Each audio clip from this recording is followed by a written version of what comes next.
Oh, hello again, my dear friends, thinkers, and gamers. Welcome back to Tales of Praxis. I'm your host, Aaron Suduko, the founder of writhetterriblefate.com, your online home for your first and final resources on the literary analysis and celebration of video games and their storytelling and artistic value. We've been studying and celebrating the stories of gaming for almost 10 years at this point in a variety of media, from long form articles to podcasts to lectures to now streams. And this stream is part of Tales of Praxis, which is a series that I've been running for With a Terrible Fate for the past 8 months or so, just focused on Bandai Namco's amazing series of JRPGs, the Tales or Tales of games. It's a series that meant a lot to me growing up, influenced me a lot as a gamer, as an artistic thinker, eventually as a philosopher. And so when the remastered version of Symphonia came out, I decided it was well past time to take a journey all the way through this series that influenced me and so many others so thoroughly growing up. And so I've been doing that through a combination of live book clubs with all of you fine folk right here on Twitch or on YouTube if you're watching the VODs. But get over to Twitch. Come hang out live with us. I promise you. It's not threatening. It's not a test.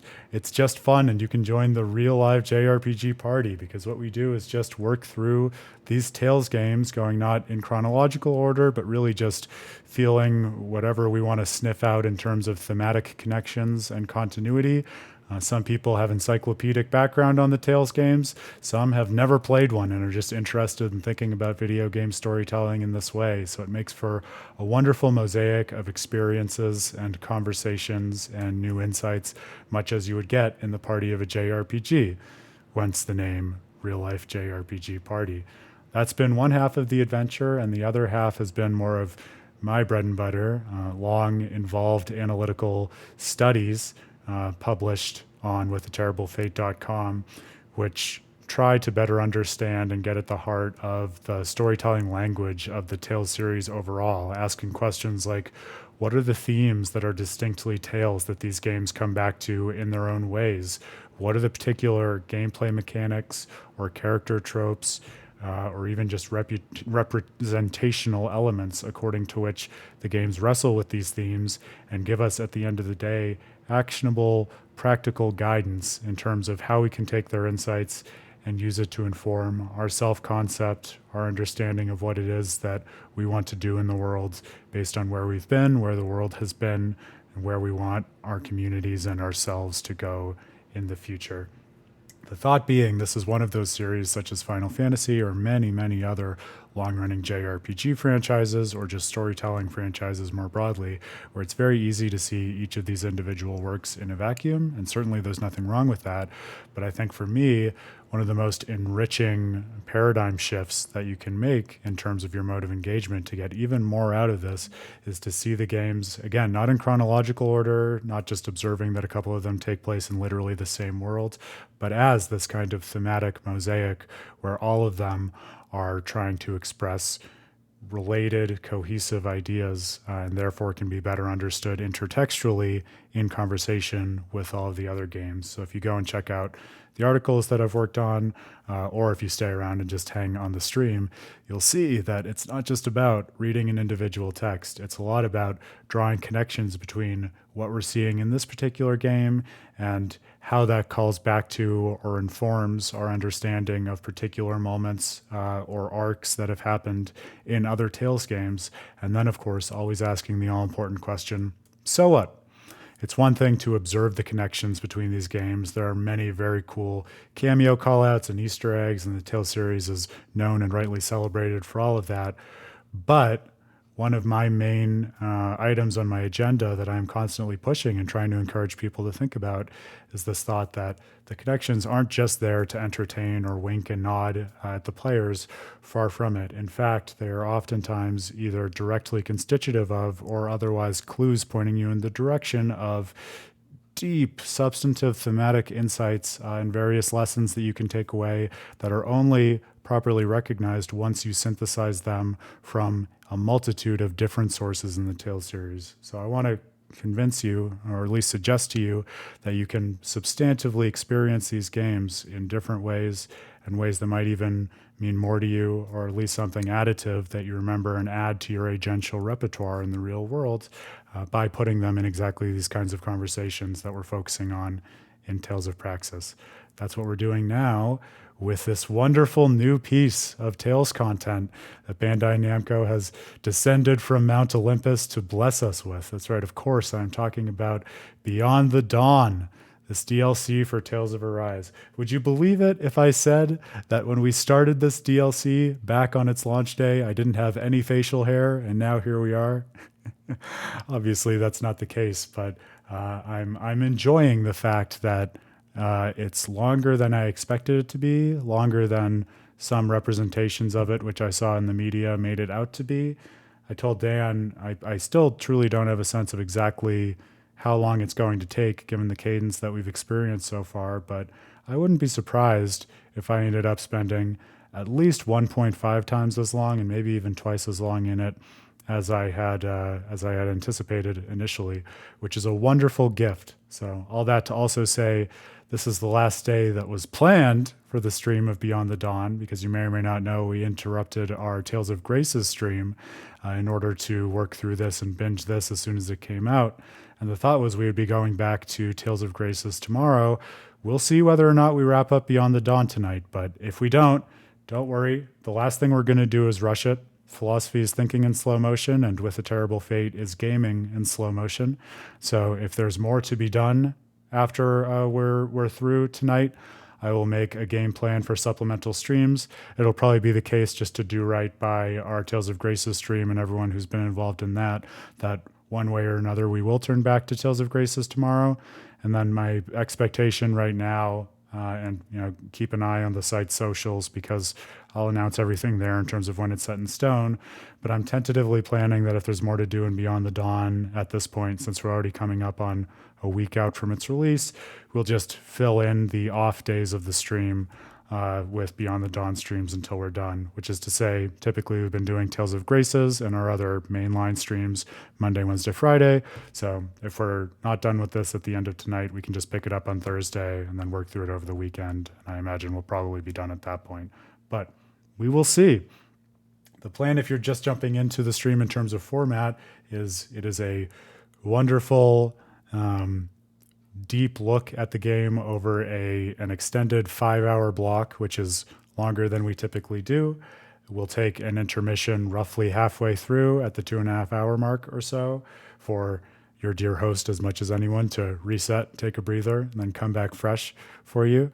And the rules of the game are very simple. As with the DLC itself, we're expecting and leaning on your pre-established understanding of the events of Tales of Arise. If you have that background I talked about in terms of broader familiarity with the Tales games, please feel free to leverage that, call out connections, raise things for us to think about. I definitely will be doing so. That's a big part of the fun. Just try as much as possible, especially with the games that we haven't worked through together on the stream, to be at least a little mindful of spoilers for people who may not be familiar with them. And then, of course, if you are hanging out and have already finished Beyond the Dawn, as I know some people have, you monsters. No, I'm kidding. If I weren't streaming it, I would be done with it already as well.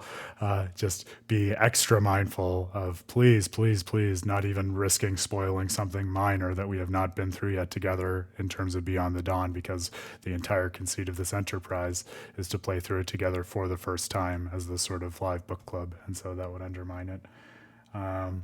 One more piece of, not housekeeping, but just something fun if you're jonesing for new content in terms of thinking about video game storytelling and just the current state of narrative and narrative consumption more broadly. Messed up my webcam. We are releasing the latest reincarnation of the With a Terrible Fate podcast. So if you've been with us and have been a fan for what we're up to for any length of time, you will probably know that we've always loved doing audio content since, I think, all the way back to 2017, maybe 2018. But we've never quite settled on exactly what we want the audio format to look like. So if you troll back through the site's history, they're all still on there, and I invite you to go on a journey and explore the different forms in which it's taken. Every form has been a pure joy, and I've had the opportunity and pleasure to jump on the podcast with a wide range of different thoughtful gamers, thinkers, analysts, developers, people in game studies, everything in between. And we've had a lot of tremendously rewarding conversations.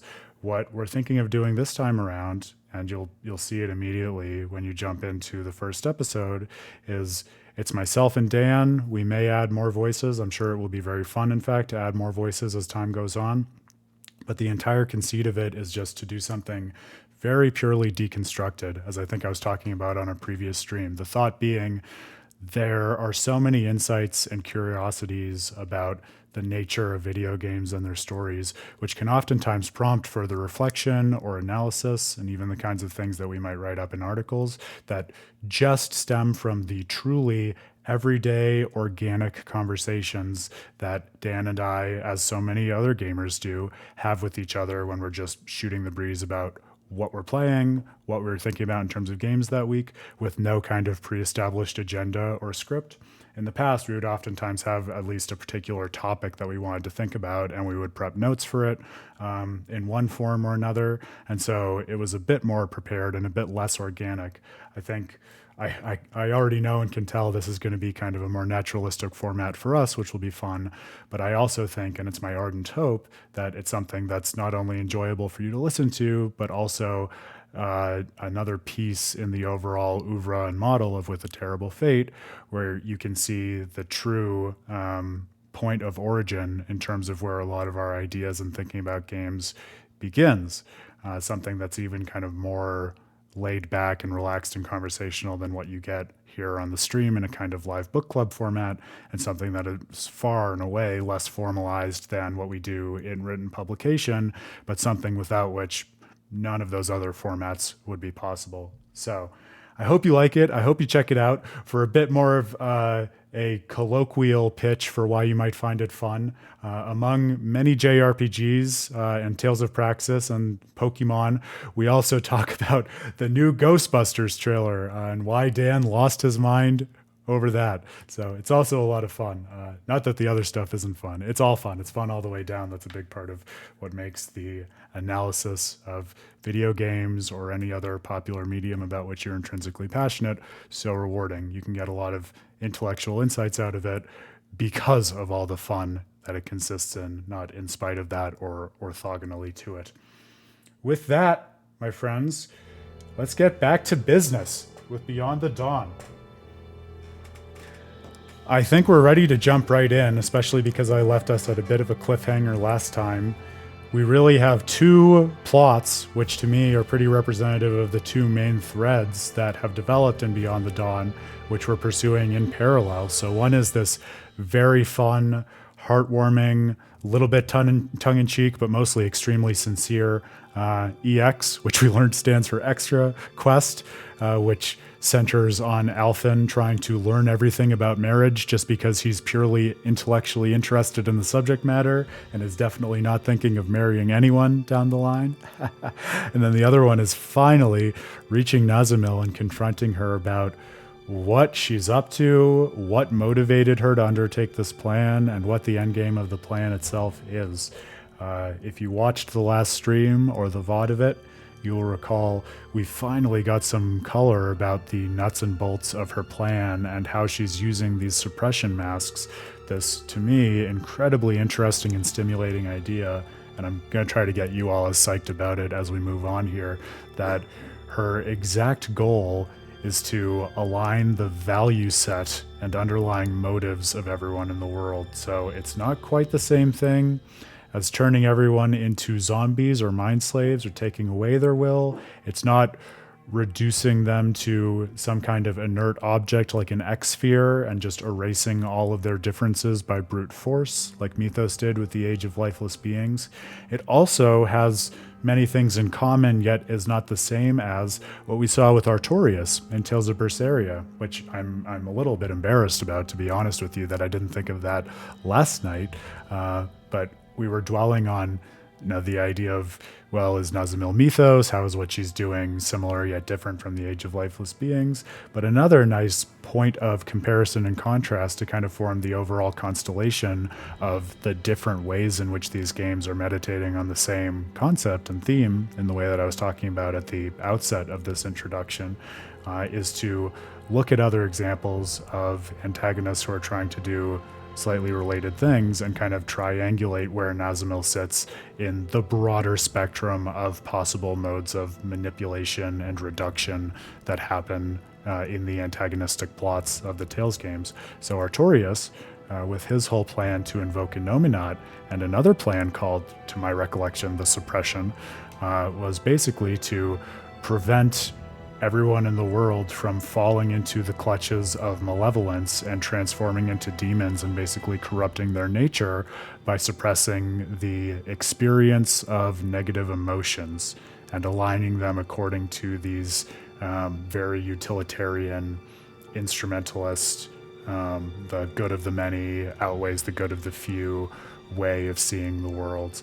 And so while there certainly seem to be some shades of value alignment in there, especially if you give priority to the kind of ethical framework according to which Artorias sees the world, as best I could remember in terms of where the explanation of that operation comes down in the game, and I meant to look back at actual footage of this, but I didn't have the time today, it has more to do with having people arrive at those conclusions by virtue of using a Nominat to suppress their emotional lives and to artificially narrow it so that they don't have the kinds of emotional experiences that are conducive to malevolence or conducive to various modes of engagement with one another that are beyond sort of the Abbey's singular, unitary, totalitarian, and hegemonic mode of operating in service of the state, frankly, and the way in which it controls its citizens.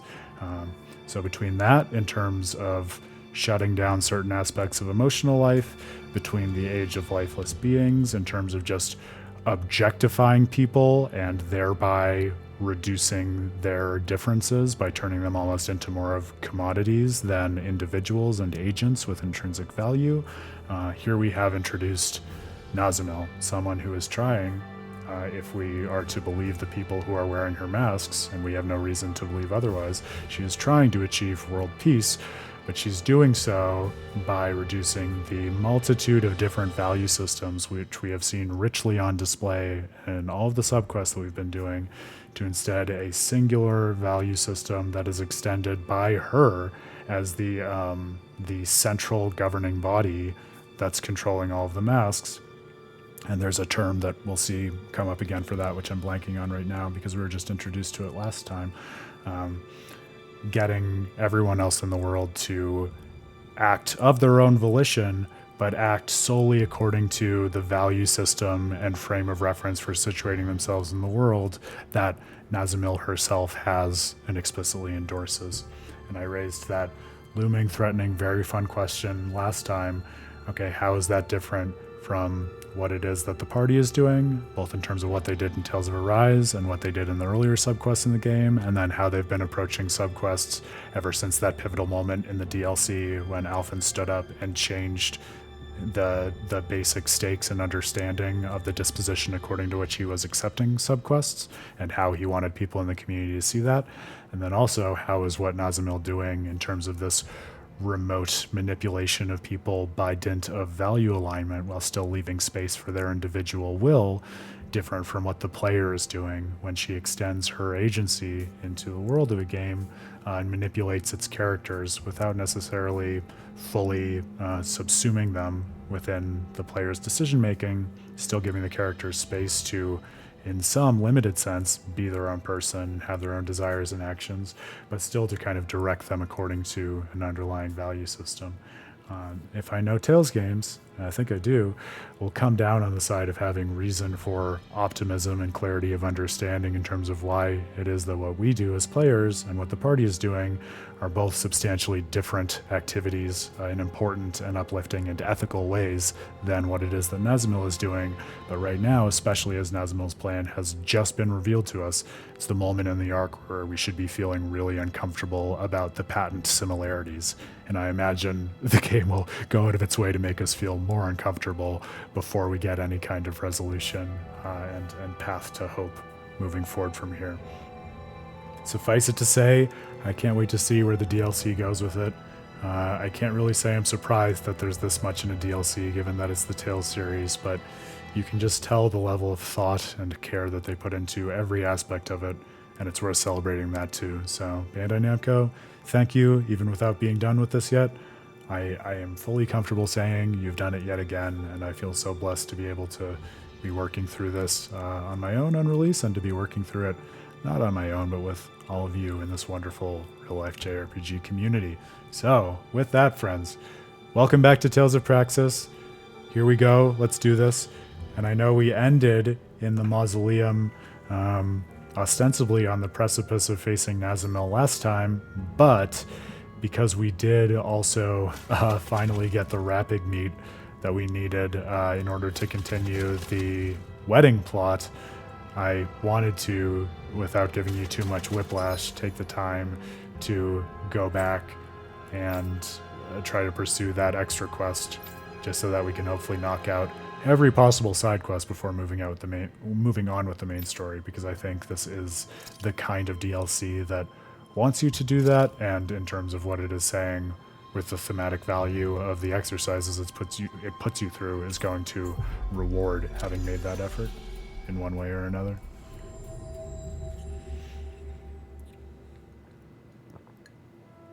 We've reached our destination.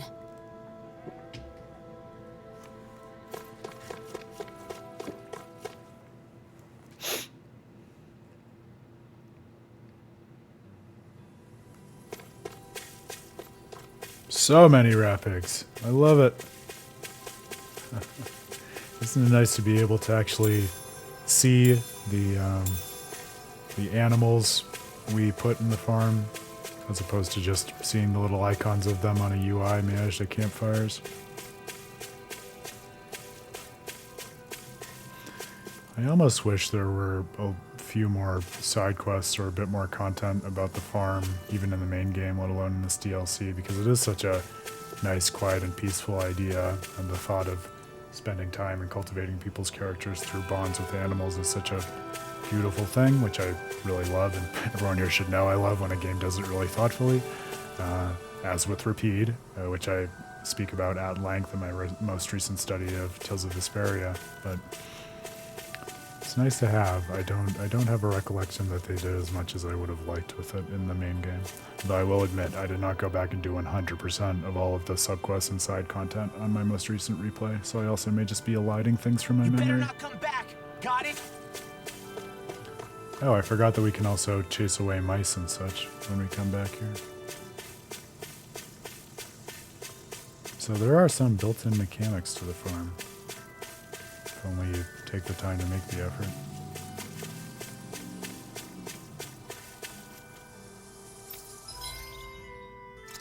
All right. So much rapid meat. Fantastic. Just what I was waiting for. All right. That's all the ingredients they wanted. Should we head back to see Kagari and Notio and Thistleum then? I'm getting pretty hungry. Want to sit down and fix something? Yep, the sooner the better. For those who are interested in the Tales of Vesperia study and need the link, you know I'm always happy to hawk relevant links in the chat. There you go. Enjoy.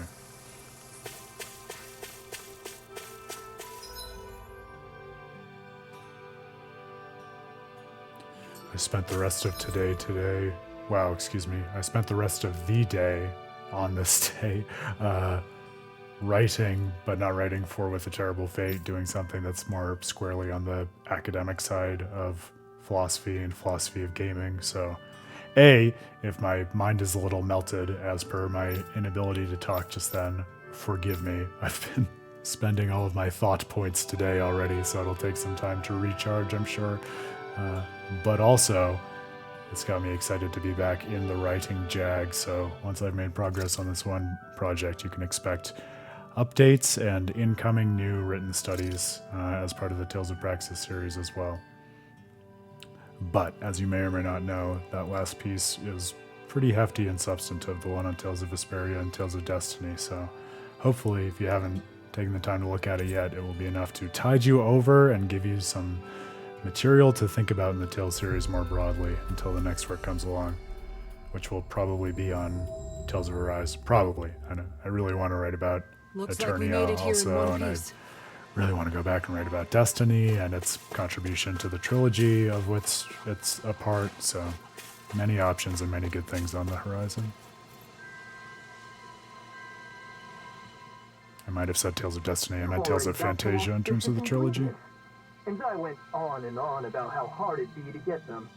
Seems I was wasting my breath. I wouldn't say that. That was harder than the other quests so far, if I'm being honest. Definitely wasn't easy. Yep. Okay, I think we got a handle on how to gather what we need. We should be able to lend a hand next time someone's having a ceremony. I also know what to do to prepare for my own wedding. Yeah, if I ever have one, I mean. How about that? I think we got some good info. If you're doing all this to prepare for your own wedding, you should fully understand what your partner wants before planning the menu. What my partner wants. Sorry, I didn't mean to be nosy. It's not like that, Kagari. But people keep telling me the same thing. To take my partner's wishes into consideration. But I'm still just doing research, so I don't really understand what that means. So you're doing research to understand what you want for yourself. I think that's wonderful too. Some people are satisfied as long as they end up married and don't do any planning at all. Those kinds of people are the worst. Yeah, that was a close one. We got some great advice. So I think that should about do it for our culinary investigation. I feel like there was some other auspicious food, but I can't recall what it was. What? There's more? I'm sorry, but I'm sure there was some delicious and auspicious food that both Renans and Ganons enjoy. It was the hardest one to get our hands on. Someone knowledgeable about gourmet should know what it is. Oh, if only we knew someone like Well, that. now that's got me curious. We've already come this far. We should try to gather some ingredients. Man, I knew you'd say that. But how are we supposed to do that when we don't even know what you want? Maybe that old man will know. You know, the one traveling around in search of fine delicacies? Gordino. He's definitely the perfect person to ask. The man, the myth, the hungry, hungry I hippo. know, right? Let's go talk to him next. Thanks for all the help, both of you. I hope what we shared was useful. I wonder where our old foodie friend is now. We'll probably run into him if we go somewhere famous for its food, right? I hope he hasn't collapsed again while searching for his next culinary obsession. I would bet dollars to donuts that he has. A place famous for its food. Vicent!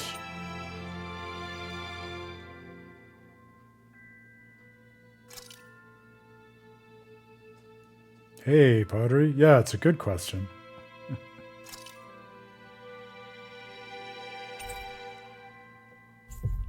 I don't know. I feel like part of what's fun... I forget if Gordino was like this in the base game too, because I didn't replay his quests, but I think the conceit was broadly the Looks same. like we made it here in one piece. I think to me the immediate difference is just that he's much more interested in traveling the world and innovating recipes based on his adventures, whereas when I think the Wonder Chef, I immediately think some master of cooking who's just hiding around waiting to share the recipes he's already come up with.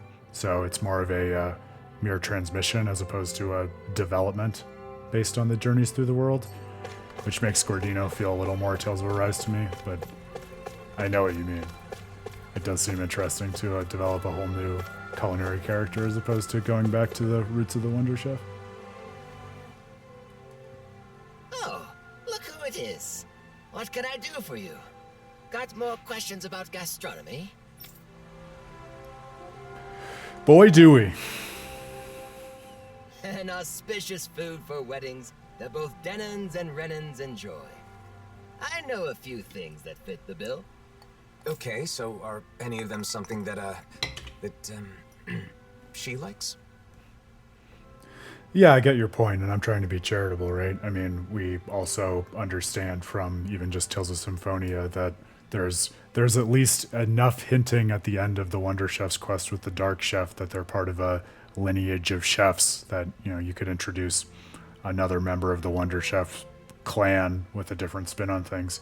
But you could also turn that around, I would put forward, and say, you know, why not think of Gordino as a Wonder Chef in training or something like that, right? I think you can push that in both directions. Huh?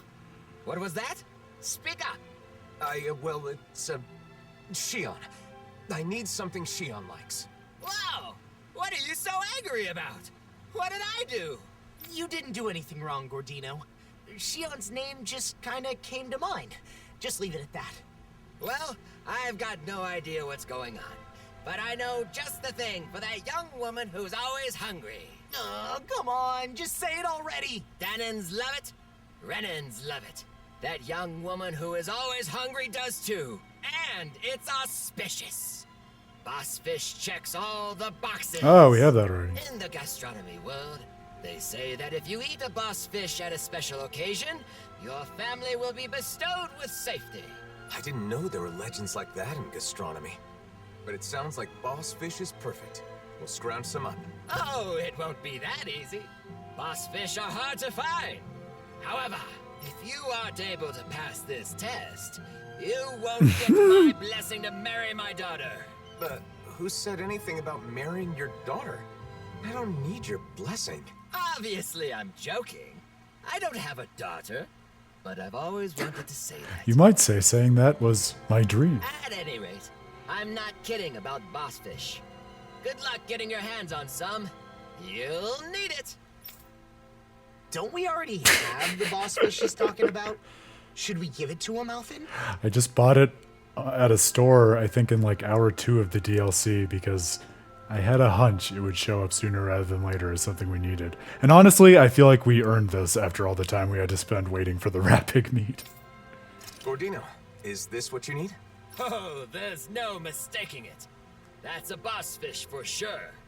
It must have been quite the trial to get this. But hospitality You have no would be idea, buddy. meaningless if it were easy, now wouldn't it?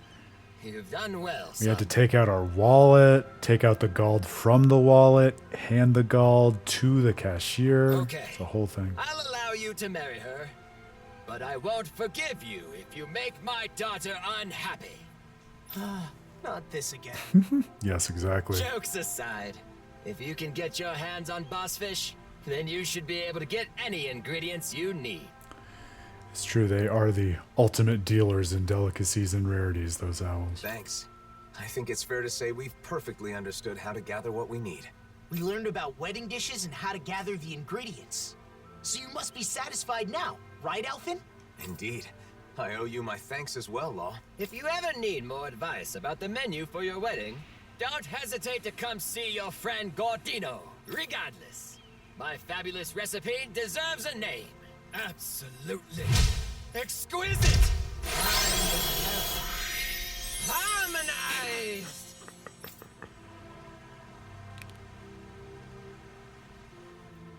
I hope someday she'll be on board with making the menu too, Alphen. I do love Gordino. I'm glad that of all the supporting characters and quest NPCs, he made such a strong resurgence in the DLC.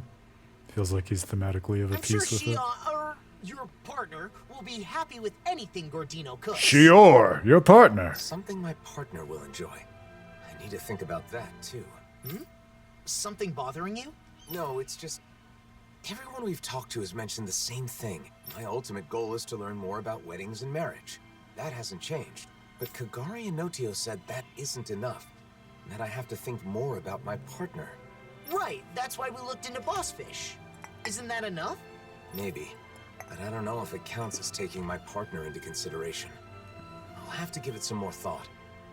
Yeah, his zest for food is just so authentic and memorable, and again, especially in the DLC that is emphasizing and celebrating the irreducibly individual passions of people. He just seems like the perfect poster child for that.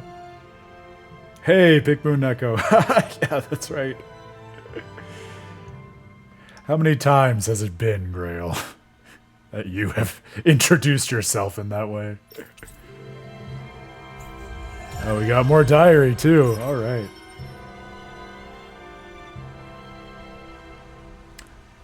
Yeah, you got that one, Pottery. Nothing about that surprises me. Let me know the next time you're having trouble. I'll be glad to help. Thanks. I appreciate the offer. No problem. Leave it all to me. There are some I really like, and I will say, I think we talked in a similar spirit yesterday, but in terms of my memory of the DLC, my memory of the subquests from the base game versus the subquests in the DLC, I found myself much more taken in with and satisfied by the contributions of the subquests in the DLC versus the base game. But yes, I think Vesperia just has such a tight language in terms of what it wants you to get out of its side quests and the way in which it's interwoven with the broader experience of the world. So it's hard to recreate that in this different kind of game. Yeah, looks like we're on the same page then. I love that. We did not. We took a hard left, Grail, because we got the Rapid meat, so I figured I would see if we could wrap up the wedding quest before going back to confront Nazimil, or see whatever happens next in the mausoleum. So a little bit of a reset as we ease into the night together.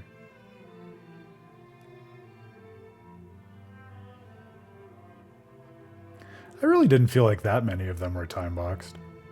I mean, certainly some, especially compared with more recent games, but I was happy with the amount that I had not been shut out of by the end of my playthrough without really, playing with a guide up the whole time or anything like that.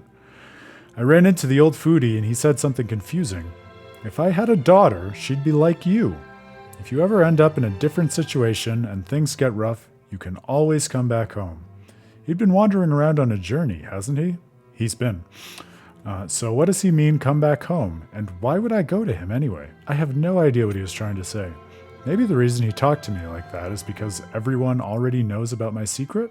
It would be horrible if everyone turned against me for it. If that happens, then maybe going to stay with him isn't a bad option. No, that'd be awful. This is interesting, the way that as the diary is unfolding, Shion seems to be wrestling with the secret of her own, to which we're not exactly privy yet.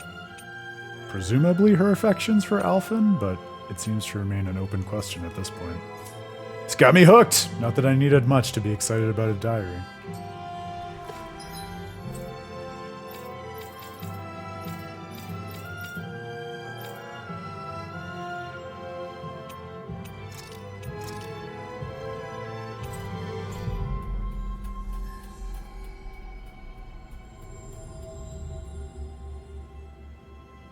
Finally. If only we could have flown with the wind to get here faster. Yeah, that would be interesting.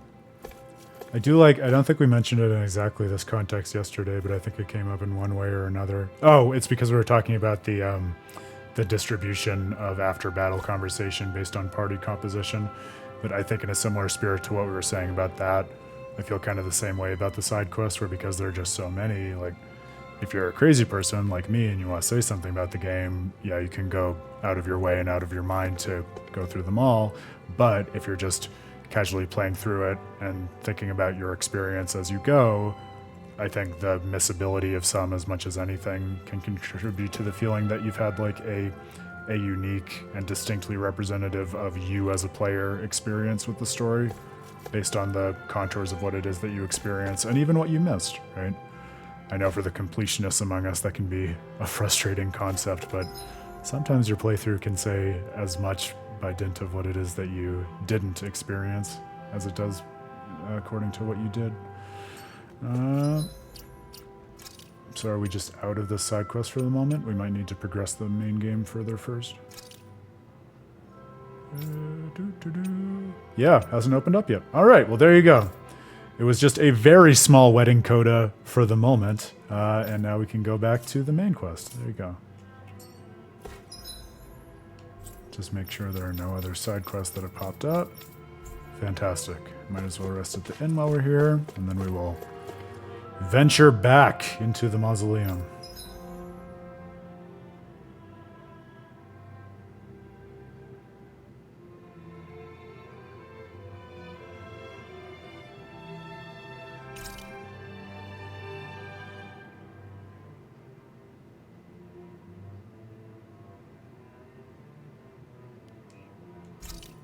Well, yeah, and the variability, I mean, I know you know this, I think the variability is such a huge part of what I read into what it is that the game is trying to say, so I think that, as much as anything to me, is what wraps Vesperia all together into like a single really satisfying package in terms of what it is that it's trying to say. Whoa, that came out perfect.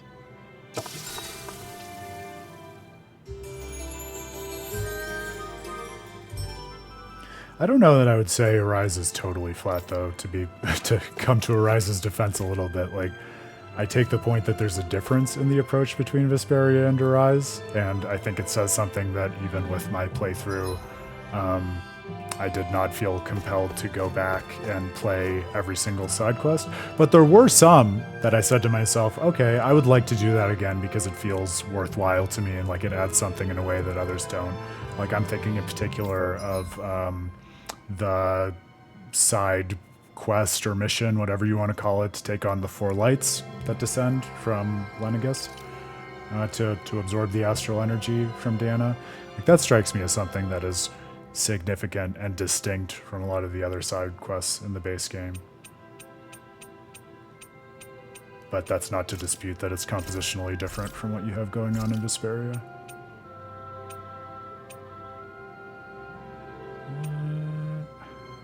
I don't want to overstock, but I feel like maybe just stocking up a bit more would be prudent, because who knows what we're heading into. In the belly of the beast.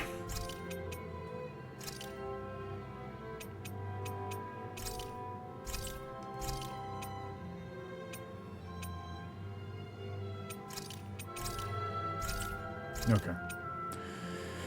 I'm gonna be happy and sit with that. Did we really just spend that much We money? sure did, Kisara. We sure did. Is there anything new we can craft? Oh, we can get Law his Oblivion Gauntlets. Yes, please. Fantastic. I'm a happy camper. I always love the sound of hammers banging away. To the mausoleum. Okay, well, not exactly to the mausoleum, but to right outside the mausoleum.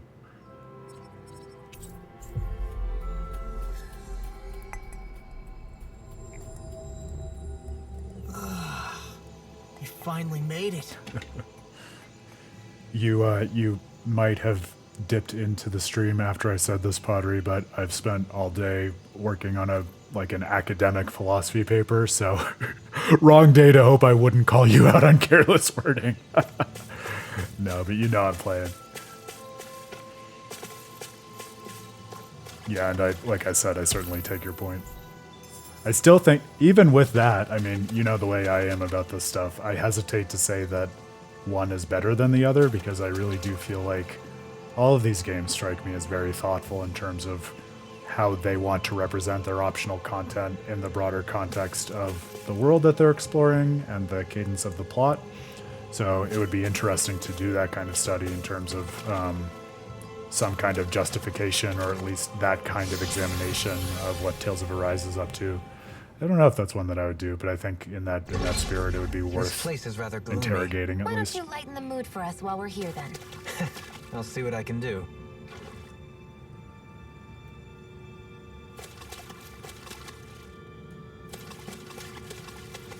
Yeah, for sure. I think we all know what you prefer when it comes to Tales of Vesperia versus anything else at this point. But that's good. See, it's one of the privileges that we have in forging the characteristics of our own gaming identity, which is such a special thing. Yeah, I think I'm with you, Pink Moon Neko. As long as they have some kind of interesting story value, I'm there for it.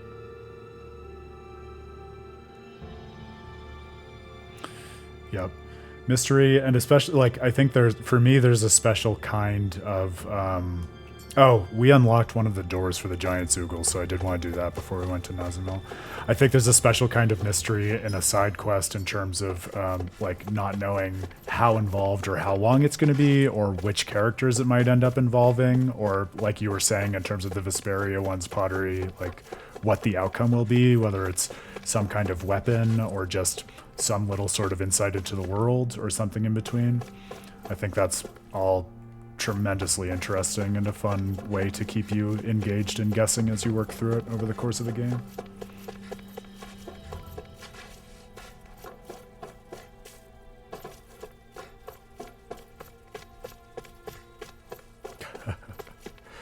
Grail, I'm gonna steal your "I'm not willing to be a better person" line for when I need it in the future. Love that.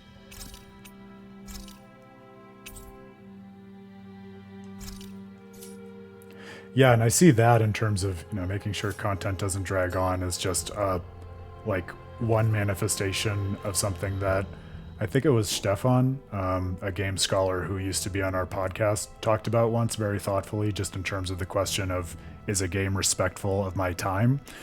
And that's one of the reasons that I love the Tales games. I feel like they really are, for all of their length and all of their content, like part of the trust I extend to the series is knowing that if I put my time and effort into a particular quest or something, chances are very, very good I'm going to find it worthwhile in one way or another, even if I don't know what that is. And as you say, there can certainly be long and even too long side quests where there might end up being a point to it. But if you feel like you just end up doing busy work for the sake of it, and if you ever find yourself stepping back and saying, man, I feel like the only explanation for why this is in here is to pad the game, like, that's never a good feeling. That's one of the grossest feelings that I can have as a gamer personally.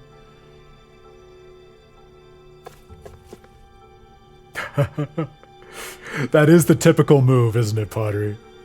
No matter what it is, from pottery to wedding decorations to jewelry to houses, it's usually Zoogle parts. I like that. I mean, they gotta make do with what they have, right? How many things are there in this world?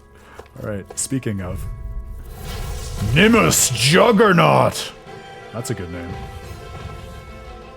Looks like trouble with a capital T. Together we got this.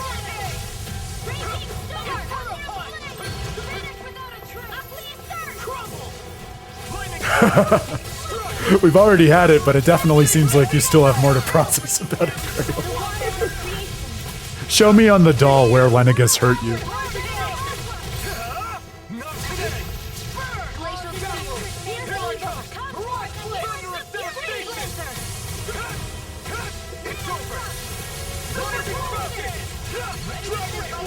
So I put it in the chat, but for the benefit of y'all, if you showed up late and missed it, we also dropped the first entry in our new podcast format earlier today.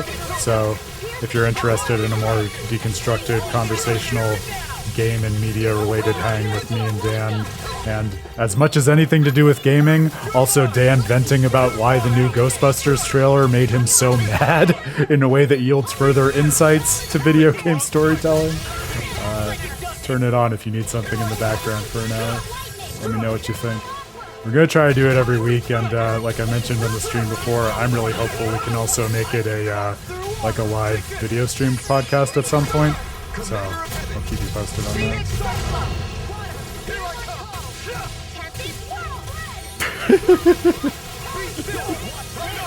No, I was just thinking, Shion's dress looks pretty fine for being made of Zoogle pieces. It's Zoogles all the way down. That's the joke.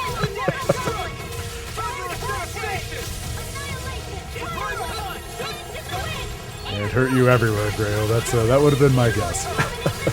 Every of the places.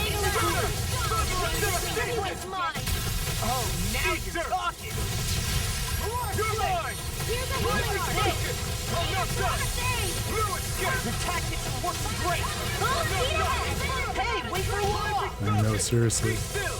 Well, there was some, there's some kind of wildlife that was native to Dana, like prior to the infestation of Renans and Zoogles, right? I feel like they talk about this at one point in the base game, but for the life of me, I can't remember. And I feel like there was some natural flora and fauna along with like the native Danan civilizations of the past.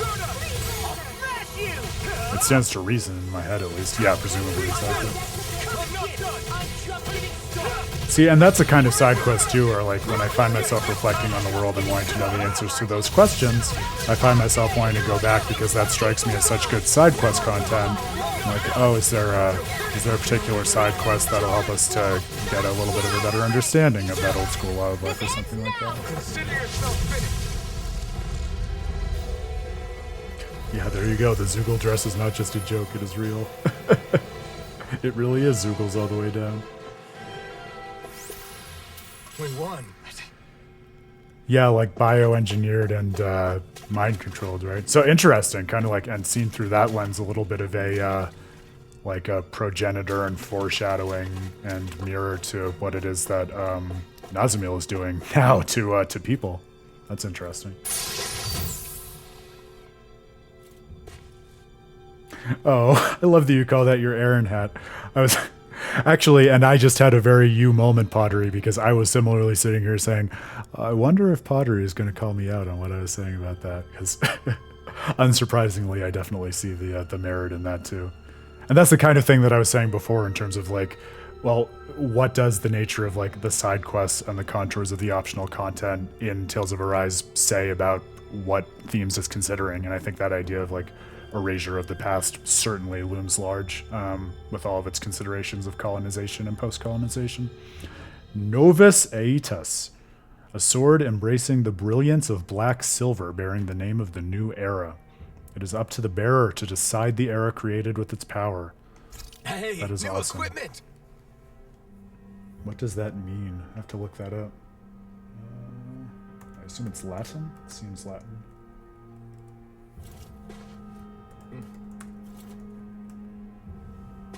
A new age. There you go. And it is Latin. It's in the name, exactly as described. I assume that's an elfin sword.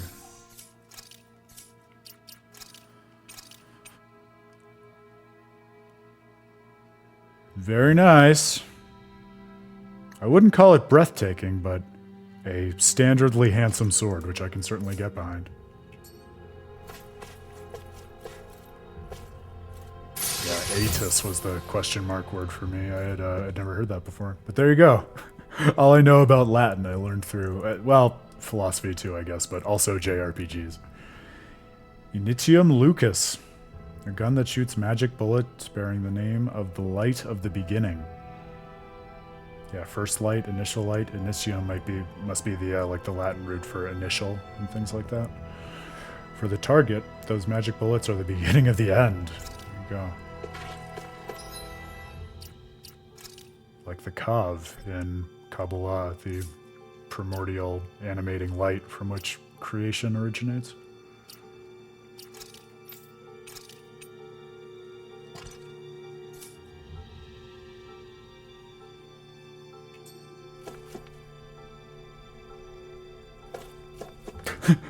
Oh, Grail. Are you trying to make me have a really fucking good Tuesday?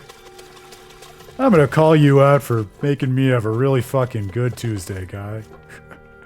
Look, I mean, thank you, and obviously you all know how much I appreciate you and that I value what you get out of this, but honestly, I don't even want to take too much of the credit for that, because I really am, like, I am self-consciously concerned, and as I know you know, obsessed with trying to figure out how to read these games, and I think for me, a big part of why I'm so glass half full about these games and the way they're telling stories is I think that kind of thoughtful, reasoned optimism is central to so many of the themes and considerations that these games themselves are wrestling with and invite you to wrestle with.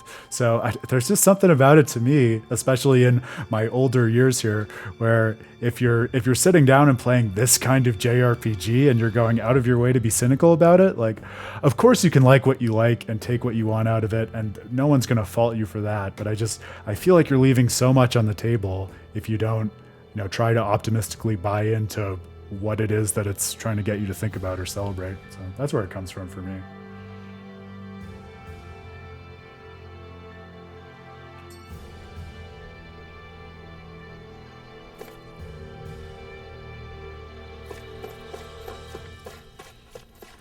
I think it's one of the things that is affected as well by going back and replaying games that meant a lot to you as a kid as you've gotten older, right? I think for me at least, and you can be the judge of whether you see this as an arc that resonates with you or not, but I think when I was younger and I found myself really loving a game, it was easy to cling to my attachment to it in a kind of like essentialist and defensive way where no one else was allowed to say any of what they thought about the game or offer a new interpretation because it was kind of a threat to me. And I would similarly be very critical of like games that made me feel uncomfortable about my own perspective on the world or my perspective on the game, things like that. But I know just as I get more space and conceptual distance, according to which I can reflect on the impact that games have had on me and so many others, it's easier to just,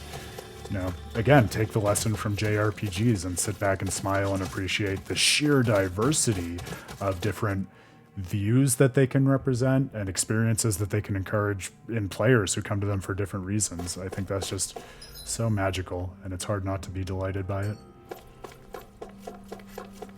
I honestly find the Latin a bit of a refreshing change for me, especially since we're talking about this in comparison with Tales of Vesperia, because, Vesperia is all Greek. Now we're going to the other ancient language. Speaking of ancient tongues, right? It's all connected. There we go.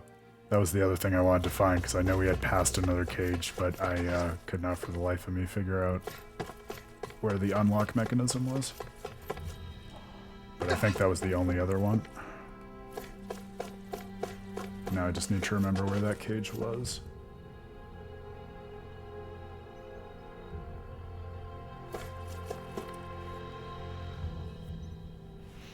"100% pottery." And again, it's Tales all the way down, right? I mean, do you really think that a thoughtful series like this is not going to have plenty of thematic insights to recommend the value of doing New Game Plus, especially when the games themselves are so mechanically focused on getting you to celebrate and experience New Game Plus?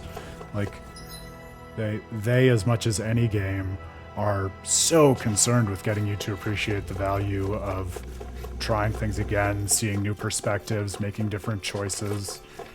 One of the many virtues of missable content, right? Further encouraging you to go back and see different parts of the game that weren't available to you the first time. So much magic to that. Also, for your benefit, Pottery, because Grail, I'm sure you know this, but in terms of New Game Plus, Eternia was also in many ways the progenitor of the series' approach to that, and it does very fucking cool things with it, even by Tales standards. So if you need even more to recommend that to you, let it be that.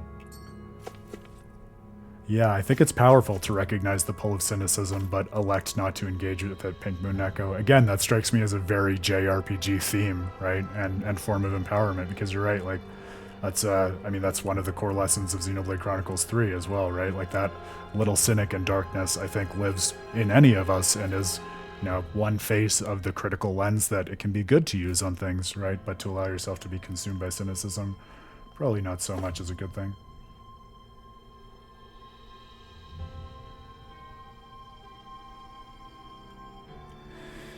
Sure, so now you're calling me out, Pottery, for not being precise with my language, which I appreciate. Of course, like we've talked about before on the stream, like the diversity of naming conventions as much as anything in the world speaks to the irreducibly diverse nature of the different communities, and I think that's great and a big part of it. I mean in terms of like the keyword fantasy artifacts and things that inform like the underlying nature of the world, what I think you called the systemic layer on the stream yesterday, things like not just Dein Nomos, but Entelikeia and Apatheia, all of those terms that kind of inform how the world works in that foundational sense and grounds the other communities, come from Greek, like I talk about in my publication on it.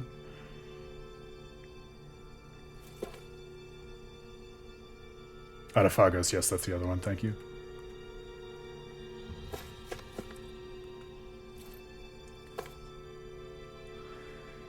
Yeah, I do get what you're saying, Grail. I think, and I think that's kind of what I was getting at in terms of the cynicism, right? I think there's a certain sense in which if you're mindful as to why you're using it and what effect you want to get out of it, it's the same sort of mindful praxis that we get in any of these Tales games, right? Like you can use it for good ends, but if you fall into the cycle of just using it as an excuse to denigrate things or wall yourself off, as I think is so easy for so many of us, you turn into Zed, right? And there you go, you're right back at Xenoblade Chronicles. Ghoulish arms! Go no further!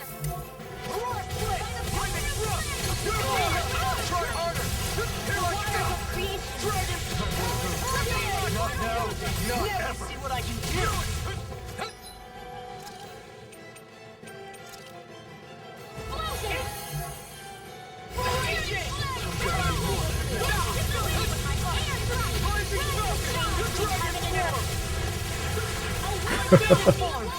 He's all of us for real. That's the devastating challenge of Xenoblade Chronicles 3. But a challenge we can overcome. In this book-length essay, I will... Well, you all know what I will do. It's a foregone conclusion at this point.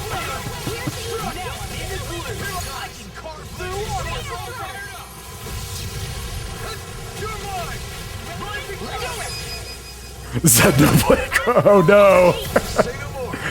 How did it take us this many months to think of that joke?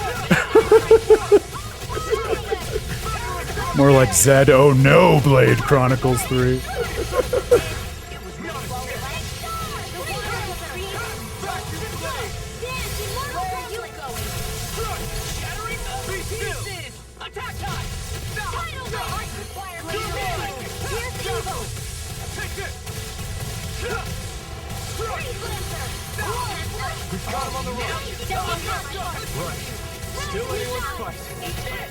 Yeah, I guess they are kind of more of claws? What would you even call that?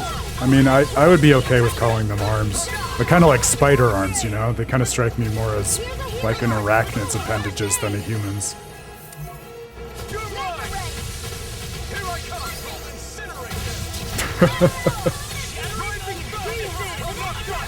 I can... We can be charitable to Grail. I think there's some kind of felt impulse to feel like they're not quite human enough to refer to as arms. Maybe more like pincers or something? I don't know. It's definitely a perspective, Grail. I don't know if it's a compliment. Quite necessary when creating weaponry. Cursed Claw. Alright. Black Book of Disaster and Dawn. Awesome. A secret book of arts with most of the descriptions blacked out. One theory is that it describes all the events of the world. Oh man. Book of Secret Mystic Arts. I love it.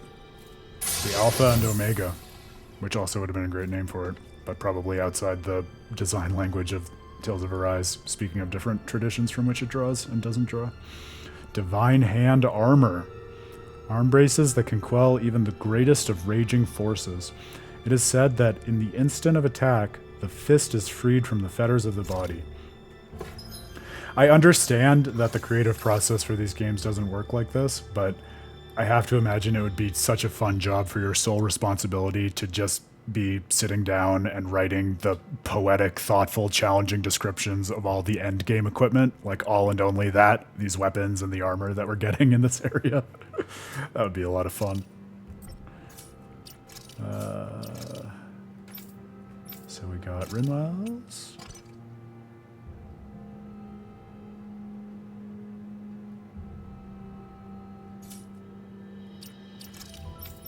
And we got Laws.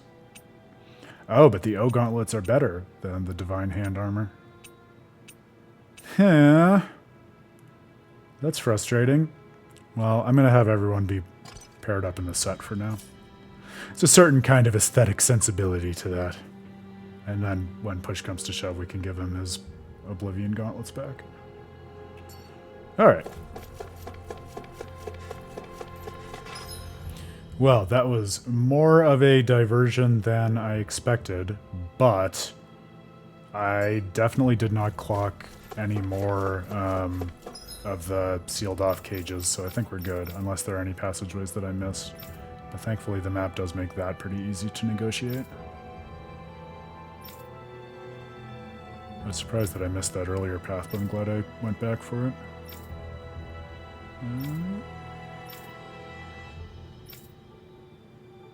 Yeah, I think we're good. Alright, onwards.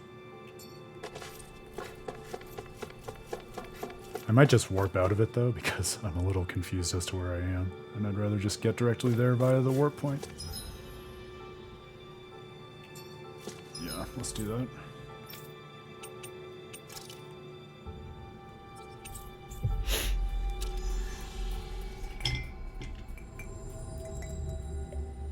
Looks like we made it here in one piece. Yeah, oh, I imagine it would be really great to put in your portfolio, no doubt about that. Yeah, on different scales of rating, absolutely.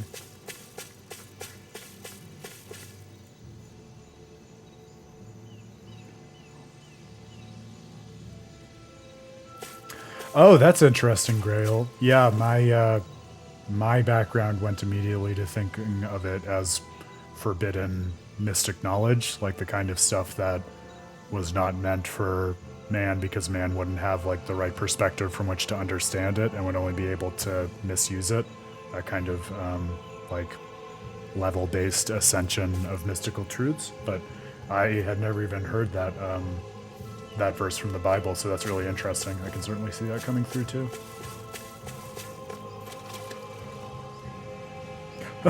Oh wow, I've never even heard of that challenge pottery, but as you will not be surprised to hear, I love that concept. Almost makes me want just to look up the output of all those different challenges, see all the great and inventive swords that people come up with. There is something just so satisfying and informative about the symbolism of a well-crafted sword in a story, isn't there? If there's one thing that is true about epic narratives across time and space, can't go wrong with a magic sword.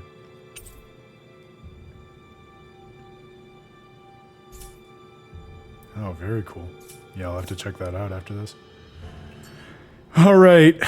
Oh, I'm nervous. Let's see what happens next. Nazamil, we just want you to be okay. And also to let the world be okay, please.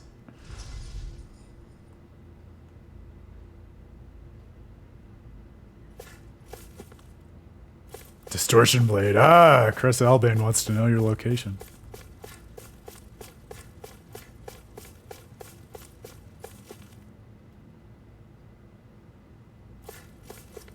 Okay, will do.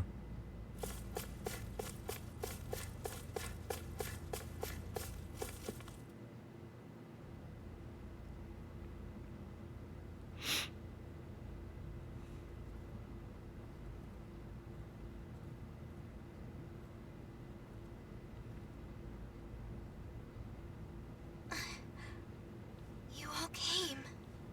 Oh, she sounds so happy. Nazamil. Is it true you're trying to forcibly alter the wills of everyone in the world with those masks? If you mean the suppressors, then yes. Come on! You sure the hell Ganquil aren't forcing you to do this or something? That's it, right? Sorry, but no. They are asleep. I merely looked in on their thoughts. That's That's interesting. how I found out about the suppressors and about the mausoleums. So you're able to read minds? I see. So that's how she learned of the keystone. You can't get rid of everything that's different by compelling everyone to think like you. Yes, I know. That's why I'm making their minds all the same. Same as mine. I like all of you more than I can say. If everybody has my thoughts, they'll automatically like you too. You want them to like us? So you're trying to brainwash everyone in the world because you want to do us a favor? For years, I have put up with their hatred. I could bear it if it were just for me. But I can't stand the thought of my friends being hated. Not my best friends. The first friends that I've ever had. I'm gonna cry, Let dude. anyone hurt you. You don't have to do this now. Come on! It'll be done soon. Don't worry, Alvin. I just sent out orders from the Keystone to have suppressors put on everyone. What?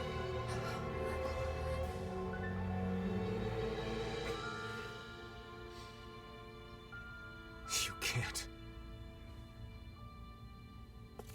What you're trying to do here, controlling people with these masks of yours, it's tyranny.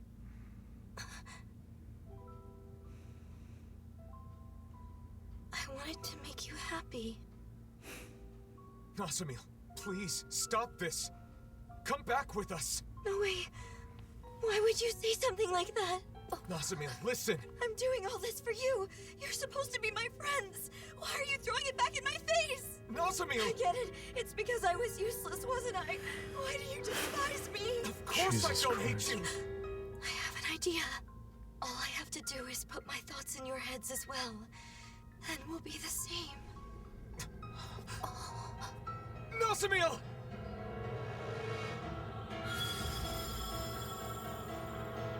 I'll try to make it quick. I don't want to do this, dude. If everyone has a suppressor, everyone will be the same. Then they'll like me again. Then they'll be happy again. No, Nosamil. You're wrong. It's okay. Soon we'll all be the same. Here I come!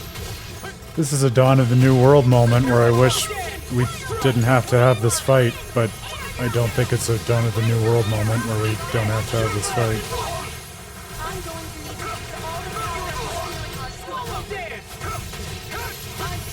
to all This is hard.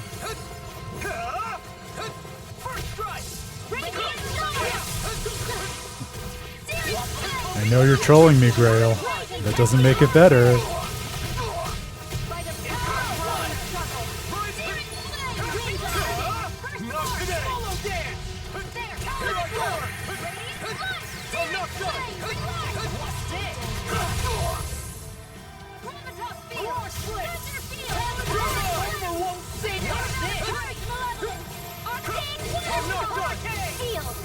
I think that invocation was Purge Malevolence, which is interesting.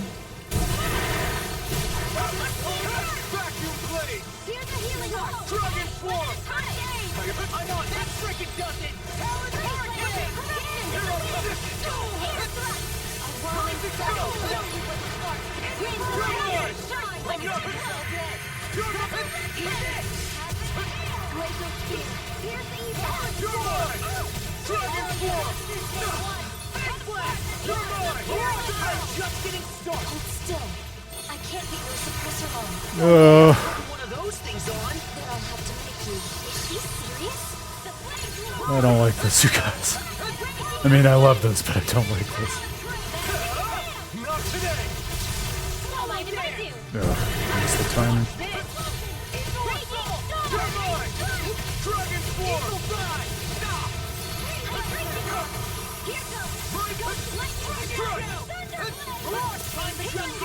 Okay.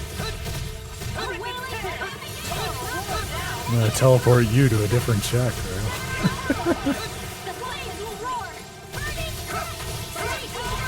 Oh, is that what I heard? Interesting. I hadn't clocked that before. Thank you, Potter.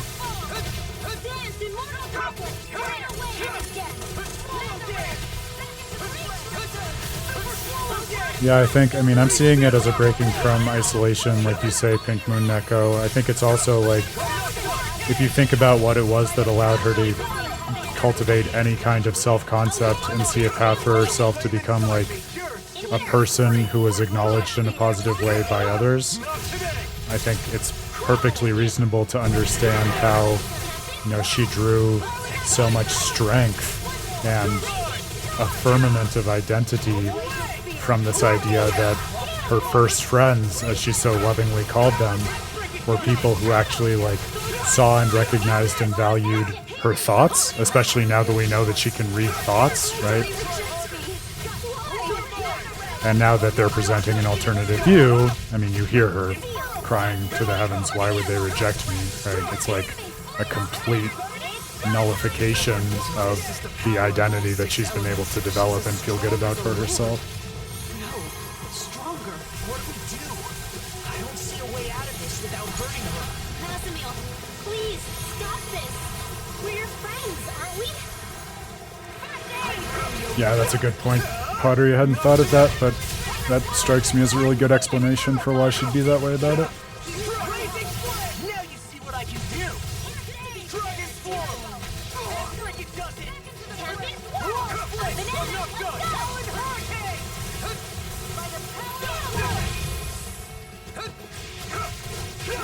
Now I'm in the groove.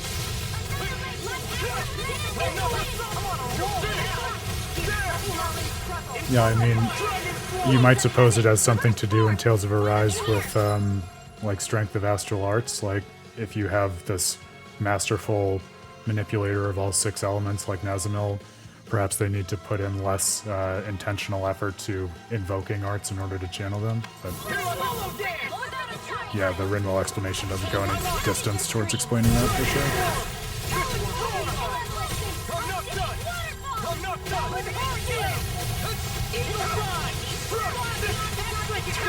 She can control all 6 elements, and they've said many times that she's like an unbelievably strong astral arts user.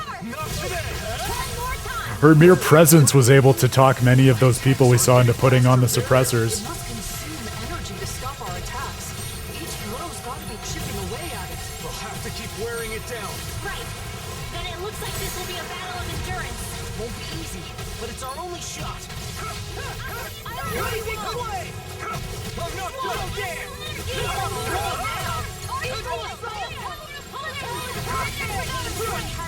Eagle side! Dragon form! This one's mine. Struck! The flaming side is yours to be let free! You're mine! Dragon form!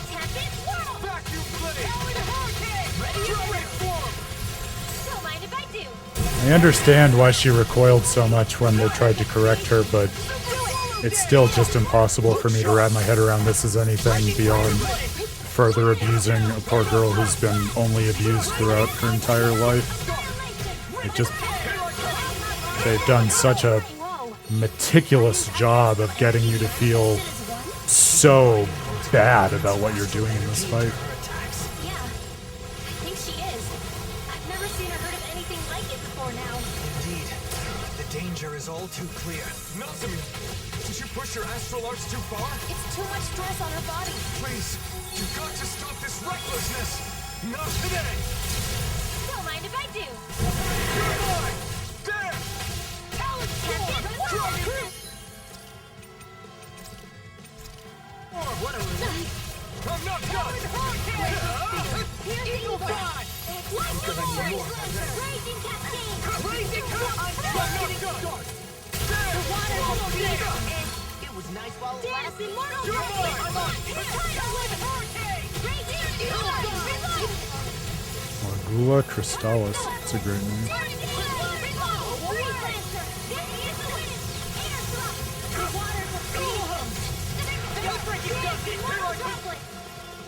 Armor won't save you. I'm not done! Not today! Dragon form! Vacuum blades! You're mine! I'm not done! I'm on it! I'm not done! Equal to dust.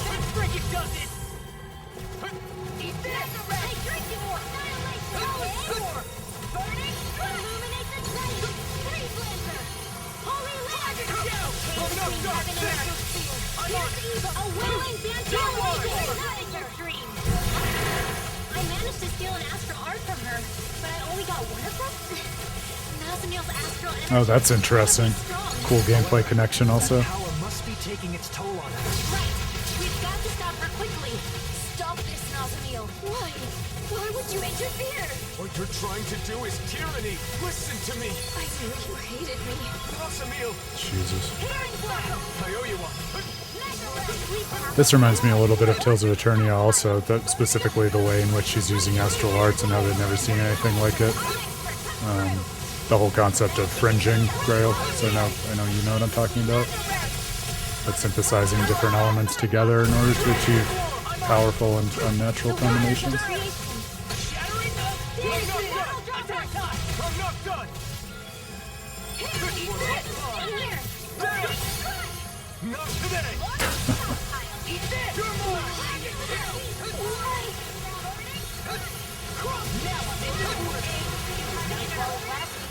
I'm glad you worked it out of you.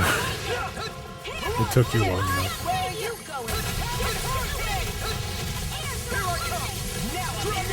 Everyone does. Anyone who gets to know me runs away. They tell me that it's because I'm different. I'm not Ren. I'm not Din. I'm not normal. I'm not anyone's friend. I'm not anyone's friend. Nasamil, try harder! Not a chance! Almost. Almost finished. I'll bring you back from yesterday. Please, Pax. Resuscitate Yeah, that is a great one, and it would be very on brand for her.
Yeah, a version where each individual part of it represents like her love, but also rejection and bitterness towards each individual party member. That would be very cool for this concept of an antagonist.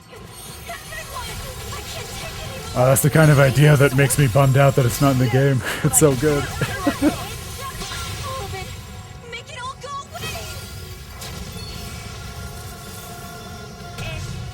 That was an Alma attack, like the Renus Alma. Dice Claire Alma, I think? I don't know what that means or is meant to mean.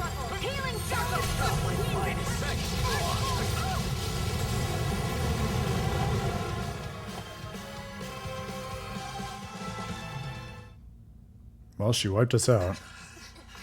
I guess she was supposed to wipe us out.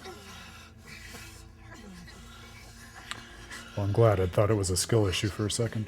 What is this?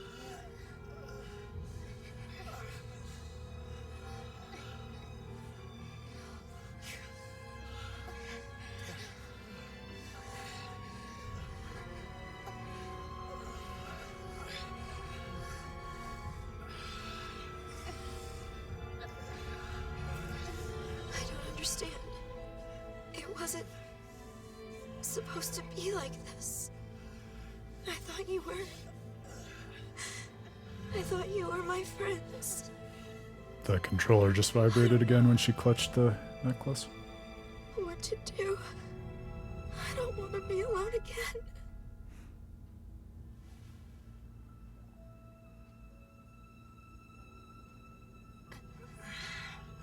I don't. I can't.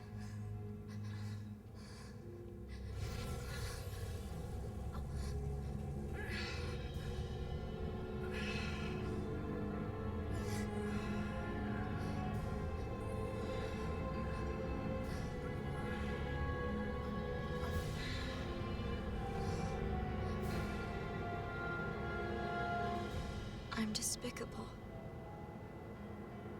Yes. I should just disappear. This must be the special mask that controls the suppressors.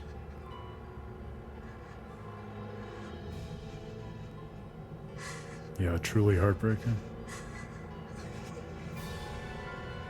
Now we have a heartbeat effect on the controller rumble right now. Don't do it!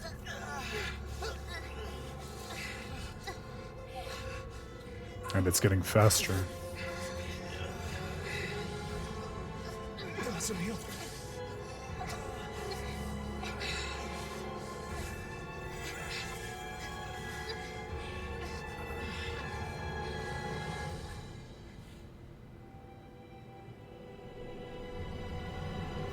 Whoa.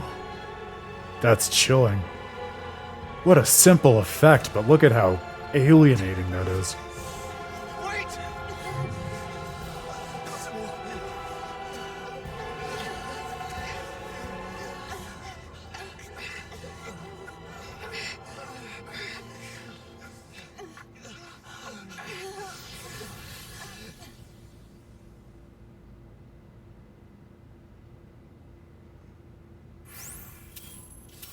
We couldn't stop her. We're not done yet. Let's follow her through that teleporter. Wow.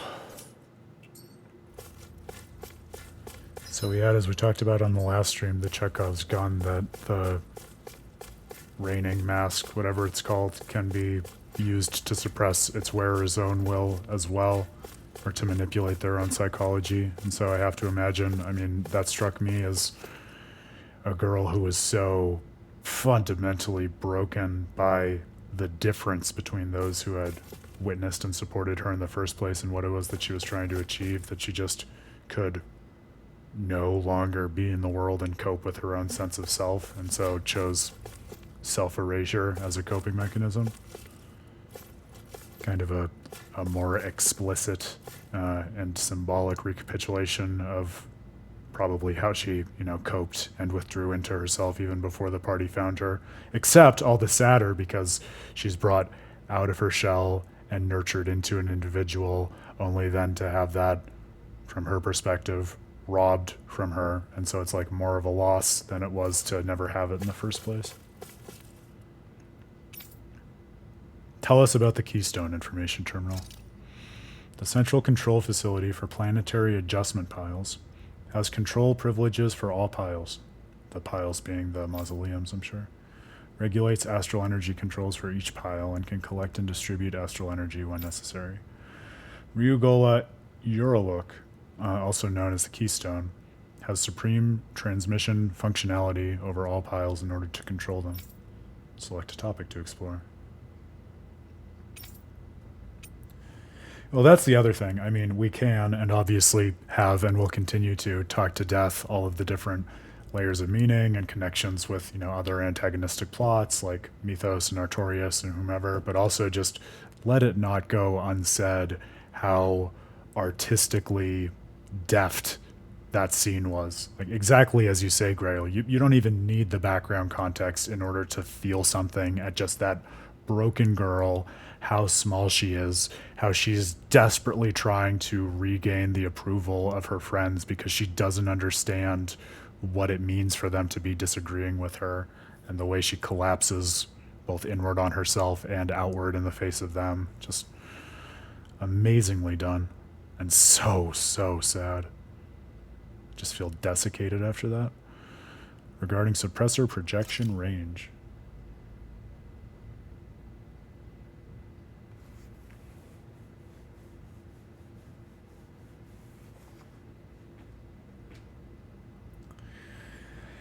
Yeah, Padre, I don't want to, I don't want to give preemptive judgment on it since I haven't been through it yet. But I think, one thing that I've been mulling on the stream, and I think we talked about this a little while you were on the stream yesterday also, was I think with the way in which this overall DLC is structured and balanced, it wants to say and wants you to be thinking a lot about the interplay and relative proportions of all of the subquests that everyone does and the pacing of that versus the relative scarcity of what's going on with Nazamil and how it's interspersed. So I have to imagine that's part of the story, and I can work my way into thinking already about ways in which it might end up being a feature rather than a bug.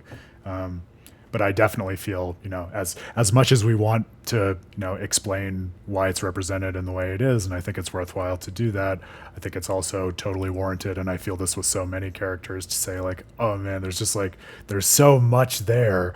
I wish that could have been like its own story 5 times as long, like a dedicated game, anything like that, because I think that's certainly a sentiment that many people feel about many characters.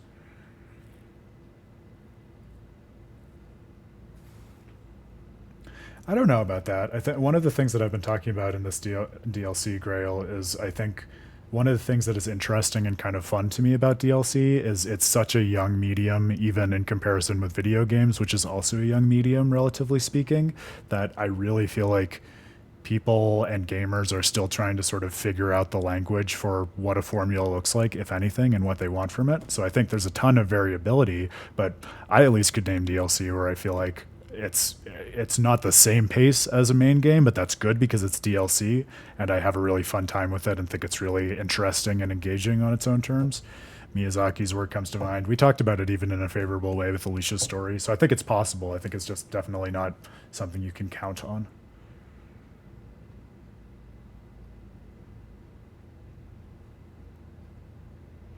yeah, understanding and using scope as a part of the story that you want to tell, I think is absolutely a core part of, well, any story, but a big part of what we've been thinking about in this DLC too. When suppressors are used over a wide area, those wearing them are strictly prohibited from connecting to the network themselves. This could lead to a feedback loop where not only the wearers, but also the individual overseeing them is put into a suppressed state. If this occurs, intervention by an outside party is needed, as the one connected cannot disconnect on their own.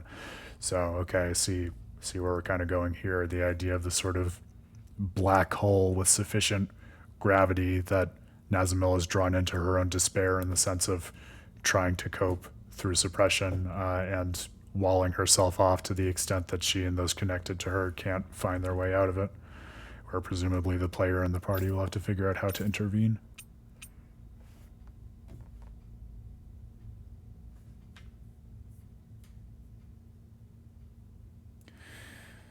Yes, hey Lagarde, nice to see a new face, and absolutely, this is a perfect DLC and just artistic meditation, I think, tragically, on a lot of that sadness and just feeling of devastation.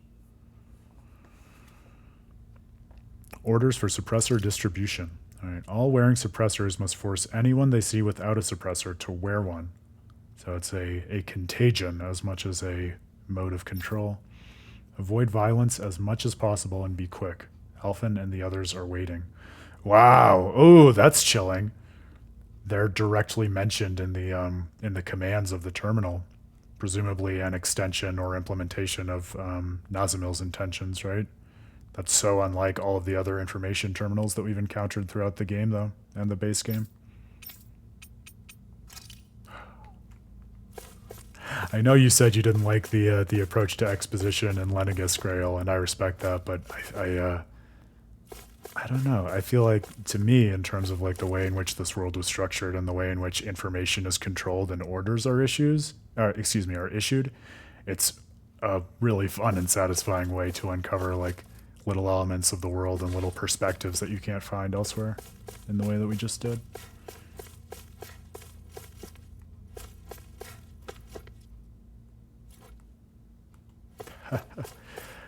Yes, thank you. I like to joke that I wrote a treatise on Wittgenstein and a video game, and so the philosopher's beard just kind of came in overnight. It's no good. It won't activate. It must be locked from the other side. What's gotten into her? She said she was going to put masks on us, but then she put one on herself and fled. She reminded me of the people back in Niez. The one she put on is the Reigning Visage, the thing that That's what it supposedly is, Reigning controls the Visage. other masks. But if that's the case, maybe it alters the mind of whoever wears it as well. So she used it on herself? Damn it. Why couldn't I explain better? She must think all of us are against her now. Calm down, Alphen. It isn't over yet. That's right. We have to go after her. Sure, but we don't even know where she went. Judging by what she said recently, it's likely she went to the Keystone. The only problem is finding out where that is. No, wait. The coordinates she used are still saved here. If we can enter these into another teleporter, then... You're a genius! So all we need to do is head to another teleporter, right? Yes. Assuming we're lucky enough to find one that isn't already connected somewhere. Regardless, I think we should go back to Niez first. What Nazamil said before has me worried. She said she'd sent out orders. You're right. We should check it out.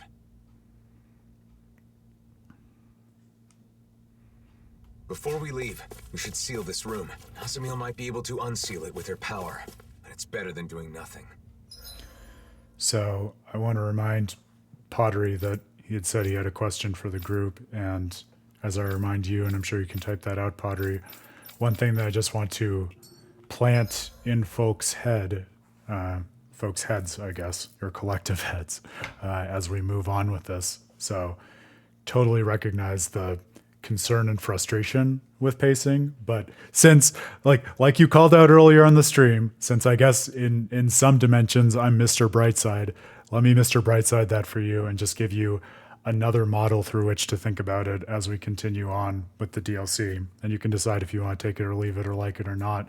But one of the things that I've been mentioning a few times in thinking about Tales of Arise, just the base game, putting this to the side for the moment, is the idea that I think there's a certain way in which one can be frustrated about how quickly certain parts of it seem to evolve almost unbelievably, especially the first act of Liberation.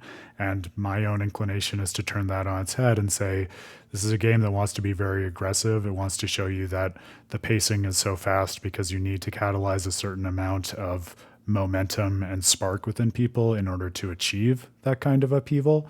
And then you can say many other things about the way in which the subsequent act evolves. But I think that's a kind of thesis that leads me to resonate with what it is that Arise is doing in terms of things developing perhaps quickly to the extent that they maybe feel compressed, to use your word, Padre. And I get where you're coming from with that.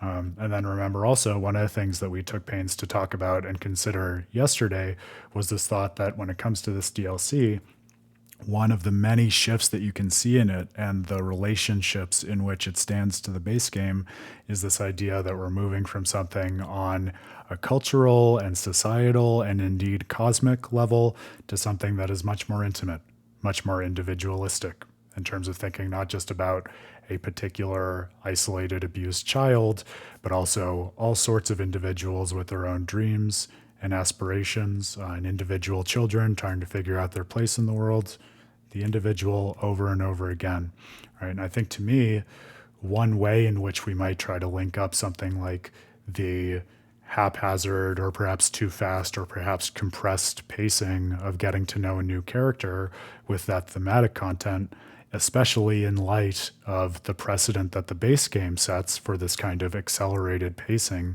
is the idea that if you think about a kid, and especially a kid who has been just abjectly abused and disregarded and told she's useless, I mean, talk about the least secure attachment that any individual could have growing up and at a key stage in one's developmental cycle. You know, this is not like a hardened old antagonist who has had plenty of time to develop his cynical views and recede into the world and plan something devious like, you know, resurrecting Eldrint or reconstituting his homeland, or, you know, sending a comet off from its attachment to the world after 4,000 years or something like that, right? This is a girl who has never had any kind of safety or connection in her life. And suddenly there are these people who just unconditionally accept her. And how would she even know what to do with that except to not trust it and then trust it too much and then be thrown off when there's a difference that, because she doesn't have any model in her mind for what difference in thought really consists in, immediately seems to her like difference equaling rejection, throwing her back to where she was. This is going to sound like free association, and perhaps it is. Actually, in the last couple of days, I finished the last season of this show, which you may or may not have seen or heard of on Netflix, Sex Ed, which is a very raunchy, but I would say like interesting show if you care about the sort of narrative content that we think about. And I was talking with a buddy of mine who also watched it about what it does well and the challenges that it has. And one thing that he remarked he really enjoyed it for, which struck me as right, is this idea that it represents this feeling that I think many of us experience without knowing it when we're kids, and then we don't really get it until we look back in hindsight, if we bother to. This idea that everything seems larger than life and every interaction seems like the end all and be all when we're kids, but things are just so developmentally volatile that fact of the matter about relationships and who's your best friend and who you care about and who you don't and who goes in and out of your life. Like that ping pong so rapidly and chaotically when you're a kid. And the relationships you have one day may be radically different from those which you have the next. And it can take really hard, a long and effortful progression through one's childhood and adolescence in order to arrive at any sense of stability and the standing with which to formulate more regimented, slow, methodical, lasting, and indeed secure relationships. So I think, again, none of that is to undermine the experience of people who feel like maybe this is too fast and compressed and the character isn't done justice. But I think especially given the contours of the character of Nazamiel, which we've been reflecting on so far, and given that this is a DLC for Tales of Arise, I feel like I would be doing it a disservice not to bring up that potential way of engaging with it. If we want to ask the question, all right, let's be generous to this DLC, and given the pacing that it is offering us, and given that it has a few very differently paced components to it between the main story and all of these subquests that just balloon out and divert your time, what might it be trying to say with that, and what might its directive behind the pacing consist in? So that's my thought that we can keep thinking about as we go on with this. Happy JRPG protagonist. I've been called worse things. I'm happy to take that. I will wear that title with pride.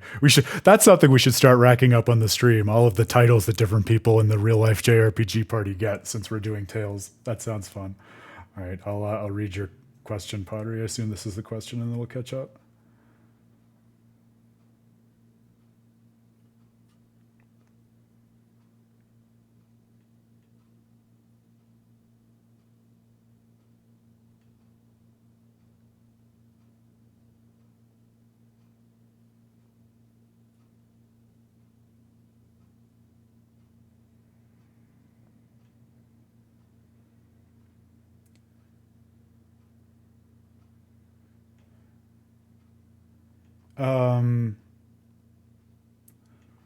I'm not. Can you say more about your question, Pottery, or clarify what you mean? Like, are you saying, like, what do we think is the symbolic content of Alphen's numbness without Shion being in relation to him? Are you saying, like, what are the advantages of his numbness? Like, what's the target for what we're considering with regard to Alphen and isolation?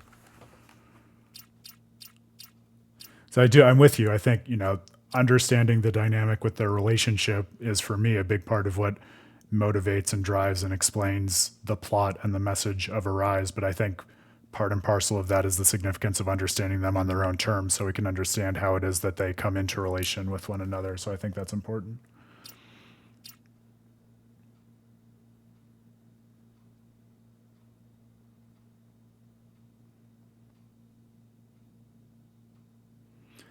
I think for me, and this is, who knows how this might or might not end up being qualified by the DLC and everything that it has said to us and will continue to say to us.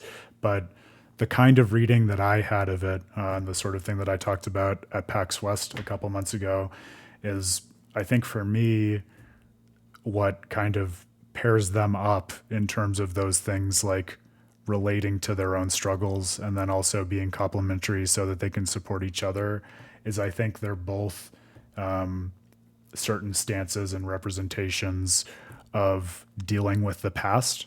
So Shion's thorns, as you say, like locally are kind of her, isolation and unwillingness to let people in and all of that. But I think it's also important that Shion is taking on what's understood to her as a curse and is really something that has come very directly from her family heritage, right? And something that she's inherited. So this thing that isolates her is also something that is not really her fault and doesn't have origins in any decision she's made. It's just a part of the past that has then come to constitute her.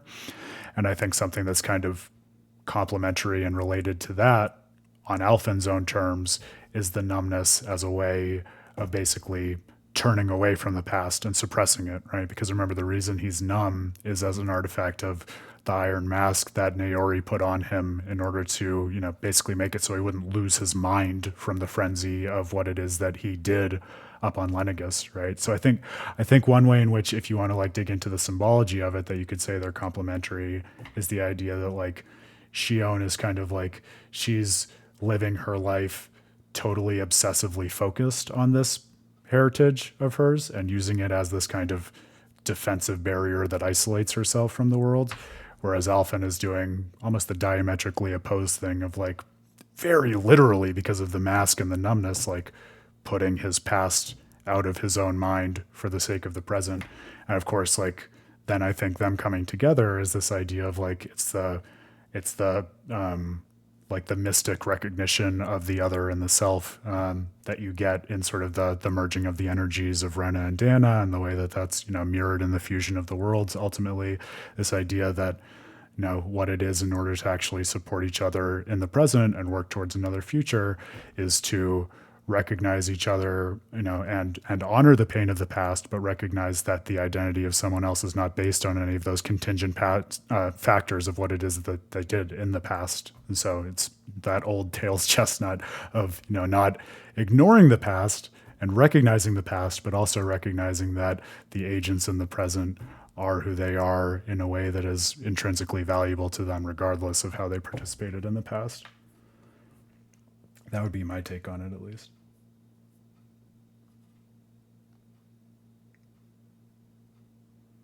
Incompleteness, yep, that's a thought too, in terms of how the way in which Shion and Alphen complement each other can help to fulfill them in ways that they couldn't do intrinsically. Grail, yeah, I see that. My goodness, we're getting chatty, which I love. I'm not used to it after all of these Beyond the Dawn streams. They've been quieter.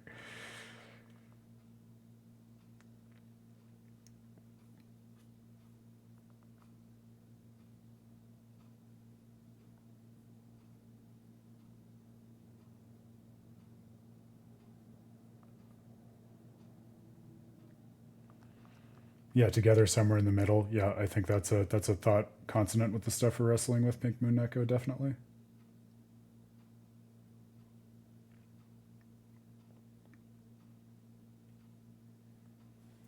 Well, I think that's the shape that Tales of Arise wants the explanation to have. I would say, Grail, is that, you know, you can think about them on their own terms, but on their own terms, yeah, it's something of a defense mechanism, but defense mechanisms at the end of the day are a weakness, even if they seem in a more local way to be something that is productive or helps you to survive. And so I think it is important that even though you can read them on their own terms, like there's a reason that Alphen and Shion are, you know, the perfect pairing for each other, just ontologically in terms of what it is that they consist in. So I think you want to be able to see them individually, but also as those who can be a perfect complementary pair by recognizing each other on their own terms. It's that kind of beautiful mystic paradox of it.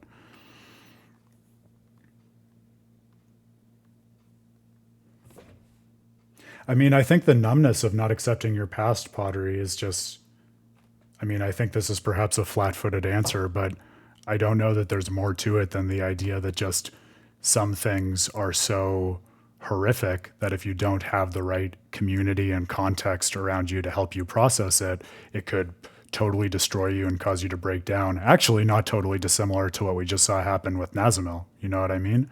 And so I think, like, what I would see as what it enables in Alphen is truly just like keeping him together as a person who can, you know, survive and act in a world where, you know, up until he meets Shion and gradually goes through the world and gets to know everyone else, like he is, you know, relatively isolated and probably doesn't have the support network that would help him to put himself back together in the way that the party does after the Iron Mask finally breaks off, and he does have all those acid flashbacks to everything that happened on Lenegis. That's what I would say.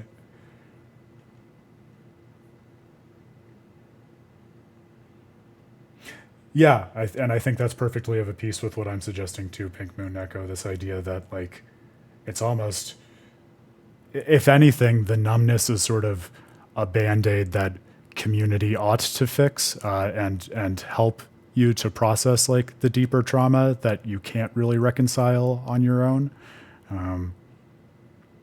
Which is why, of course, you know, Alphen ultimately needs the community in order to figure out how to put himself back together once that numbness breaks. That would be my read of it. I don't know if that's satisfying, but I think it is important to understand, you know, what it is that they're coping with on their own, but also why it is two halves of a single story. I think, you know, I go over and over again to this as like the paradigmatic example of a JRPG that is a love story, essentially, the base game, I mean. And I think what it is that we're working through right now is precisely why that's the case, because it's not a story of any one character. It's also not really a story of all 6 characters. It's a story that, in my reading, is undergirded and centered on this particular relationship that blossoms between these two characters that fit together in this particular way.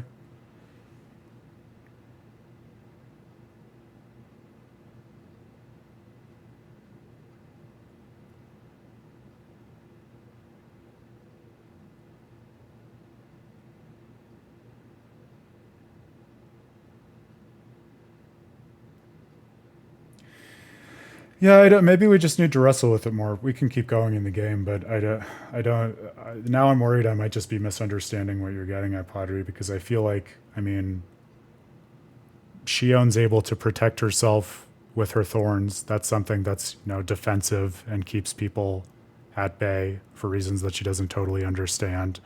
And Alphen's also able to, you know, survive and pair with Shion and the party because of his numbness. I don't know that I totally grasp the distinction that you're drawing at between the two of them. I feel like when I look at them, I see two people who are sort of enabled by ultimately deleterious aspects of their character, but which complement each other in the right way to get the engine going and building that momentum that we're talking about in the first act. But then, of course, those defense mechanisms aren't the kind of thing that are going to enable thriving and survivability in the long run, and so they both have to outgrow and overcome that.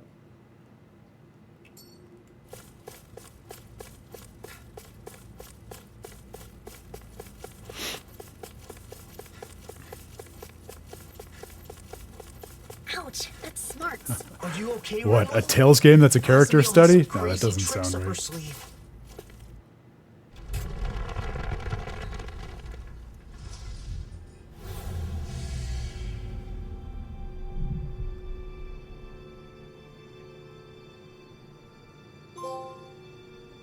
Done. The second Let's head seal. back to Nies. All right.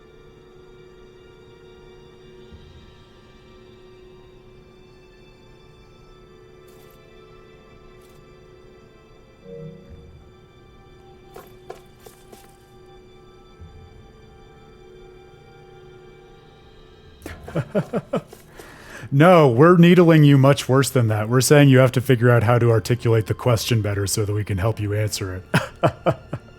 I'm joking, of course. I think I had another way I was going to try to put it. Let me see if I can find it again.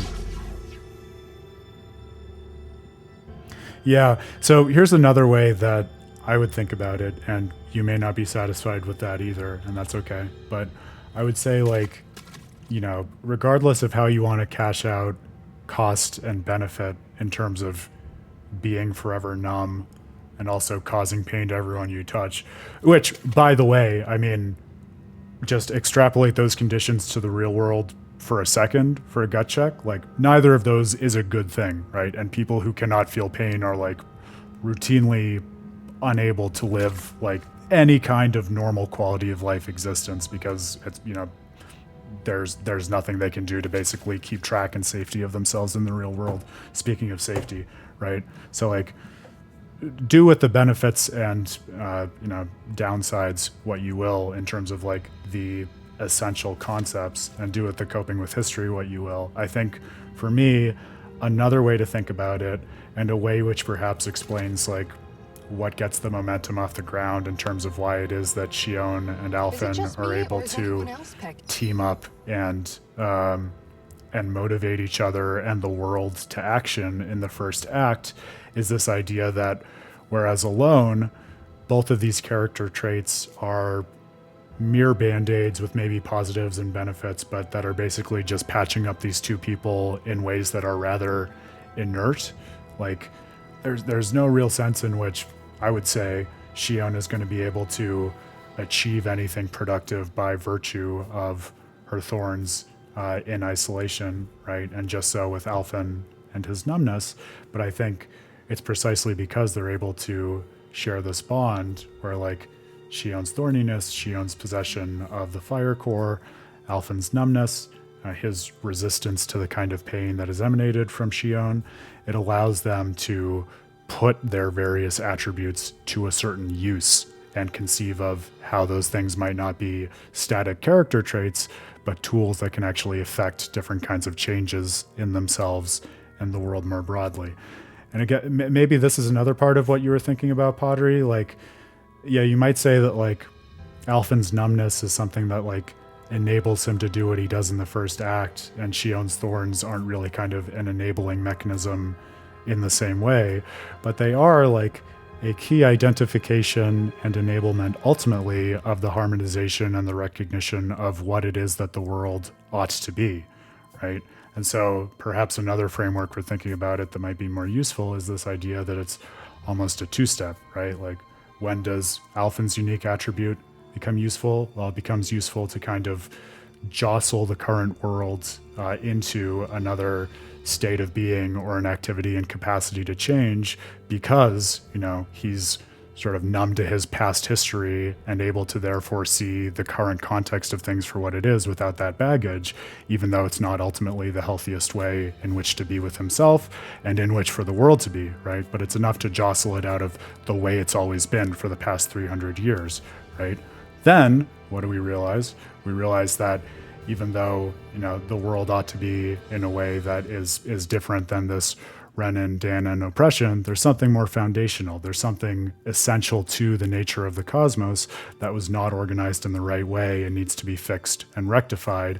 And Shion's heritage is actually an indicator of that. And so the struggle to figure out how to, like, literally and metaphorically disentangle her from the thorns becomes the guiding light and the motivating factor for figuring out how to do the more foundational work of rectifying the unity of energies in the universe. So that might be another way of thinking about it.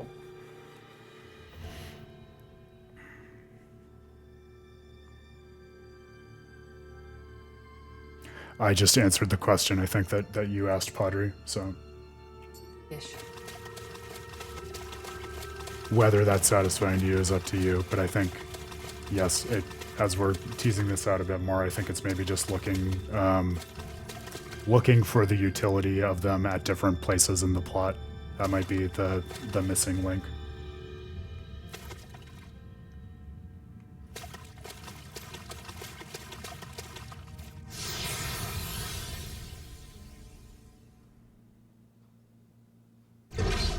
I wonder how things are going in Niez. I hope Bayfon and the others are safe.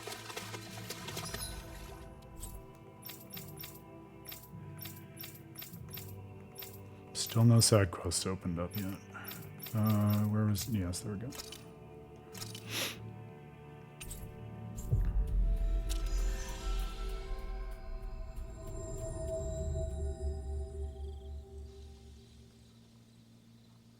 No one's doing anything. They're all just standing there. It's important that it's not an adequate picture of the present, right? I think that's intuitively the case, and it's also obviously the case in terms of where it is that the universe wants to end up versus where it is at the beginning of the first act. But I think in a similar vein to what I was talking about in my discourse on Tales of Destiny and Tales of Vesperia, I think a similar challenge is on the table at the beginning of Tales of Arise, saying, okay, this subjugation has been in place for 300 years. It's very much just at this point like the recent legacy of the world, very how it's always been. How do we figure out how to get people to rise up? And so I don't think it's a question of, you know, can we be numb to the past in order to accurately represent the present? I think it's more of a question of, can we ignore the regimented structures that have been in place over the last 3 centuries in order to get people to think more about their immediate situation, what it's really like on the ground, who is directly responsible for it, as opposed to these abstract power structures that have been in place for much longer, and how is it that we can materially resist that? And I think that, to me, feels thematically and satisfyingly consistent with the idea of Alphen's numbness and an explanation for why he, with that power, would be able to catalyze the people of Dana in the way that he does.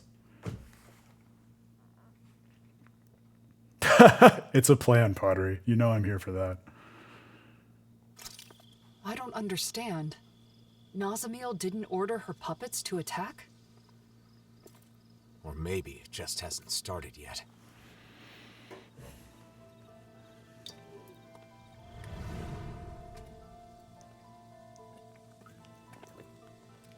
I'm sorry.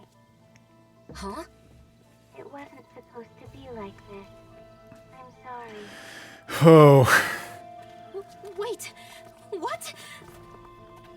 in how many ways can the game be chilling and heartbreaking at the same time? Happy. I'm sorry. What is going on? Hey, there's Bayfon. Please don't have a mask on now.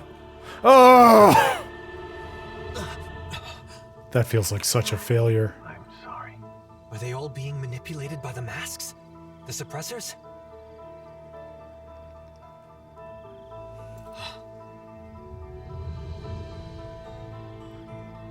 Nazamiel? Huh? Wait. If Bayfon is like this, then do you think the inn is okay? That was the gesture of Nazamiel Let's go clutching see. the necklace, if you missed that.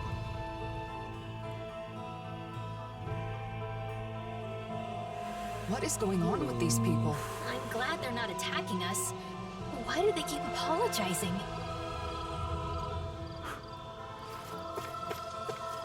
I'm in one of those horrible, reflective, literary analytic mindsets now, where part of me desperately doesn't want this to be the case in every single town we've been to, but also part of me really wants the entire world and intentions of every NPC in it to have been terraformed in this way, because that's just so fucking interesting to me.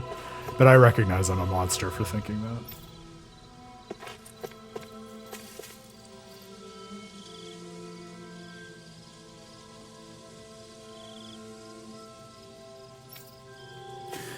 Yeah, exactly right, Pottery. That's part of why I was calling it out. That's like one of the most harrowing and vivid things I remember from my my old psych and developmental courses in college.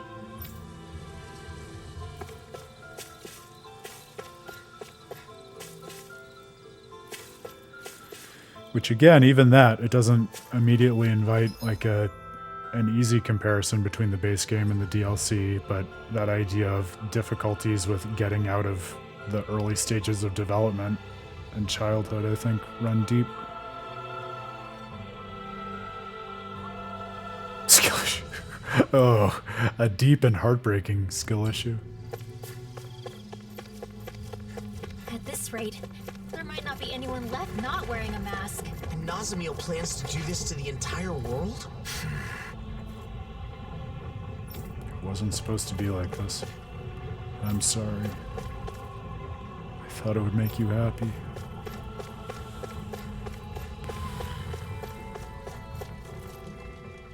I thought it would make you happy. I hope the inn hasn't been compromised. With Bayfon like that, who knows what's happened?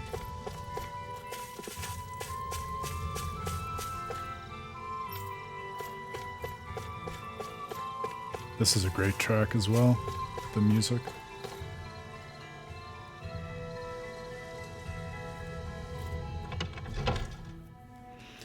Yeah, they talk about how infectious just Nazamiel's energy is, though, you know, so Gotten in. We're done for. I don't think it's as easy as 1, 2, 3 to resist. No, look, we're not wearing those masks. Which is also interesting as a concept. Oh, thank goodness. I thought for sure. There's just something almost magnetic about I'm it. relieved to see some people are still safe. Can you tell us anything about what happened here? Those masked weirdos out front went berserk all of a sudden and tried to force their way in here. Bayfon said he would lure them away and left us. So you've been hiding here. Renans and Danans, all hunkered down together. They didn't hesitate to let me in when I feared for my life. This lady saved me with her astral arts. I never thought I'd see everyone working together like this. Of all the things to get people to band together. That young man said the masked people went berserk. Well, Crisis is a reliable one. Right. Except Nazamiel said she'd already sent out orders before we got to her. Okay, but if that's what initiated the attack, then why have they stopped and gone docile now? And when they talked, It was Nazamiel's consciousness. You said so yourself, didn't you, Alphen? That does fit with what Nazamiel was saying before. How she was changing people's minds to make them the same as her. And now, she's wearing a mask, and must be in the same state as the people outside. Yeah, I was just getting ready to shout out the exact same irony, Assuming Pottery. the reigning visage Great has the minds. same effects on the wearer as the suppressors. What would happen if she were to interface with the Keystone? The purpose of connecting to the Keystone was to send orders. But if Nazamiel is also under the control of a suppressor... maybe everyone outside has gone quiet, because they've become the same as Nazamiel is right now. But if that's the case, then what was up with all that stuff they said? I suppose they must have been Nazamiel's true feelings. I don't know how it all works. That has to be it. All of those masked people we saw kept apologizing to us. If those were actually Nazamiel's thoughts, then... We have to help her. We have to find a way to show her that we aren't mad at her. But if we want to get to the Keystone, we have to find a... Now they're even less like lifeless beings, though, dude. They're like a Nazamiel megaphone, which is also very interesting. Ah, throwback. That's right. There's a teleporter there. Okay, you got me, DLC. I had already forgotten about that one. Let's go before... Wait. If we're right about what's going on, then it may mean that we'll have to face Nazamiel. Before we finally head out, we'll need to make sure we're all prepared for that possibility. She's right.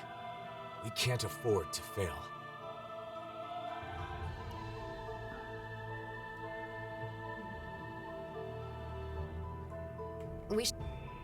Oh, I didn't mean to There's interrupt you. something I can't figure out. Assuming that the Keystone is putting the people in those masks in the same state of mind as Nazamiel right now, how did Nazamiel become like that?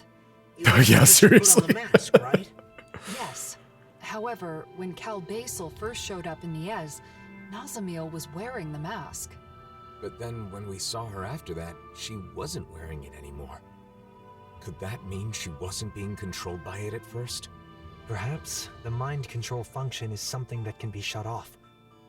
At least with Nazamiel's mask. The reigning visage. That would mean Nazamiel went to the trouble of turning that function on before putting on the mask again. I don't get it. If we were simply in the way, there was no need for her to do that after we defeated her. We couldn't have been in the way. She said she's doing all of this for us, didn't she? She also said we're her friends. That may be so, but Nazamiel still attacked us when we tried to stop her. It seemed like she wasn't listening to what we were saying. It was like we were talking past each other. We're still overlooking something. Whatever it was that drove Nazamiel to the point of fighting us. Even before she gave up and erased herself. If we want to help her, we need to find out what that is before we see her again.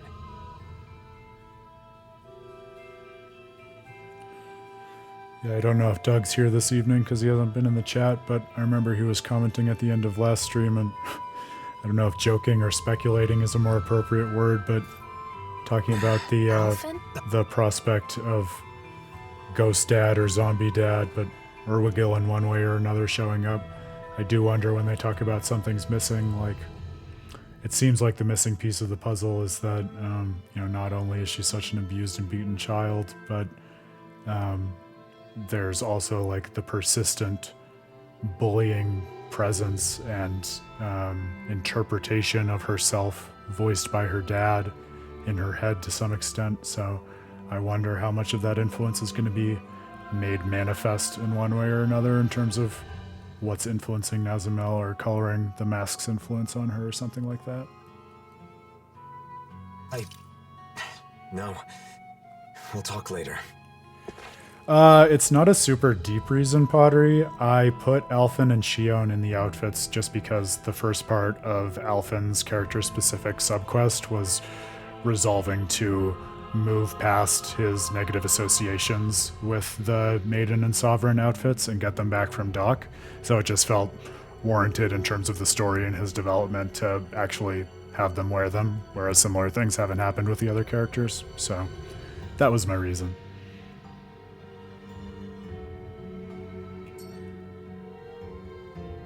It's ironic that it takes a situation like this for Dahnans and Renans to actually cooperate. A silver lining, I suppose. At least they've stopped quarreling, even if it's only temporary. Oh, everyone's calling out that irony. Pottery, Aaron, Alphen. I hear you like irony. Let me tell you a story.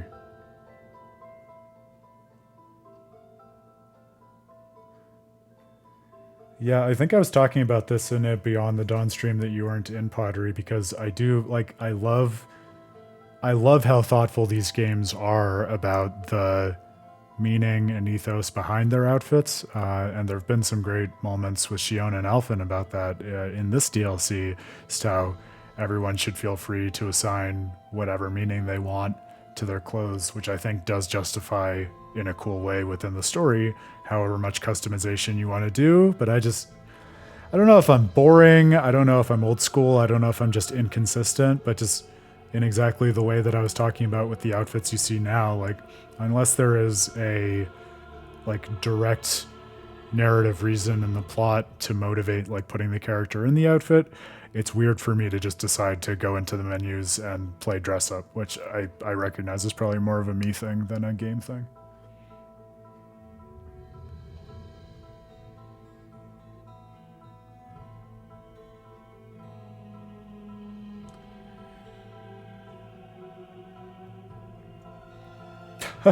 Yeah, there you go, Grail. How reassuring to have you guys back here. I can't do much for you, but would you like to stay the night? I think we're ready.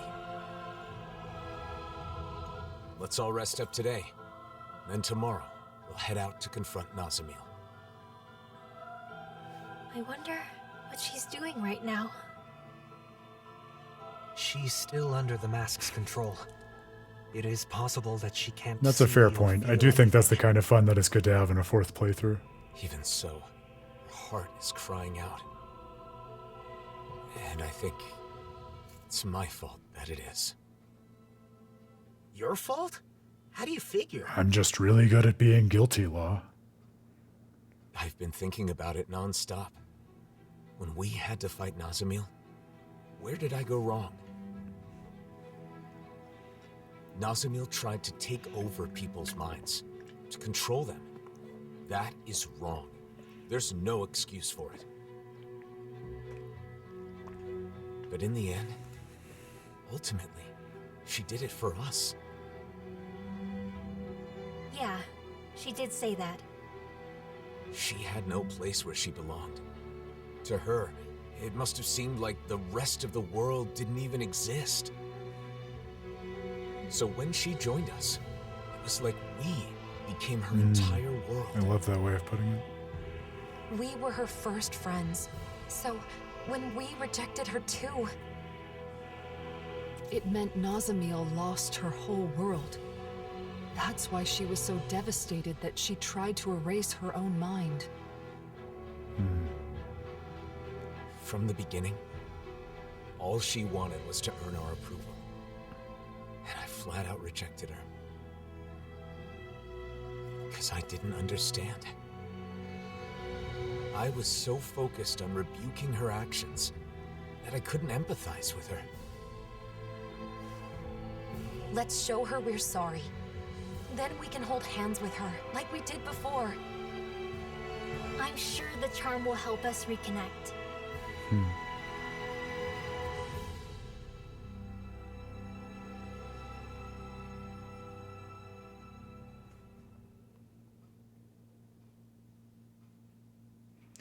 I loved that. Actually, without, being too hyperbolic about it, I really feel like that little conversation they had about making sense of how Nazamil came to be in the position she is now strikes me at first reading as one of the clearest, most concise and accurate interpretations and psychoanalyses of a villain and what it is that they're doing and what the symbolic content of that is by a party as they're working through, how they came to be in that situation and what they need to do next.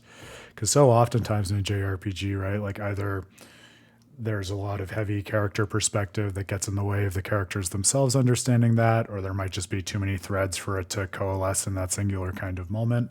Or it might come off in a way that seems cliche or trite and just hard to access and wrap your head around. But I feel like that idea of just modeling Nazamil as someone who is completely isolated, only to have her world expand to be entirely constituted by this party, and then to have that wrenched away from her back to this kind of solipsistic isolation to the point that she would want to destroy her perspective itself because it's just sadness and absence. Like that, I think, was a really nice way of crystallizing all of the stuff that has been breaking our hearts for most of this stream.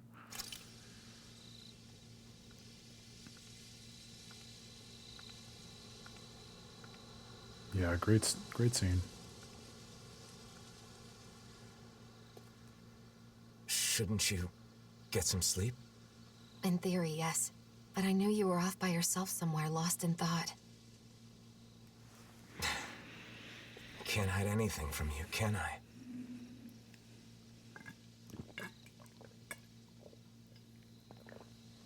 I'm sorry. No, I guess I should say thank you. Thanks for what, exactly? For letting me drag you into this life of non-stop travel. For staying with me for all this time. For everything. I've been called a hero, a destroyer, and things even worse than that. But you stayed with me, Shion. Even right now, as you're thanking me, Nazamil is all you can think about, right? I'm sorry. It's not your fault. That's just who you are, Alphen. And that's just who you are, Grail. That's why I'm here. And that's why If you we're weren't here. such a caring person, that wouldn't be the case. Shion. And besides, you're not the only one who's worried about Nazamil. I couldn't sleep either.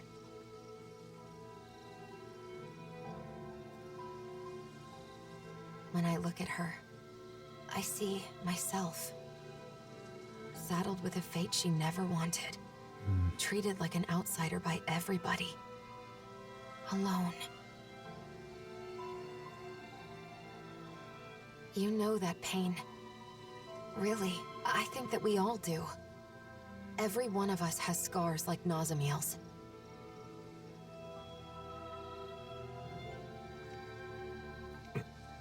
You're the one who saved me, Alphen. And along the way, I think we've all managed to save each other. That's why I want to help Nazamil however I possibly can. I want her to feel like she's not alone anymore. The simple beauty of the fact that she can hold his hand now. Yeah. Without any pain or baggage or defense mechanisms. Listen, there's something that I've been wanting to tell you.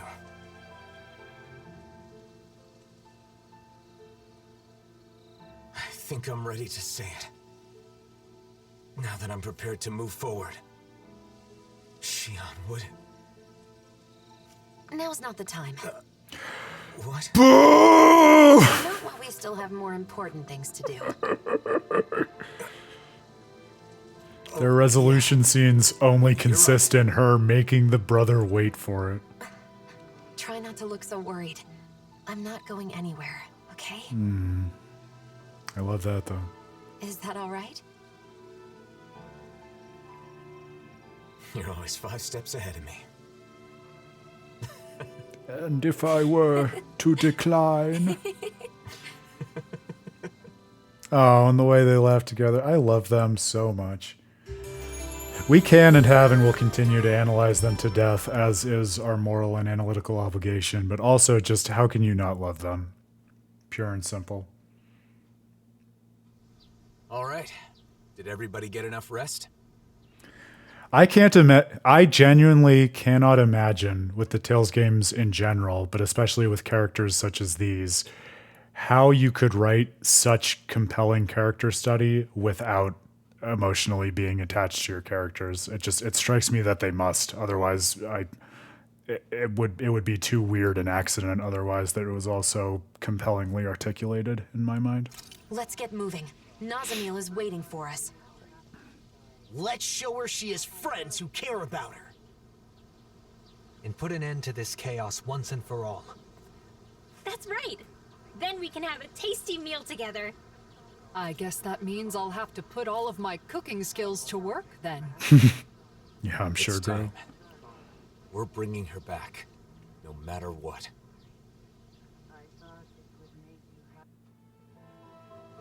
We need to avoid provoking those masked guys. Yeah. Imagine if they all swarmed us at once. Hey, quit it! I'm sorry.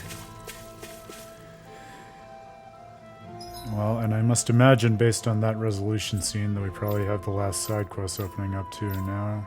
Yes, alright. Well, we'll see if we can forge through it in one stream or if we spill over into one more. I think, based on the way in which it's unfolded, I could see it going either way, but we'll try to be efficient.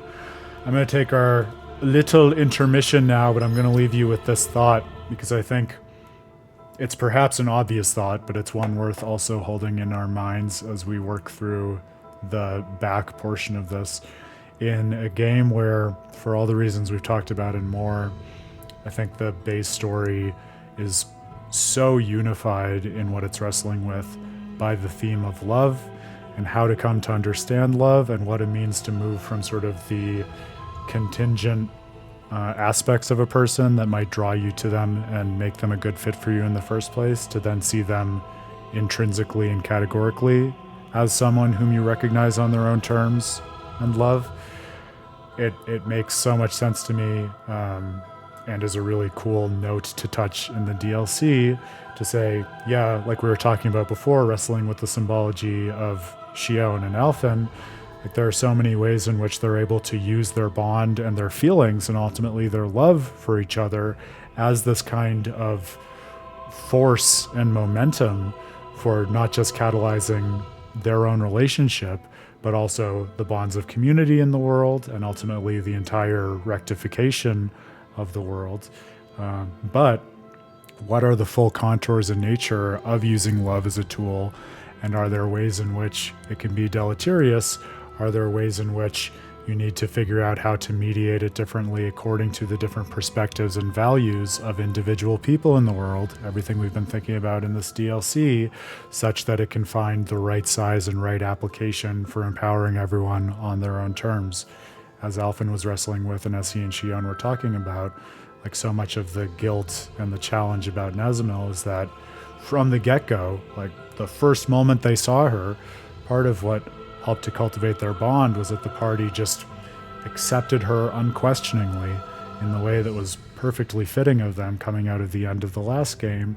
But given her particular background and understanding in the nature of who she was, perhaps there's a different way according to which that love needed to be mediated in order to give her a firmer sense of self and ability to self-actualize and form those relationships, which of course seems to be what they continue to be working through now, and what will hopefully, Jesus Christ, I hope, be a positive resolution, not just for them and the world, but also, especially, perhaps, for Nazamil. So, can't wait to see where we go next, friends. Cheers. I will see you in 5 minutes or fewer for our next session together. Don't touch that dial.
All right. Might have been slightly under 5 minutes, but I want to see if we can plug through as much of the remaining content this evening as possible to try to not muddle our schedule too much. So we'll forge right ahead. I was also thinking I felt happy in a preliminary conversational way with where we ended up in terms of the symbology of Shion and Elfin. And Pottery, I take it from your message that you're not here. But a further thought, which I would say is, at least in terms of how I think about and interpret and schematize the storytelling of video games and just narrative in general, I think a big part of what grounds your interpretation and the way in which you want to explain the game and the meaning you want to derive from it comes from kind of the base unit of symbol that you use and what you circumscribe as having a particular metaphorical meaning within the game. So I don't think it's like an intrinsically flawed position to say something like, especially in a game like Tales of Arise, the proper semantic unit for symbolism to look at in the party is not as Shion as a character unto herself and Alphen as a character unto herself, but actually the pair of them as a unit. Right? I think that's an available interpretive option that we have. And so if we do find ourselves running into problems with thinking about how to interpret their symbology on their own terms, one move to maybe give us a different, perhaps more holistic and satisfying perspective would be, well, maybe the reason that it doesn't seem quite right, the relationship between them when we're just looking at two different halves of it, is because the entire conception of how they stand in relation to each other is the driving force of the narrative in Tales of Arise. So it's another option to think about. Let us embark on some quests.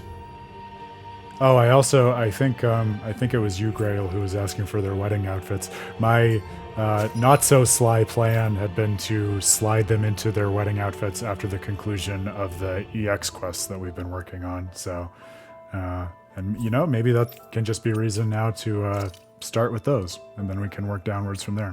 Why don't we do that?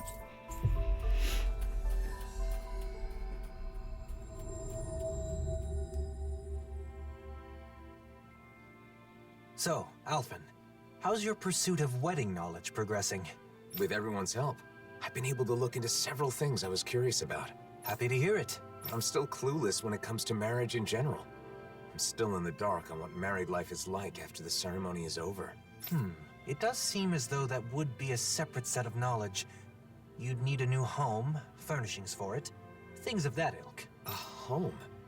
You need a house if you get married? It's not a requirement, but generally speaking. It even came up in the conversation amongst the ladies that sparked your quest for knowledge. Shion said she wanted a warm home to live in, remember? It's completely normal to think of such things. But Dohalim, I thought we would just get married and live by campfire for the rest of our lives. It is? So I've heard. Then the next thing I research will be where to live after getting married. I want to know everything that's needed. This week on Tales of House Hunters. Very well. You know, I once heard someone say, marriage is not the destination, but a new departure. I believe those were Droshin's words of wisdom. Really? Does that mean Droshin's married? He is indeed. Seeing as he has experience, you may wish to seek his counsel. All right, let's go. I know I wasn't blown away by the design of the special sword that we got for Alphen in the mausoleum initially, but I will say the more I've seen just the hilt of it over his shoulder, the more I am drawn in and entranced by it a little bit. I think it's cooler than I gave it credit for at first pass.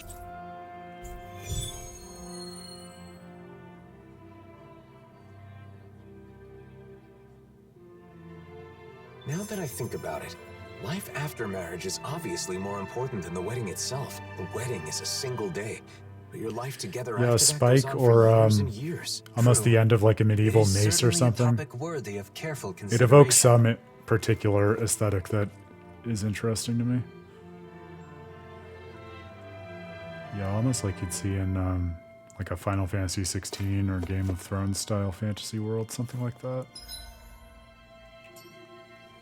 But a bit more dungeon-esque.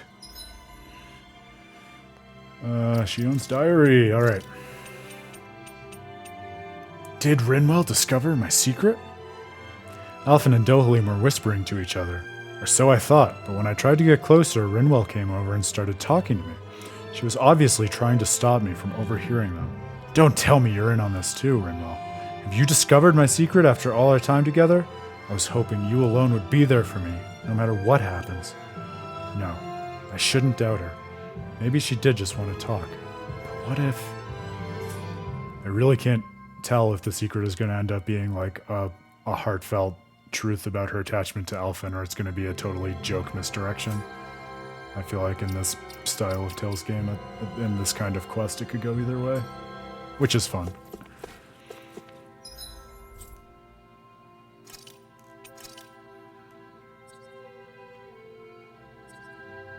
Oh, well, that's right outside. We can walk. We don't need to fast travel to the other side of this door.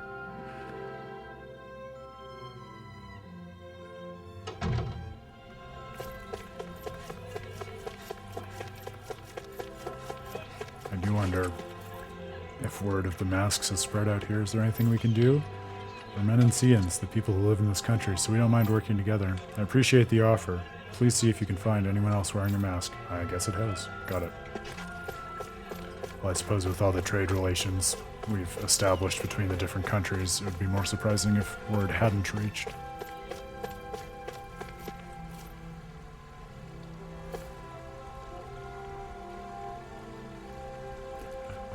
I know.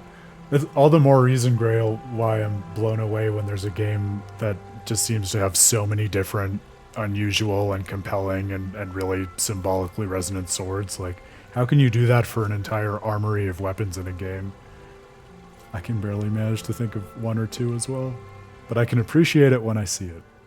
Oh, hello. Did you need something?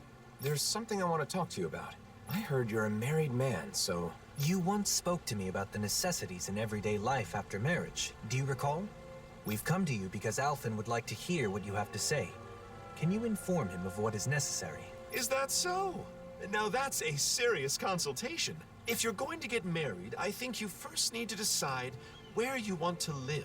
No, I'm not getting married in the immediate future. I'm just curious and doing some research. I see. Then if you're not yet getting married, you need to start by going on The Bachelor. I see. Even so, I think you'll get an idea of what you need if you picture what you want for yourself. Are there any cities you've thought would be nice to live in? No, not really. I'd never given it any thought. You know, Shion once said that she enjoys the mood of gazing upon the snow of Cyslodia, and that doing so calms her. Other than that, she also mentioned that she finds the weather pleasant in Ganeth Heros. She did? Maybe that means she wants to live in Cyslodia or Ganeth Heros someday. I was just reacting to Shion's comments. Don't read into it too much. Of course, we would never. I love how he's gradually giving up on maintaining the facade as the quest continues. If you don't have any strong preference on where you want to live, maybe you should spend some time traveling around. Cast aside your preconceived notions and look around with an objective eye. You'll likely discover some conditions you can't compromise on. Thanks. I think it's worth a try. Should we start by visiting Cyslodia then? I can see what Bregan has to say too. By all means. I think it's smart to learn about marriage and all it requires well in advance. Married life is like a long journey. If you don't care for and support each other, it won't last. The most important thing is to discuss and understand each other. Two people living together... We've strayed quite far from the matter at hand. Ask a simple and question. It seems this is going to take a while yet. Not as long as the speech you gave at Kagari and Notio's wedding. My apologies. Are you in a hurry? I still have more to share. Thanks for your help, Droshin. You can tell me the rest the next time I see you. Oh, I wouldn't have placed that in a million years, Graham. Good looking out. Homes in Cyslodia are constructed to withstand the snow. That's one of their good points. I never thought much about how a house is designed. This is all so new to me. We need to start keeping an eye out for this kind of stuff. Wandering aimlessly won't cut it. That must be marriage thing in game I haven't played yet, huh, Grail? Which is the stack of those is rapidly dwindling, so be careful what you say for spoilers.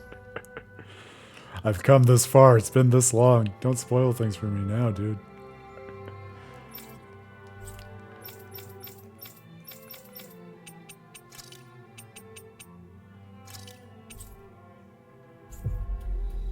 Let's go. House hunting.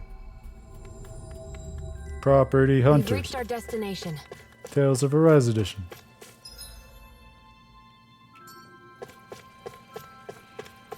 One thing I'm surprised about, and this is perhaps so obvious that we didn't think to mention it before, and maybe this is something that the DLC will end on, but it's a new world, and I get that the popular understanding seems to be that Dana absorbed Rena, but I'm kind of surprised, like, that I guess it's still just being called Dana. I might have thought that they would come together to give the world itself a new name, considering that it's a world that's differently constituted than the two pieces which came together to form it. As I said, maybe that'll be the flourish at the end of the DLC. They give it a new name or something.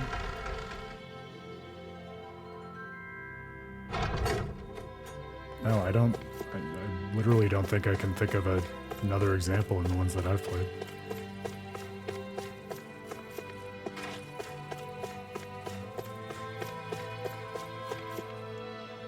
I think that's one of the things that I've said before I really like about Tales of Arise, though. Like, I think, at least among the JRPGs that I've played, I think it's rare to see a love story so fully consummated at the end. And I think it's pretty special to witness that entire arc with Alphen and Shion. And it makes it all the more characteristic of the nature of the game. We'll name the world Yggdrasil. Because of no reason. What? You're looking for a place to live? And then nothing bad ever happened in that world ever again. We're gathering information about marriage. More specifically, we're currently looking into the process of house hunting. Sounds complicated. I don't know anything about all that, but we'll welcome you with open arms if you want to move here. We'll name the world Namco Banda Planet. Thank you for saying so. Rolls off the tongue. Thing is, there are some difficulties with living here, as you know. For one thing, there are more disputes between fellow Danins here than in other nations. I'd hope they'd all get along better after they were freed. But I understand things still have a ways to go. The other thing is that, in general, Renins aren't allowed into the city. You get lots of Renins coming to see you, don't you, Alphen? I know you've got both Renins and Danins in your crew. Yeah. That could be a problem anytime Renins want to come visit. Give them credits. They'd make it like a joke satellite moon to the planet. The last issue is that the land around Cislodia is barren. It isn't easy to secure the food you need. We're not starving yet, but there's not much by the way of access. And it's only populated by turtles and cats. So, as a joke. If someone with, say, an incredibly high metabolism were to move in, it would put more strain on Oh my god. If Alphen and Shion moved here, it would entirely disrupt the ecosystem's balance. I had the same thought. Even if I'm comfortable, the person I live with may not be. Yes. I think it's important to keep that viewpoint in mind when looking at other cities as well. Thanks for talking with us, Bregan. I'm not looking to move just yet. But when the time comes, I'll remember everything you said. Been a pleasure. Come by any time. Gathering information, house hunting. You got some big life changes planned there, Alphen? If it is what I think it is. Nah, I won't pry. Good luck, Alphen. Thanks, Bregan. Now then, shall we depart for Pelegion? I will refrain from shamelessly recommending it, though. Yeah, let's. The more places we can visit, the more informed I'll be. Plus, we can talk with Gagne to see if he has any advice. Going to Cislodia really helped me understand some of what's important when deciding on a place to live. If we continue to observe different locales, we will be able to understand more clearly what type of location is best. Yeah, I mean, I think depending on how you define Moon, Lenegus might or may not qualify. It was certainly a satellite, but certainly not part of the naturalistic world order since it was not reintegrated with everything else. But no, I don't think so. They made a point talking earlier in the DLC, I think it was before you showed up, Grail, that basically the only thing you could see in the sky, you can't see it here. I don't think. Oh, you can kind of see it over there in the distance.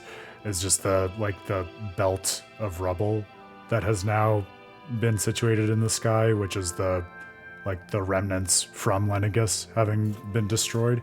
Yeah, you can see it more clearly now, which leads me to believe that there are not moons, because otherwise there would presumably be some point of reference to that, or else we would be able to see them.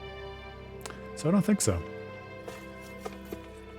I think it is a moonless cosmos, from the amount of it we're able to see at least.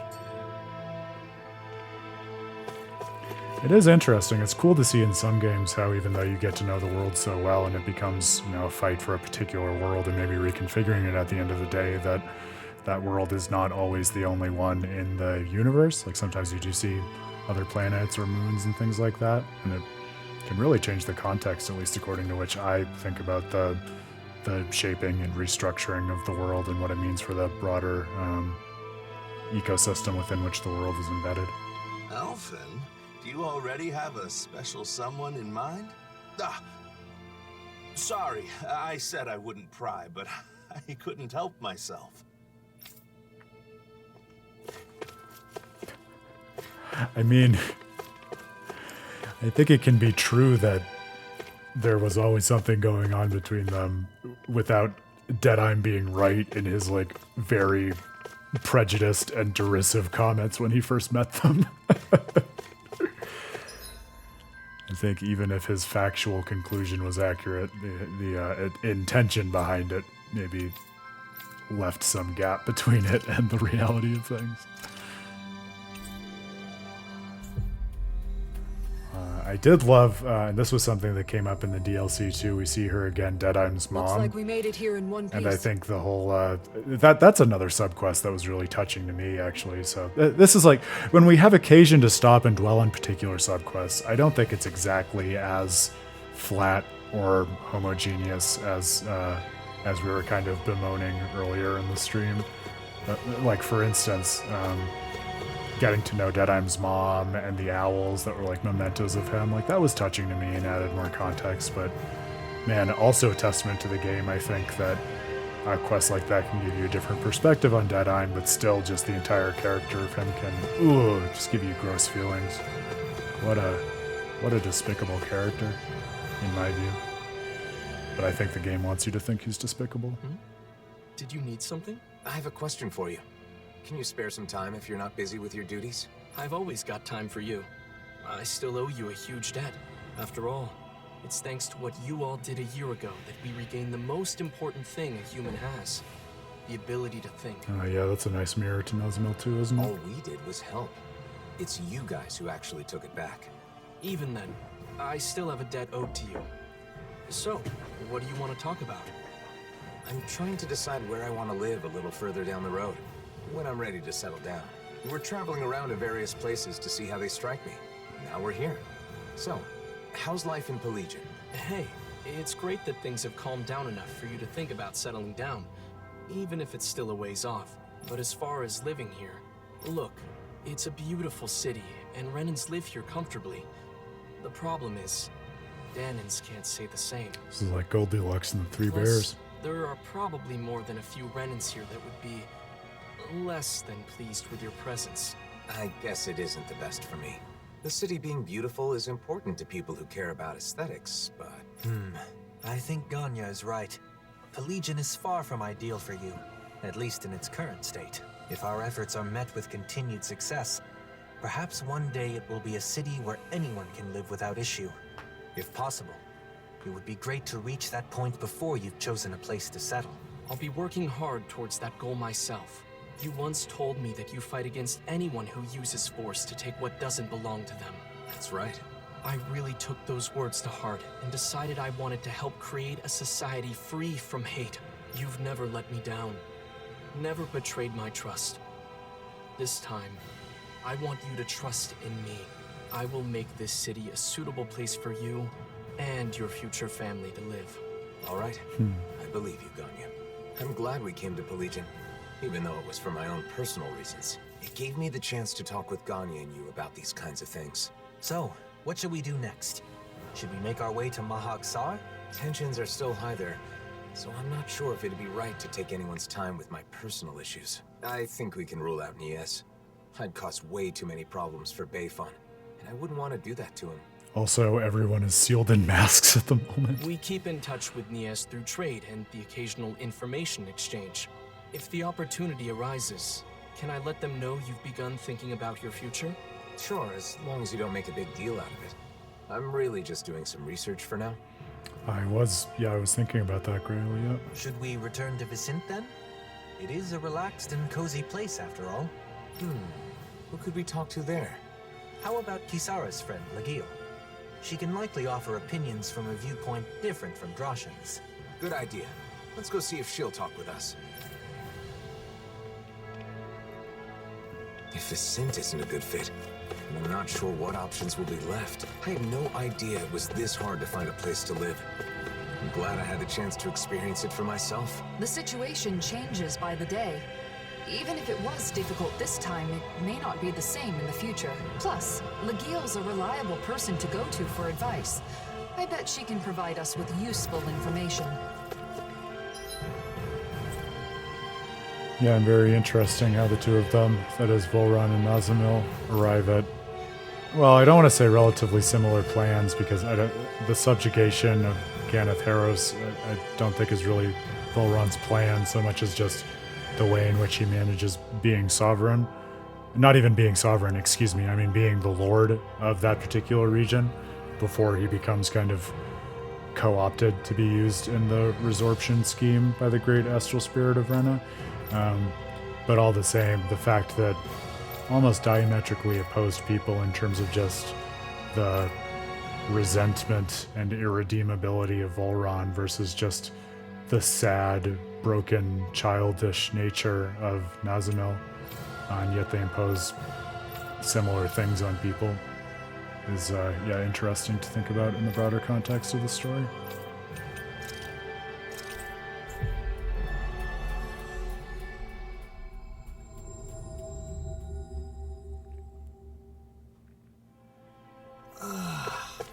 We finally made it. Oh, there are some people with masks here. I'm sorry. If you spot anyone wearing a mask in the city, keep your distance and alert the service corps. I know I called this out last stream too, but this also reminds me of when the replicas start just showing up with no sense of place or home in Tales of the Abyss. A very similar sense of tragedy. I wonder if people who are masked can go back to normal. I'm worried about them. Oh, the way that one is just reaching out and grasping and failing. So much can be said just with one gesture, you know? Don't hate me. You okay? Get a hold of yourself. Just leave it to the service corps. I assure you they can handle it. Don't worry. Forgive me. The people wearing masks act lifeless. I hope it isn't something serious. I hope it isn't something serious? Lady, what do you think it is? Oh yeah, that's pretty weird. Those people wandering about with no sense of self, depressed and apologizing to no one, grasping at nothing. Anyway. Legio, sorry to bother you. Can we chat with you about life in Vicente? Oh, I'm happy you'd come to me for advice. But life in Vicente? Why? Is someone going to move here? Hypothetically. I'm considering it, but I haven't decided or even thought about a lot of details. For now, I'm traveling around and trying to find a place that would be nice to settle into once my journey is over. Is that so? Well, I think Vicente is a great place to live. But recently, the population is exploding, and there isn't much space. We're getting overcrowded. Guess there are downsides to Vicente's skyrocketing popularity. But if you're going to live in Menencia, there are other options besides Vicente. For example, you can build a house near Traslita Highway just outside of town. Outside of town? That thought hadn't occurred to me. I know a really nice spot. However, it's currently inhabited by a gigantic there it is. That old chestnut. Perhaps we can take care of that problem when we go scout the location. Oh, that would be a huge help. Would you please? Okay, we'll take care of it. We can't build a house if Zugals live there. Thanks. I appreciate it. I think it was just Artorias with fewer steps, right? Like the totalitarian authority of the Abbey and its religious bent, but just with Volron as the sole arbiter of it. That's how I read that. By the way, I apologize if I've got the wrong idea here, but if marriage is the reason you end up relocating, then can I have your wedding bouquet? Hypothetically. I already told Kisara, but I heard that if you can't catch a bouquet, you'll always be single and alone. So you're where she heard that preposterous rumor? All right, let's go take care of the Zugel on Treslita Highway. That land will be important if you want to develop it in the future. We must eliminate any threats that lurk there.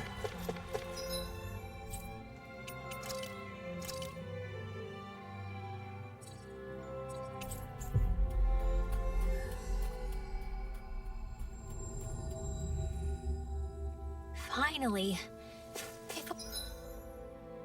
All right. I guess maybe while we're working into the end game subquests, it is a good opportunity to fill out the skills some more before we move on. We're mostly filled out at this point, which is nice.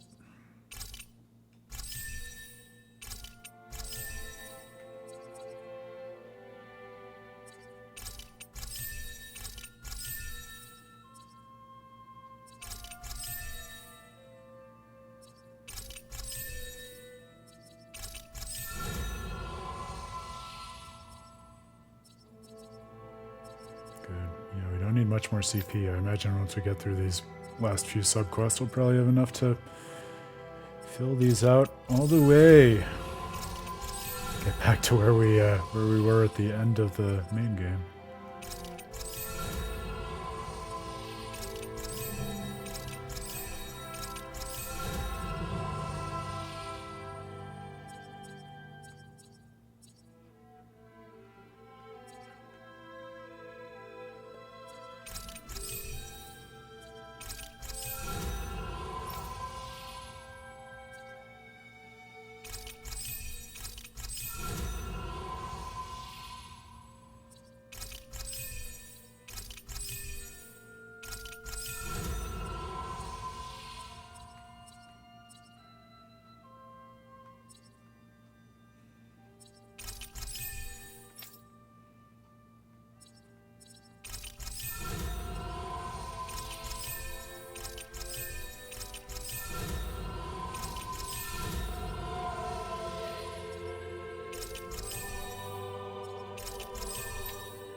I think that's a comically dark way of reading the way that the Helgank will eventually use him. Yeah, like a Volron hype train run out of control. Even to the point that poor Volron himself lives in agony at the pained existence of becoming a living meme. You have to want to see it, but once you do, I think it's there. Makes me wish we could just reach out and give him a hug, and Nazamil. Take one of them in each arm.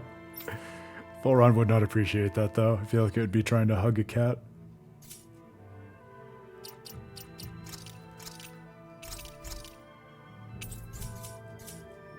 Only we could have flown with the wind to get here faster. Now then.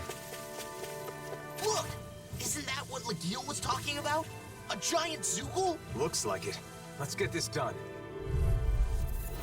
Oh man, I hope I live long enough to regret this. You and Automod. That's the real deep lore relationship in this real-life JRPG party.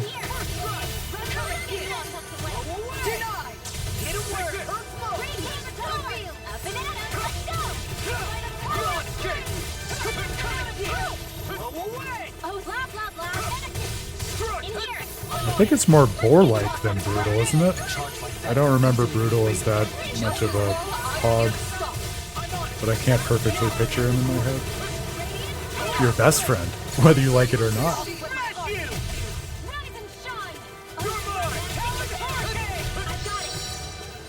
Meteor storm! Alright, there we go.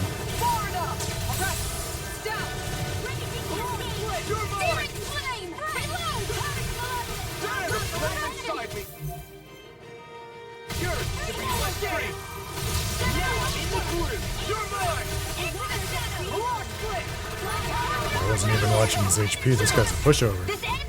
Consider yourself finished.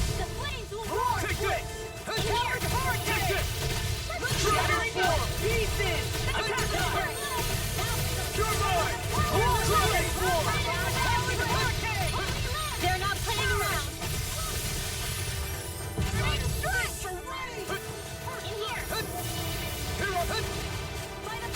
Dragon form. I'll crush you. I think there are worse strategies than that. I think in pretty much any Tales game, like, it's never going to be the worst strategy to spam Meteor Storm if that's an option for you.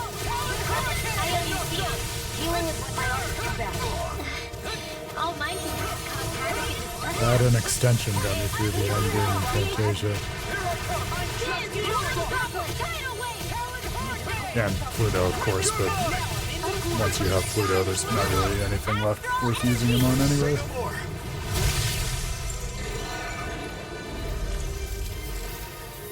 He's back! Welcome back, Potter. We're house hunting! Like Lagil said. Great view, and relaxing too. Sounds as though you like it then. I too feel this would be a good spot for you. I feel like I could just wake up, check out the view, do a little stretching, and be ready for a big day. Feeling good about your environment is important. Now, shall we return to Vicente and inform Lagil? I can envision it too. Nice exercise in imagining what the future might look like. This might go well in that new recipe. This might be my favorite of the marriage quest so far. You're the one making it. Just the idea of, you know, as someone who's been a world traveler and liberator, totally reimagining your relationship to habitat and thinking about, like, what would it look like to settle down? What would a house even be? It's a very fun way of Alphen totally reconceiving who he wants to be in the future. Not who he wants to be, but how he wants to embody himself in the world. That was quite the little adventure we went on.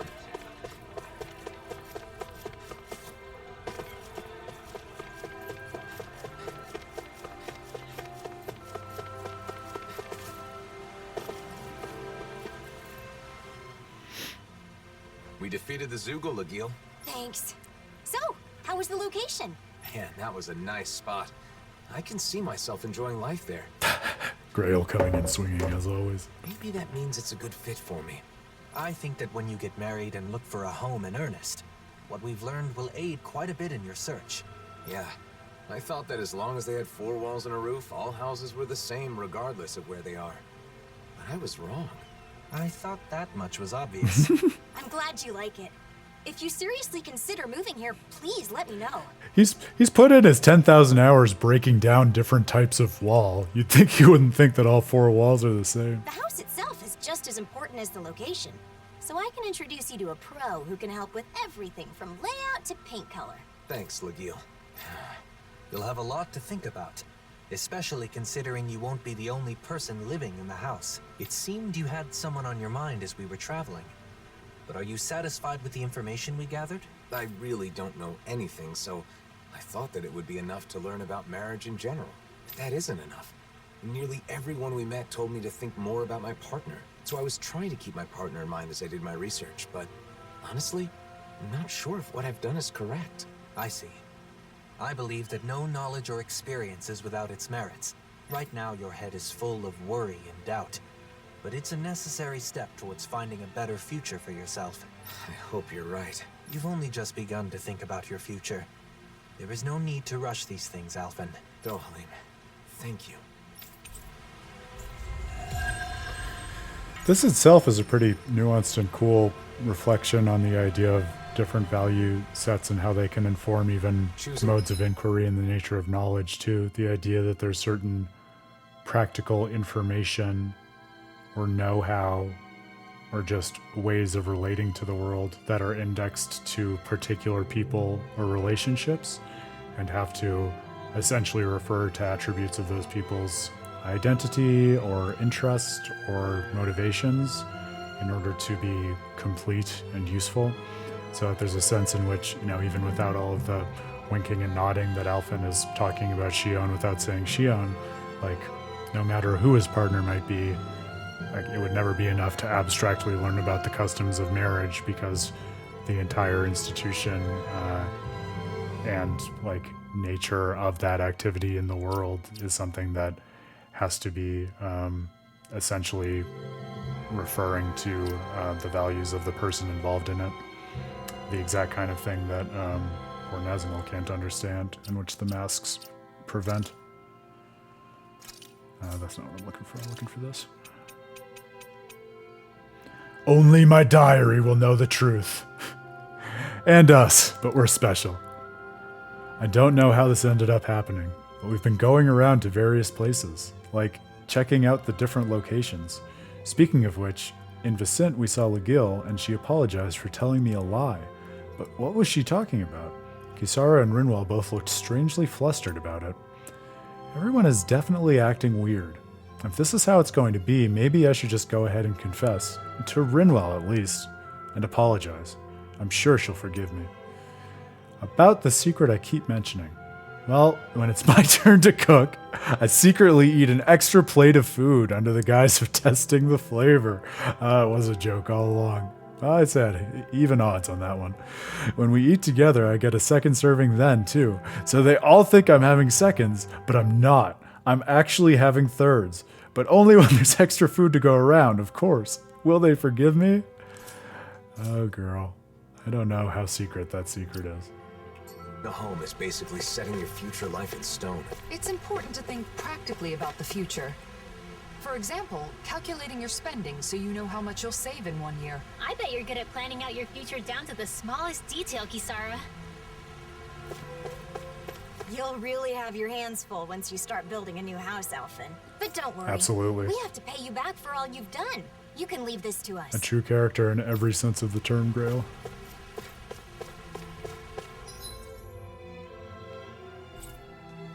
Never disappointed when it comes to tales and characters. They know how to do right by their characters, in my humble opinion.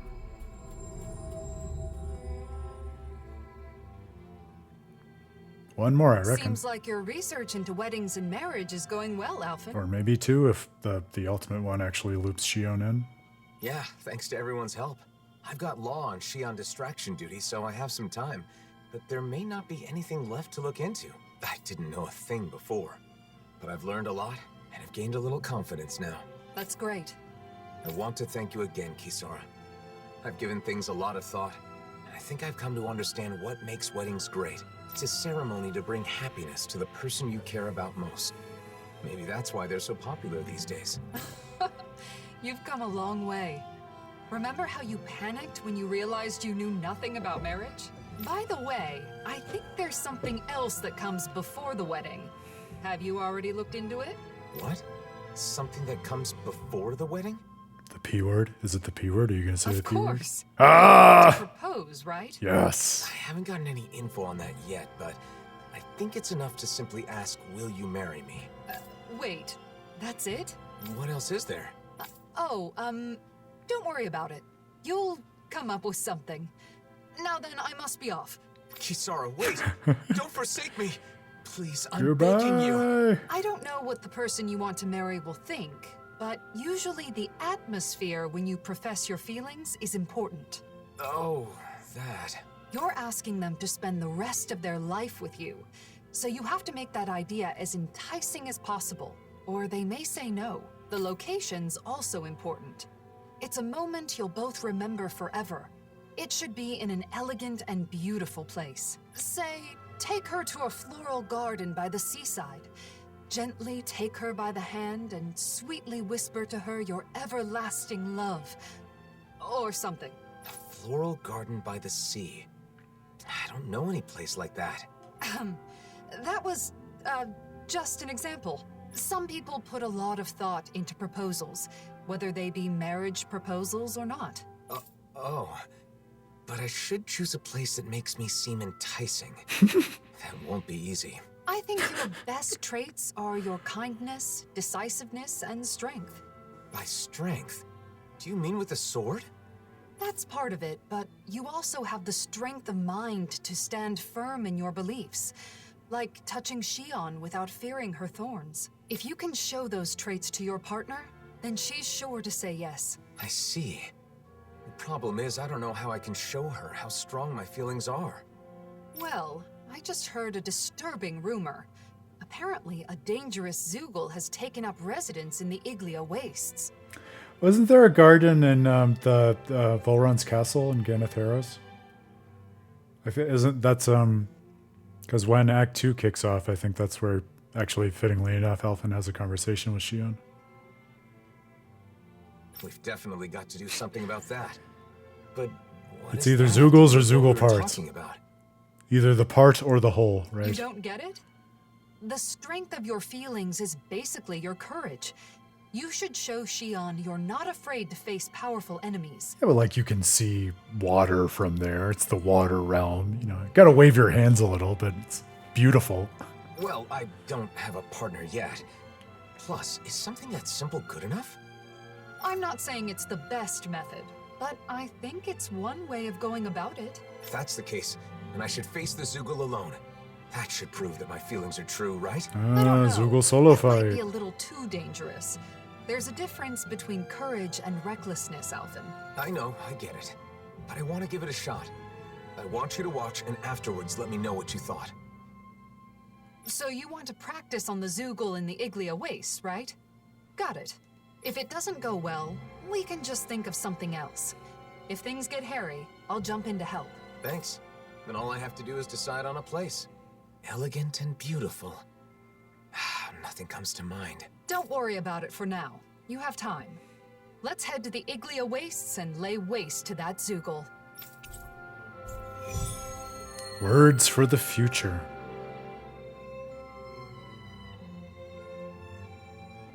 Fighting alone against a powerful foe is the perfect chance to test myself. Lately, I've always had Shion and the others nearby, so I guess it's been a while. Don't lose sight of your goal.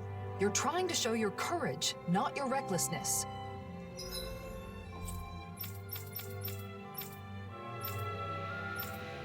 One-on-one fight, grudge match.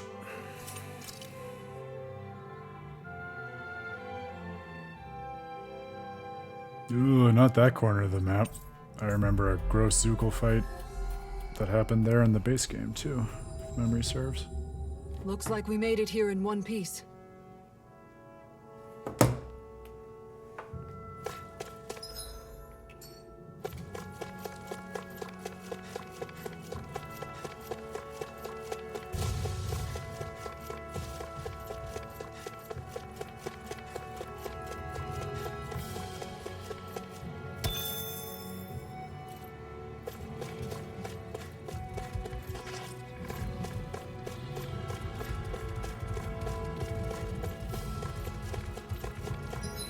I mean, I feel like it takes place continuously and alongside the main DLC story.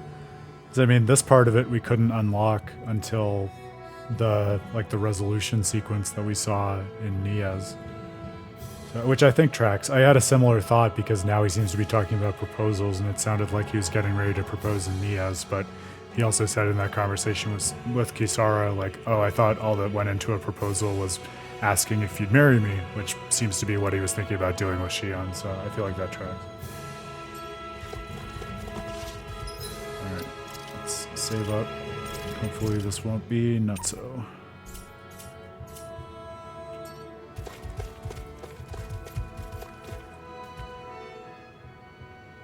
There's the giant Zoogle, and there are more around it. Okay, I'm going in. You watch from a distance. I'll be sure to help if it looks like you're in danger. Good luck, Alphen. No choice. Oh, okay. I thought it was a giant Zoogle. This is just a bunch of little fellas. Take this! The flame inside me yearns to be let free! Dragon Swarm! Take this! Dazzle! Rising Falcon! You're finished! Take this! I'm not done! Great! Next! Take this! Dragon Swarm! Take this! Dazzle! Thunderous Devastation! Coming through! Ha! Now! Scarlet Inferno! More! Oh, Strike! it is a group fight or whatever they call it. No escape! I was hoping that would not be the case. That's alright. These are weenies. If I can hit them. Yearns to be let free! No escape! There! Great! 9-10 more! Thunderous Devastation! Rising... You're mine! Vacuum Blaze! I'm not done! You're finished! My turn, more! Strike! Thunderous Devastation! Ha! You're finished! Ha! Ha! Strike! Strike! Dazzle! More! Ha! Eat them! Vacuum Blaze! Take this! Dragon Swarm!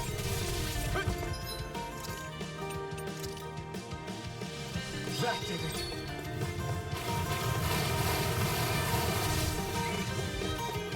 Take this! Dragon Swarm! There! Hat! Flaming Thrust! More! You're mine! No escape! Right! Take this! Vacuum Blaze! Hat! Dazzle!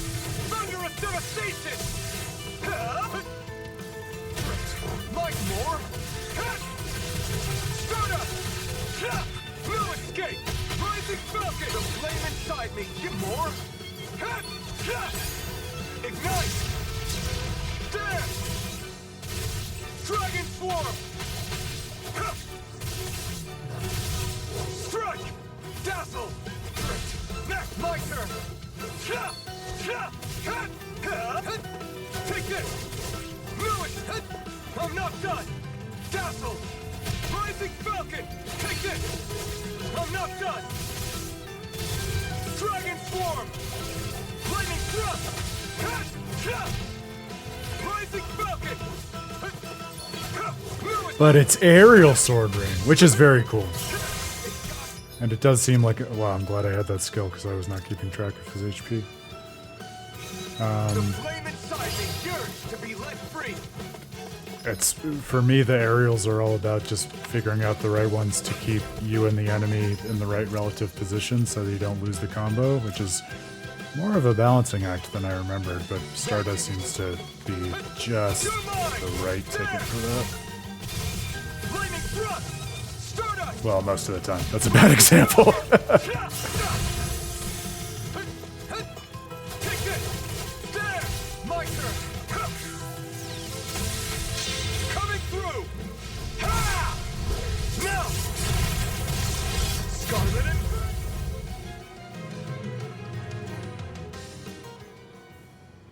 Hey, what's going on here?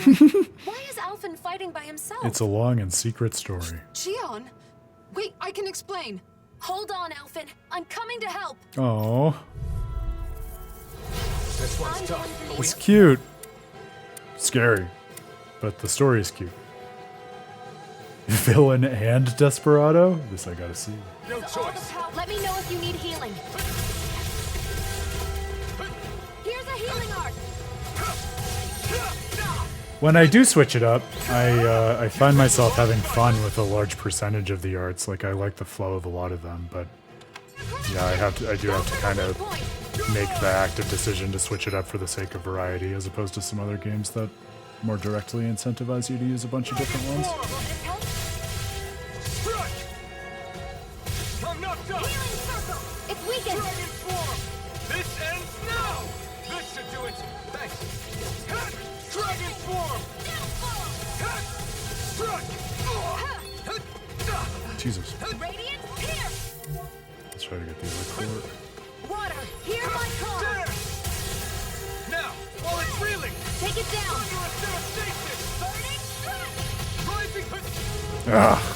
Timing. God damn it. To be let free.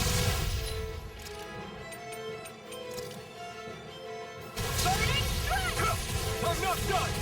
Dragon form! I'm going to need to use all the power of my healing arts to accomplish this. I'm gonna need more than that. Try harder! Do it! You're never gonna be disappointed with Demon Fang. My old beloved friend. Oh! Insulting.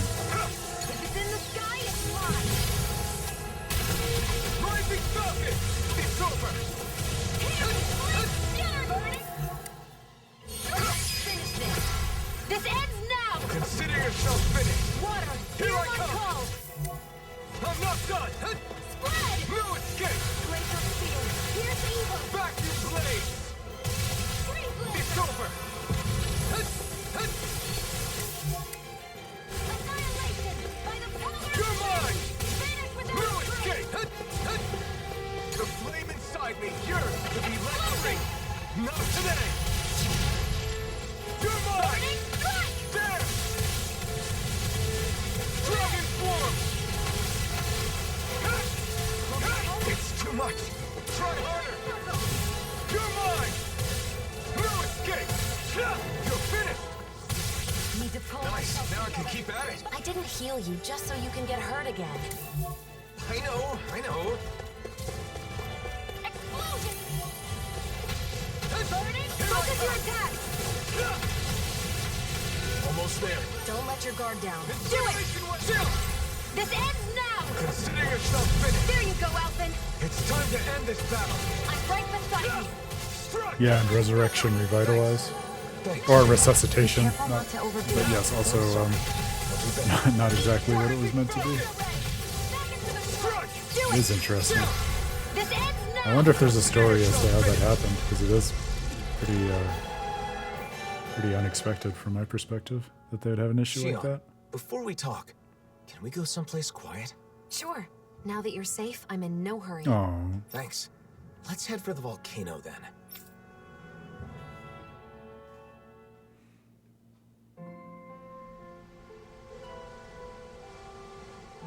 like it's their own little spin on it or What? something. So the reason everyone's been talking in secret has been because they're helping you? Yes, that's right. I've been looking into something, but I asked everyone to keep it from you.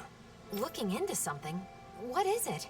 And why am I the only one you didn't tell? See, I've been thinking about the future. What I want to do, where I want to go, things like that. But I didn't have enough knowledge, so I knew I needed to get more. I didn't want the person I want to be with to think I'm unreliable for not knowing anything. I see. So you've been traveling around and getting advice from various people? That's right. And a lot of them told me that when I gather information, I need to think more about the person I want to be with. In the end, I'm not really sure if I've accomplished what I set out to do, though. I'm sorry I kept it a secret. I thought that if I included you, I'd end up completely relying on you. Alphen. I'm really sorry. Alphen, people told you to think more about the person you want to be with when you do your research. But wouldn't it be best to do the research together with that person? What's wrong with relying on her? Anyone who knows you understands you're someone who can be counted on. I mean, if I were that person, I'd certainly rather do it with you than be kept in the dark. Together. That makes sense. Maybe I was trying to show off or something. But if this person knew how far you and everyone else went for her, I'm sure she'd be very happy.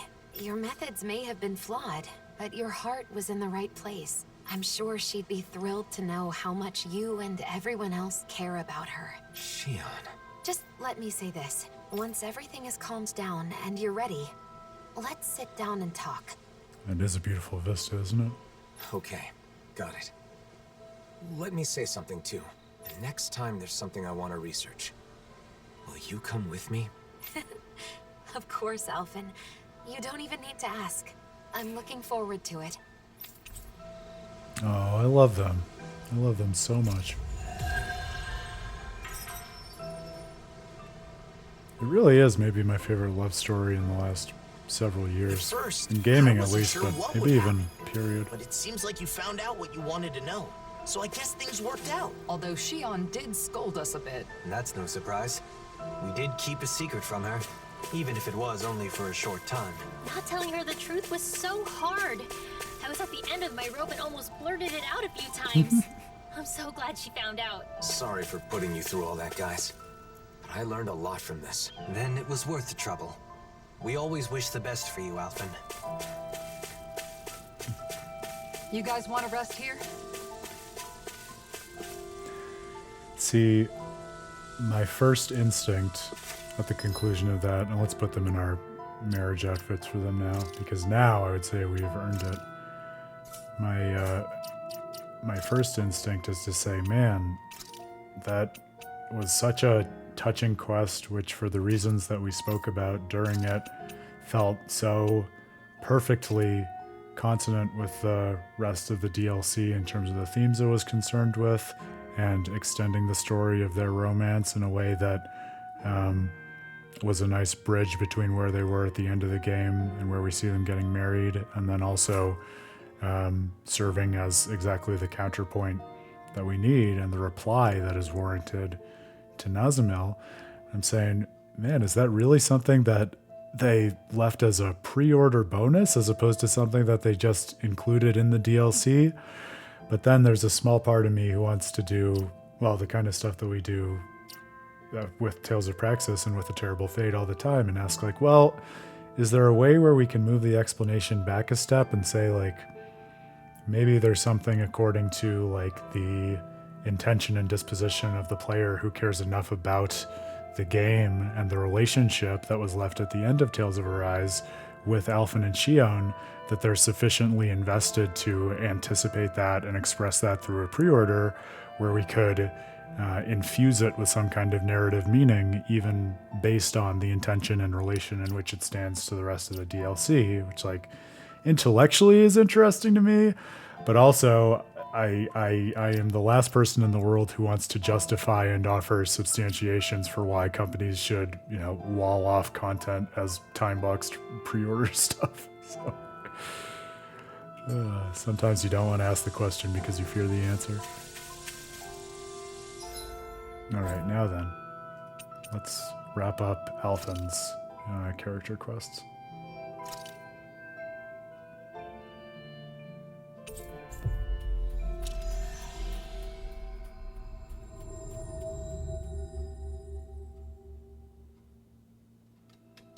Looks like we made it here in one piece. I hear a voice. Somebody's asking for help. Hopefully it's nothing that'll be too hard to deal with. Come on, just a little. Why you? Not gonna happen. Everyone's in the same boat. Ugh, fine, lousy cheapskate. What did you just say? After all we've done for you? Cut it out, what's going on here? Oh, it's you. Perfect timing. Let's ask the Blazing Sword, shall we? Suits me just fine. I'm not going to complain about whatever the Blazing Sword decides. Now wait a sec. This kid is trying to get materials to repair his house, but there's a waiting list. Come on, I don't need much. I'm worked to the bone and just want a place to sleep after a hard day's work. What's wrong with that? You think you're the only one? Materials are distributed after performing thorough investigations into necessity. We can't make exceptions for everyone. Well, I suppose that's true, but damn right it is. See? The Blazing Sword is on my side. No, all I'm saying is, and give me some that are going to Mosgol. That shouldn't be a problem, right? Mosgol? The materials meant for the Renans? I suppose there may be some flexibility there. They put us through hell for so long, they can hardly complain if we do to them what they did to us. Now wait just a minute.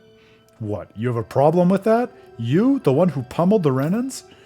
Yeah, just wave that sword of yours around and they'll fall in line.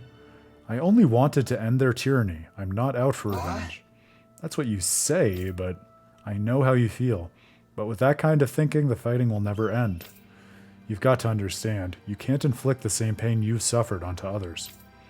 I've got no intention of disobeying you. Yeah, it's not like we can stand up to the Renans without you anyway. That's not what I'm saying. No, I will be your shadow. Wow. Oh, these quest names.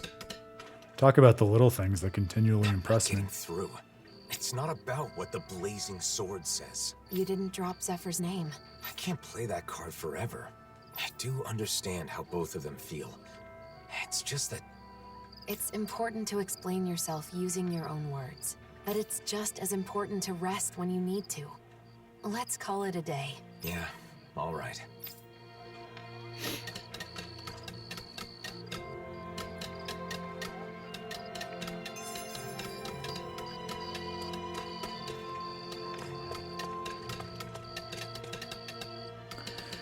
This also is I think the only quest that we've seen in this that Looks like we get to sleep with a roof over our heads. prompted something without really any like request that was undertaken, which is interesting nuance in it as well.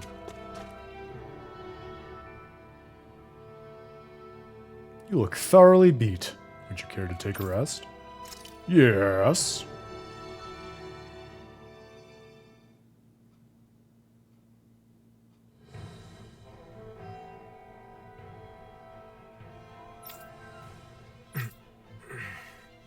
What's this?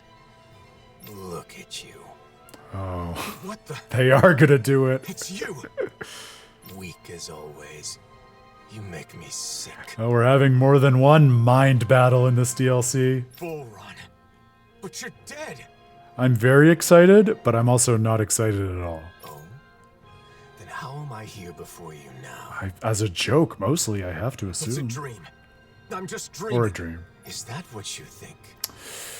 That's it with shadows, buddy, right? They're hard to Allow escape. me to enlighten you. I know the truth of this world.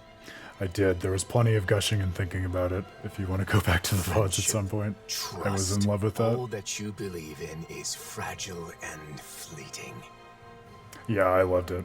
100%. I thought it was a really cool mirror to a lot of what Nazuma was going through, too, in terms of thinking about different ways in which you can confront or fail to confront sort of shadows and aspects of your own past and history and people who have meant things to you. So I talked a bit about that in that fight. Stop. Those you He's seek just to too save are Giga. selfish and uncaring. You know it to be true. The only way to unify them is through fear. Why now of all times? Losing your temper because it's the truth. You really are a pathetic bastard, aren't you? And not! I will show you true power! Here I come! Unleash lightning! Dragon swarm! Oh, fuck. Strike! The only thing that can unite the evil maggots of this world is domination violence. Bind them in chains of fear and drag them to heel at your will. Dominate them, trample them, and make them crawl on the cloud. Stop it! It's not like you! Dragon swarm! Coming through! Ha! Now! Scarlet Inferno! At least this one we get to play as Alphen, whom I use all the time, as opposed to Law, who was very fun to explore, but I had to learn an entire new character.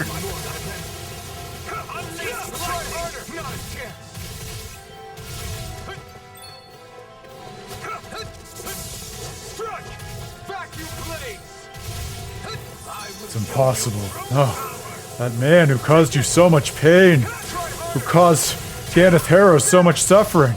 He can't be my shadow. Is that going to kill us? That might kill us. Nope. Out of my sight. Or just like to get back to full health would be nice. Oh, we don't have that many items. This should do it. Here I come. Try harder. Here I come. Is nothing more than an endless stream of beings demanding that their needs be satisfied. Their loyalty have something to give and turn their backs after them. They are not worthy of favor. The only mercy that can be granted to them is the guidance of the strong. I'm not interested in your nuisance. You're mine! Kneel before your children! Oh, please. Please! I use too many items, but I need something. I'm gonna need more of that medicine. Your life will end here! I forgot he could do this! I forgot this is how he triggers his Mystic Heart! Dragon form! All others shall be banished!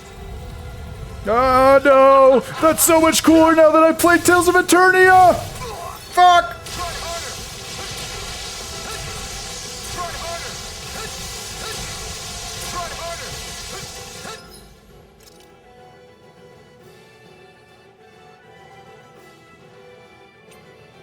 Low volume-wise? I mean, I can hear it okay.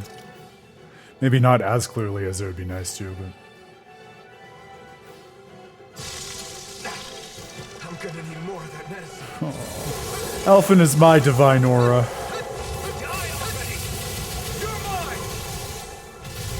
Unleash lightning! Take this!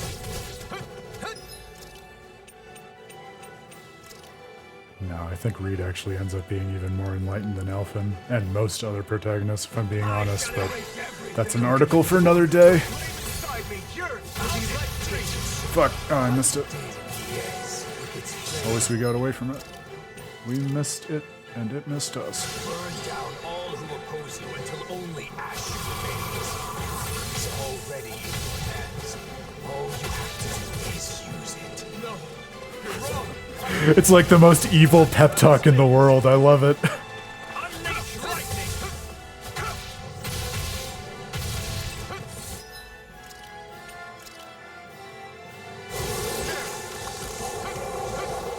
Die already! Here I come! Dragon form! Try harder! Not a chance! Back! I shall erase everything! The flame inside me yearns to be let free! I shall be the ruler of all things! I'm not done! It's not what I want. I don't want to bind or be bound. No escape! Back That's a great line. Understated, but very cool. I don't want to bind or be bound. I'm not done here! Dragon form!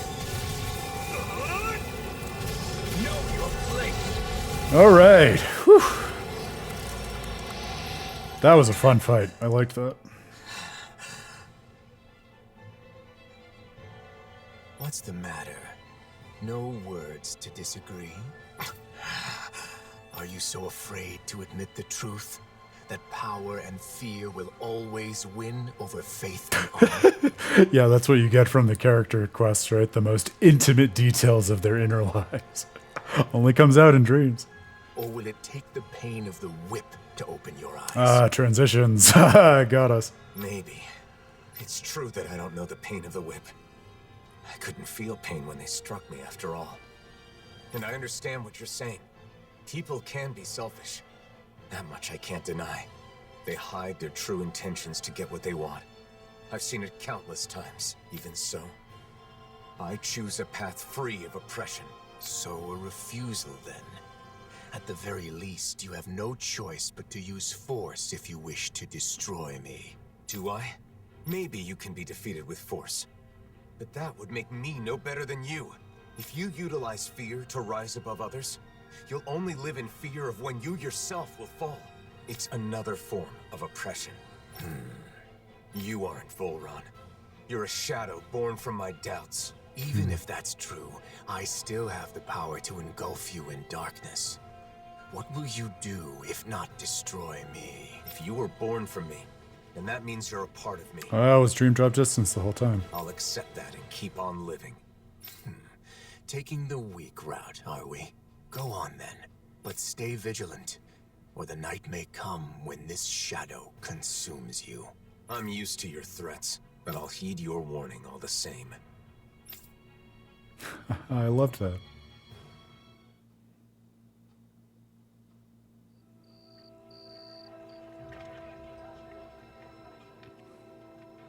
Good morning. I felt like that was a really humanizing confrontation for Alphen too, because it's the kind of thing that I can imagine being like a very a lived experience for the sort of hero who Alphen was in the last game, where he has that big epic final confrontation with Volron, where he takes Volron to task and puts him down and corrects him. But you can imagine everything that Volron represented and everything that Volron kind of called out the system and Alphen for, just rattling around in Alphen's head for all of time, the way Volron really does kind of put a curse on him that he's going to be his shadow. So it's very easy for me to imagine, in the same way that Law is still wrestling with the legacy of his dad, like Alphen was kind of cut short of the opportunity to finish that debate with Volron because of that confrontation. So he's still kind of working through in the inner recesses of his anxious mind, like what he would say to him and how to justify his own actions, especially in the wake of people who don't always seem to appreciate or interact with him in the way that he wants. Didn't get enough sleep? No, it's not that. Then what? I think I had a strange dream. Oh? About what? I don't remember exactly, but I think it was important. Well, whatever it was. You seem less tired than you were yesterday. Now that you mention it, I do feel like a load has been lifted. Good. Now let's get moving. We still have a lot to do. Yeah, I'm not giving up. The way he rubs his wrist as if he's free of the chains that bound him. I love that. What a great conclusion to Alphen's reflections. Burning Essence. Testament proving that Alphen has completely mastered his traits and surpassed his previous limits. I think it's safe to rest here now. Yeah, even his essence refers to burning and ostensibly to the blazing sword, which reaches beyond him and in a certain sense evokes his relationship with Shion.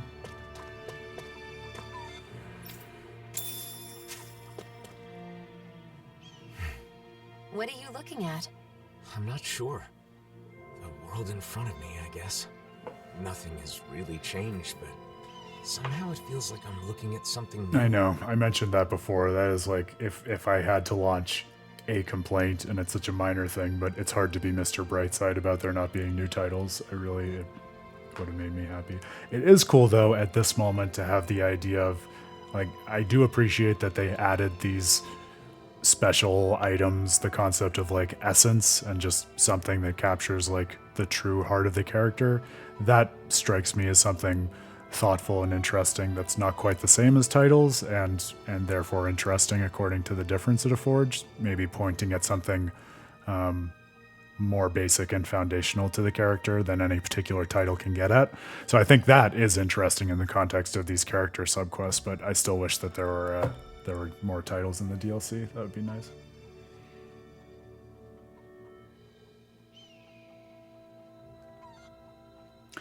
Yeah, I smiled at that line too, Pottery. It's such an Alphen line. Even the stars are brighter. It's like a wall that was always there is gone now. It's hard to describe. Maybe your And it shows how thoroughly he's taken to heart and processed everything that he learned across the entirety of the first game. Like, and that's a wise perspective that can only be gained through the sort of experience that he went through, you know? It's let you see things differently. You think so? Yeah, you might be right. Maybe I was scared.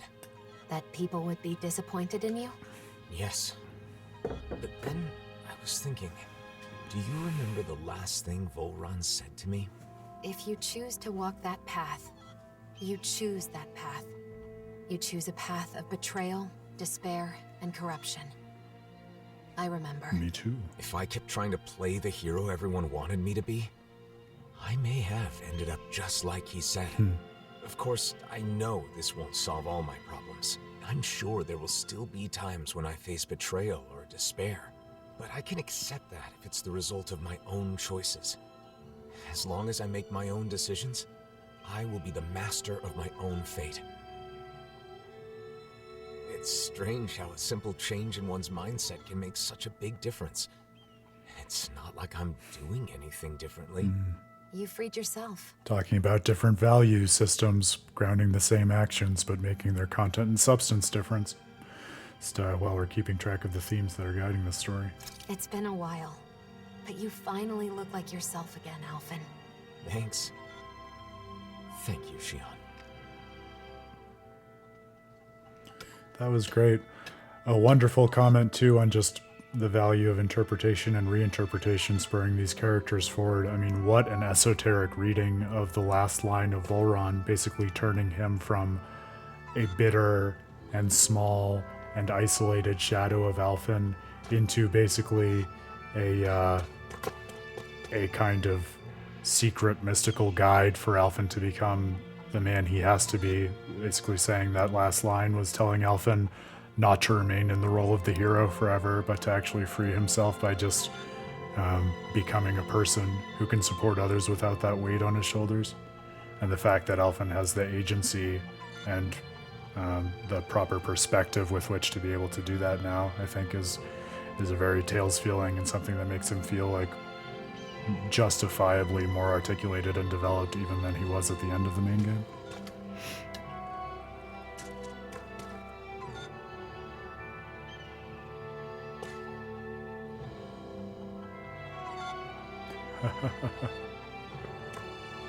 Also great outfits.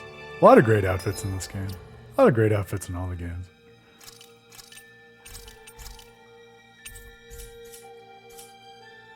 Alright, let's do, I think we have Dohalim's character subquest, and the rest I think are done and dusted. And then we just have, I imagine, the remaining reconstruction quests to fill out the development of the cities and locales besides Ulzebek.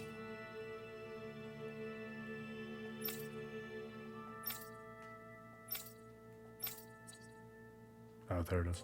I'm just blind.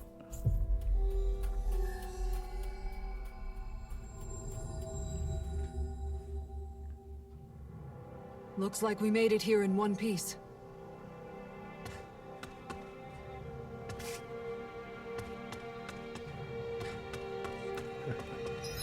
A very cool opening to go with very cool outfits. And just the idea of there being a second opening in the middle of the game is just very cool. So, Avakir isn't here.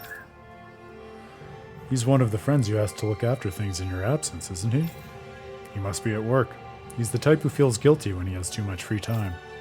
Lord Dohalim? And you are? Avak everywhere. I can't think of another pun. My brain is fried from all the Beyond the Dawn. Help me. My name is Lentigar. Avakir helped me in charge and left me in charge in his stead. Jesus Christ. Here we go. Reset. I see. I appreciate your help. Avakir will be away for some time. If you need something, I'll assist in any way I can. There you go. Grail filled in the blank. No, I just came to see Avakir. I'll come back again later. As you wish. I shall alert you as soon as he returns. Yes? There is a magnificent statue in Saxleo Temple. Before you depart, you simply must see it. Ah, alright. They are putting the temple to use after all. I was wondering why it was around and available. What was that about? You brought up the statue out of nowhere. Mind if we make a quick stop? For old ties. Alright. A statue in Saxleo Temple? I have no recollection of any such thing being there. Maybe someone put it there recently? Who besides Dohalim would do that, though?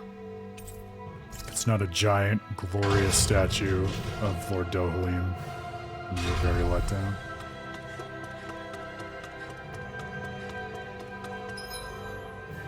Posed as sculpting just the most magnificent specimen of pottery you've ever seen in your entire life.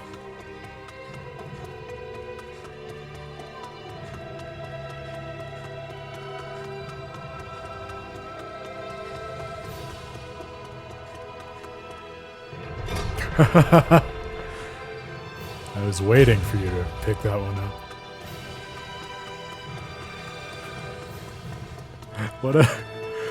What a ridiculous combination of niche circumstances had to come together that I would be spending a Tuesday night, hanging out, making pottery-related puns while playing a new video game.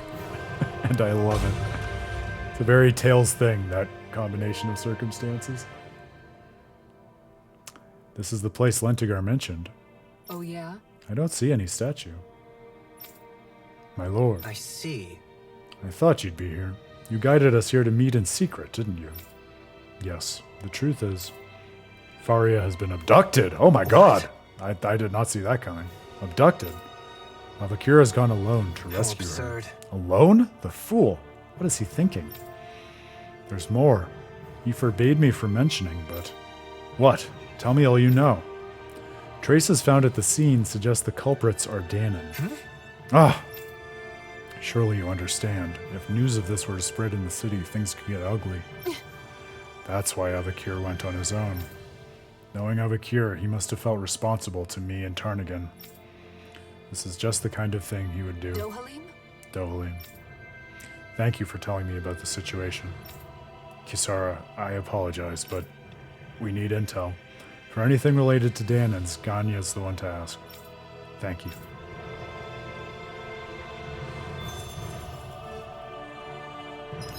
Wow, this is a markedly different tone than I expected for Dohalim's second quest, considering the first one was fully focused on pottery. I assumed he would be furthering his focus or interests in pottery in the second.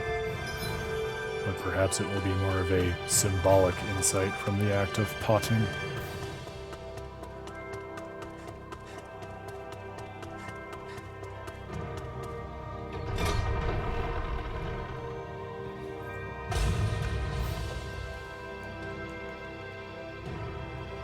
Yes.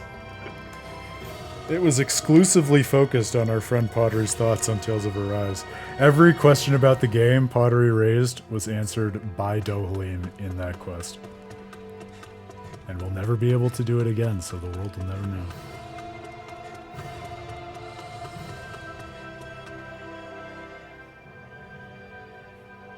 Something must be amiss for the Renan representative to come all this way. I'll get right to the point. A Renan has been abducted. Rumor has it the abductors are Danon. Do you know anything about it? It is no small feat for one of us to lay hands on one of you. I know what you want to say, but there's no time. Please, if you know anything at all. Very well. But I haven't heard anything myself. If you give me some time, though, I'll ask around. Thank you. In the meantime, we'll see if we can glean any information on our own.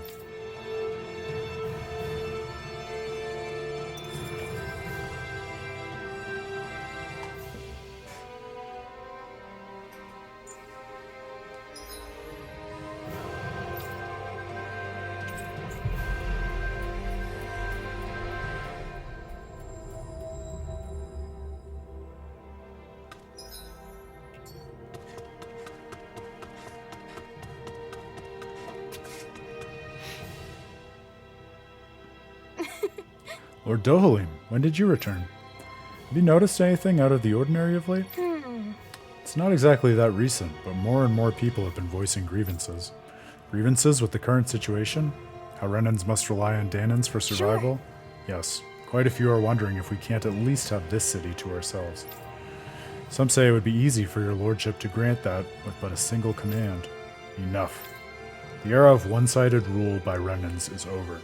That does not mean we will be ruled by the Danons either. I understand, of course, but not everyone can accept that.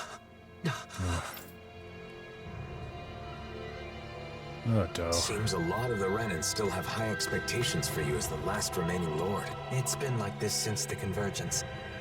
But living up to others' expectations is something I'm sure you can relate to. Yeah, deeply. We just did a whole quest about that. In fact.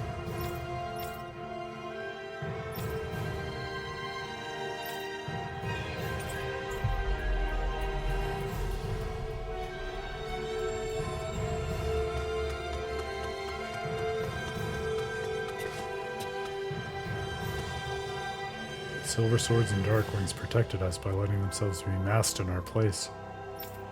Can we really protect the city on our own? I can use astral arts. Let's protect the city together. We may be different races, but we live in the same city. We have no choice but to cooperate at a time like this. That's what I think. Oh boy, and there they are. Jesus, these little tableaus. And they don't draw your attention to them at all, but they're also vivid and arresting. Yeah, major Tales of the Abyss vibes. Ow, I was chasing those masked guys and sprained my ankle.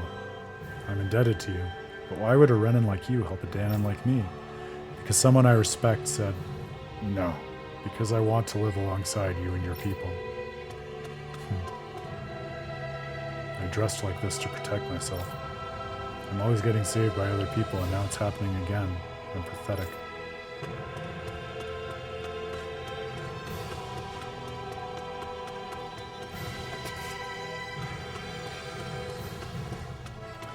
It's almost a little bit of this whole way in which people are being convinced to band together, a little bit like abducto ad absurdum, which is a philosophy thing where basically you show the fallacy of an argument or the fact that it's untenable by drawing from it a conclusion that's either contradictory or repugnant or just something that doesn't work.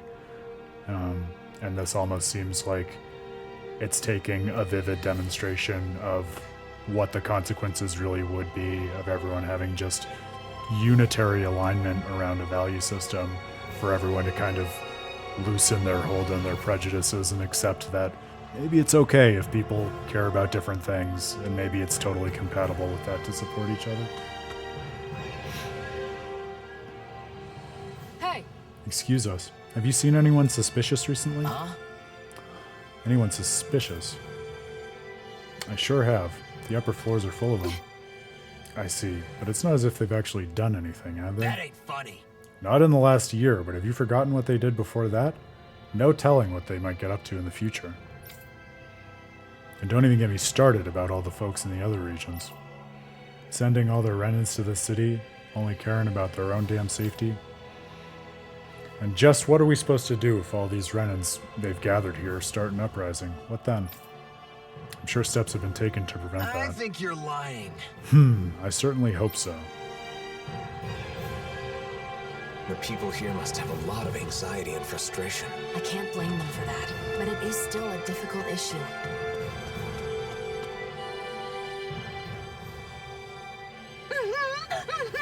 Hey, I know you. You're the Blazing Sword, aren't you? Did you come to drive out all these Renins? No, it doesn't look like it. You wouldn't be with the Renin Lord if that were the case. Gathering intel. Have you noticed anything odd recently? Seen anyone acting weird? Heard any rumors? Anything at all? Come to think of it, I don't know if he was up to no good or nothing, but I did see an odd-looking fella. A Danon? Sure. That's right. There's lots of folk from all parts around here, but even so, he stood out like a sore thumb. He was weird and kind of awkward, you know? Who could it have been? If that's one of the people who abducted Faria, what could their end goal be? It doesn't matter. Right now, we need to find out where they took her. Calm down. I know you're worried, but you're not acting like yourself. You're right. My concern has overcome my manners. Some time has passed. I think we should check in with Ganya. He may have learned something. Good idea. Dohalim sure seems on edge. He's more worried than he lets on. We have to do what we can for him. You don't have to tell me. Kidnapping is absolutely vile.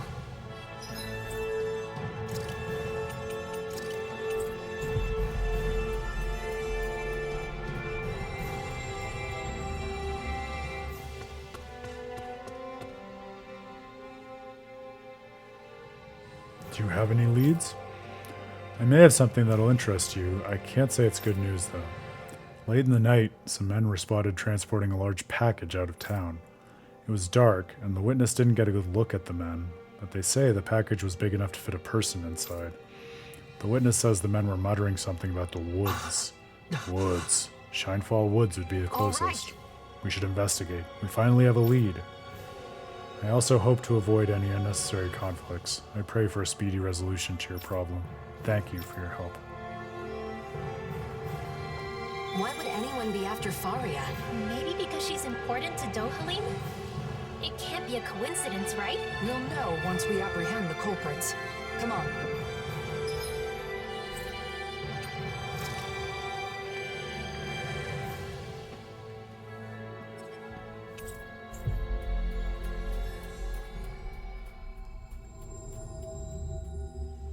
That was quite the little adventure we went on.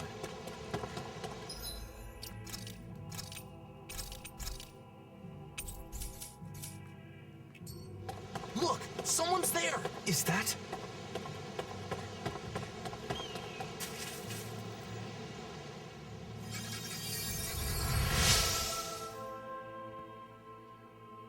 Doe! What are you doing here? I should ask you the same thing. Have you gone mad? Running off on your own? I wanted to avoid causing any trouble while you were away. Sorry. Were the kidnappers the ones who hurt you? Yeah, I tried to get Faria back, but She's still alive then? Yeah, skip that, sorry. I was distracted by your message, Grail, not to blame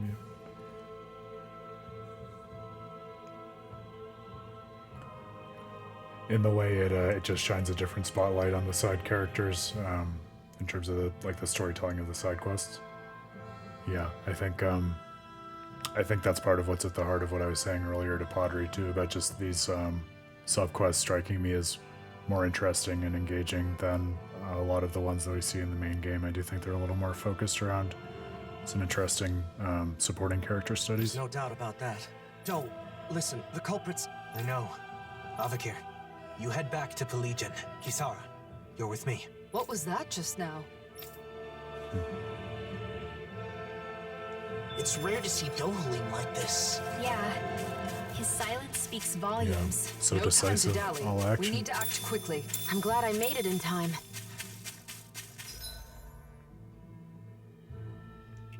Down we go.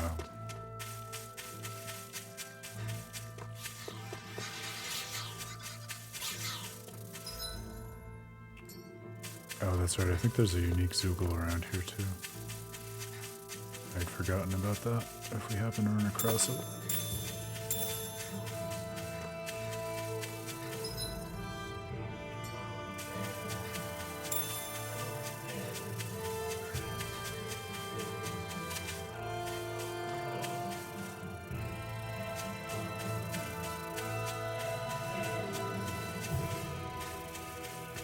No, this was in Gain of Theros. Yeah. The thing you might be confused about, Grail, because this threw me for a loop too, is just we don't have all of the same connective areas between areas. So like this area did not connect directly to Legion in the original configuration of Dana. At least I don't think so, unless I'm misremembering. Look sharp! Lightning tiger blade! So things are configured a little differently in terms of going from one place to the next. Well then, let's keep moving.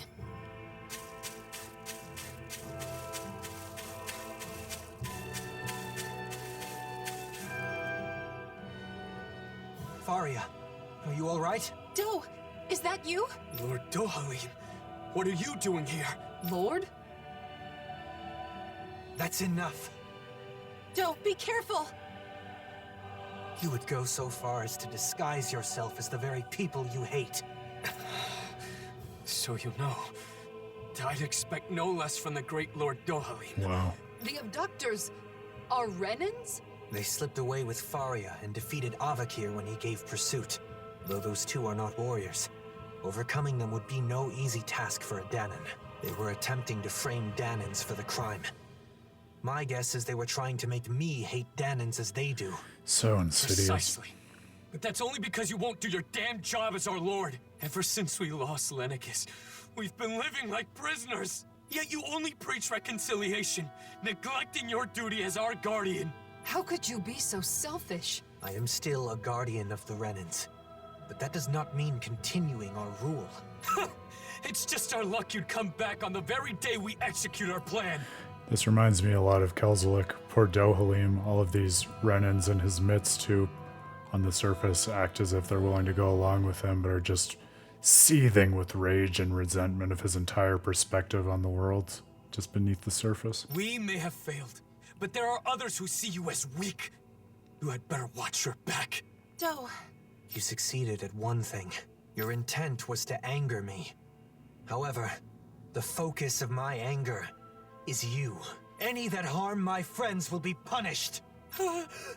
Dohalim, don't! If you give in to your anger, you will be no better than our enemies. Please, stand down. An echo of what Elfin wrestled with in his mind. You're right. His fate must not be decided by personal feelings. We will deliver him to Pelegion to face due process. Thank you, Kisara. You prevented me from making a grave mistake. That's my job, after all. That alone, too, as I'm thinking about the comparison with Kelzelek and everything that happened in Elder Menancia in the base game, that too shows nice growth, because if you think about it, there's a lot of similarities in terms of how just the revelation of what was happening behind his back threw Dohalim for a loop. But you might remember in the lake of hollowing in Elder Menancia, Dohalim properly lost his mind and frenzied. He couldn't handle anything. So now, for him to still be seething with anger, but be able to like keep his head about him and rationalize his way through it and be talked out of it by Kisara, like subtler than some of the other demonstrations of growth, but certainly shows a kind of growth and presence of mind in him that has been hard fought and hard won just by dint of traveling with all of his companions and doing what they did in the world.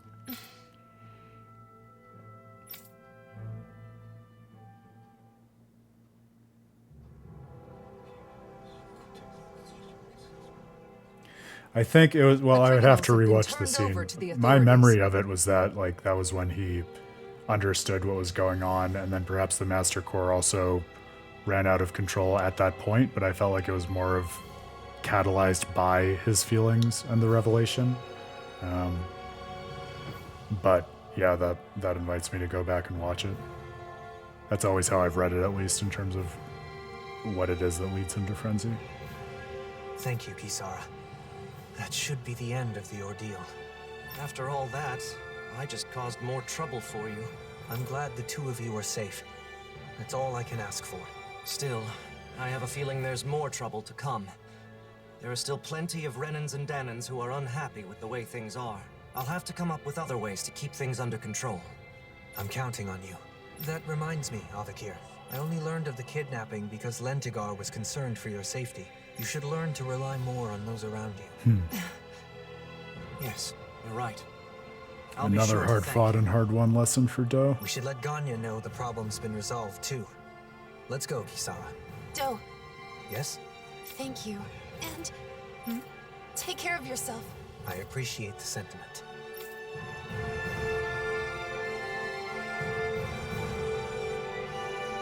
I think it's safe to rest here now.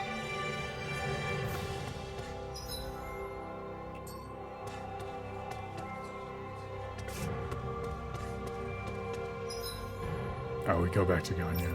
Got it. Messed up.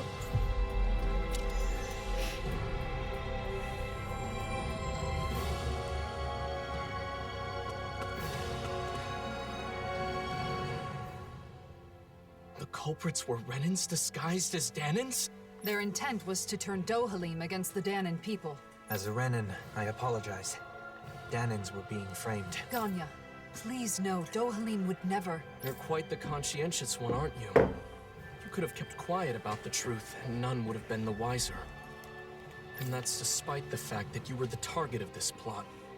I believe telling you was a necessity. I agree. In fact, I feel the urge to let my fellow Danans know just how honorable you are. Ganya. I hope this relationship continues, takes root, and endures long after we are gone. Well, at least we were able to achieve the exact opposite of what those Renan rebels were hoping for. On my name, Dohalim Ilkaris. I vow to do all that I can to that end. Individual growth! Cleared all the character subquests. Love it. Are you thinking about your friend, Faria? I've ended up putting her through another ordeal. Avakir as well. They've been made to suffer just for knowing me. And it's likely this will not be the last time either. It's not your fault. Your position means Danins and Renans alike are going to look at you with their own individual prejudices. That is really touching, right? Like, worth calling that out, Grail, absolutely. Like, going from someone who is just a beaten down, voiceless shell of a person with no ability to interact, like even less so than those who are bound by these masks, all the way to someone who not only can speak, but can actually, you know, manage and represent the Danon interests. Like, that is tremendous. Yeah, talk about side characters who got their due and deserve celebration. One side expecting the best, while the other assumes the worst. Much like what Alphen has experienced. I understand. No. Understanding is not enough. I should have expected something like this to happen. Whether it was to a friend of mine or someone else, it was my responsibility. And it's my fault for not being prepared. I'm going to instruct them to reinforce security. Of course, we'll have to do so carefully so as not to incite the old guard. Did you think I would blame myself more? No. You're no longer your old self. I don't plan on going back. Besides, the situation wasn't all bad either. Avakir had a colleague who cared about him and was willing to step forward. The situation is changing, slowly but surely. If things continue this way, it may someday lead to that utopia you spoke of. One where all people are treated equal. Though, I do not know how old I'll be by the time I see such a world.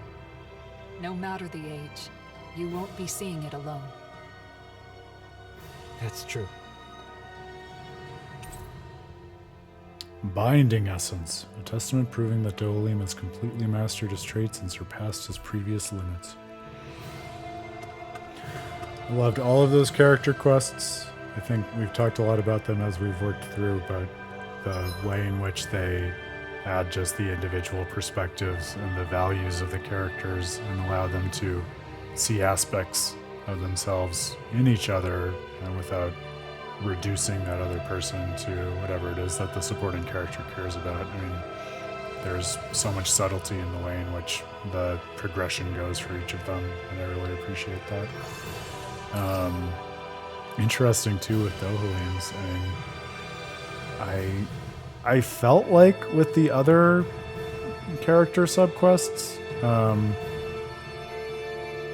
maybe this is artificial, maybe this wasn't actually the case.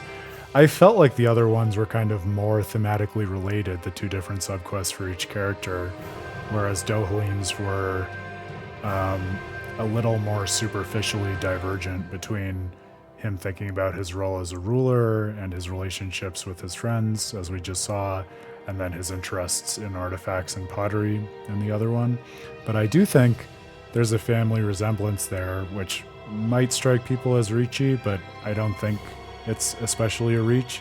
Even what he said in terms of saying, you know, understanding is not enough.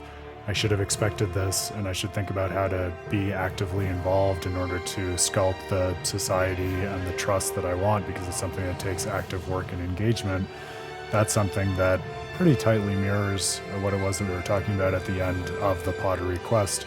This idea that he's gone from thinking about artifacts as this kind of collectibilia for him to appropriate from across Dana to actually something that can be an activity and a mode of him representing and endorsing and supporting the kind of multicultural society that he thinks ought to be the future of the world by integrating and actively shaping through like a tactile process clay and ultimately pottery that includes elements from a variety of different areas and a variety of different cultures on Dana. Right, so I see like a shadow of that same kind of active sculpture that embodies his new hobby in his perspective on what it is to govern in a way that will actually be productive and conducive to this new kind of coexistence between not just Renans and Danans, but also factions within both groups in a way that I know he's been pursuing, but also trying to figure out the right modality according to which to pursue ever since the time of his lordship in Elde Menancia.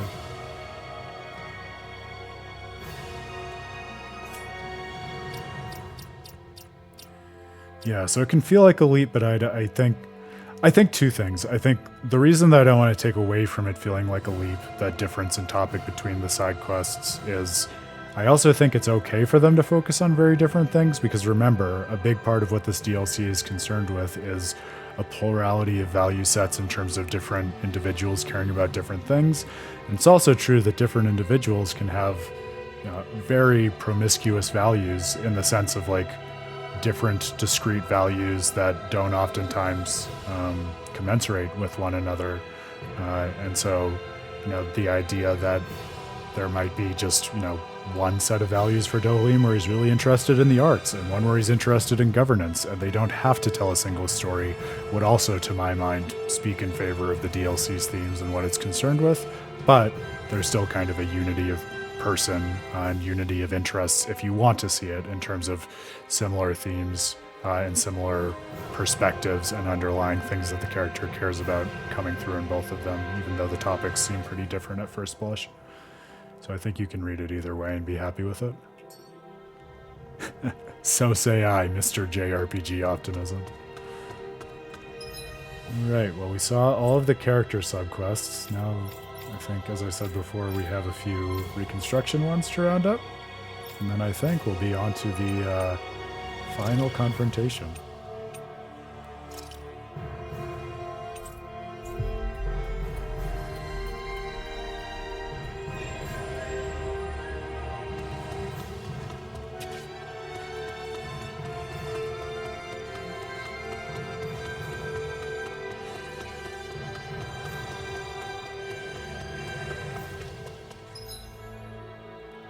Other side.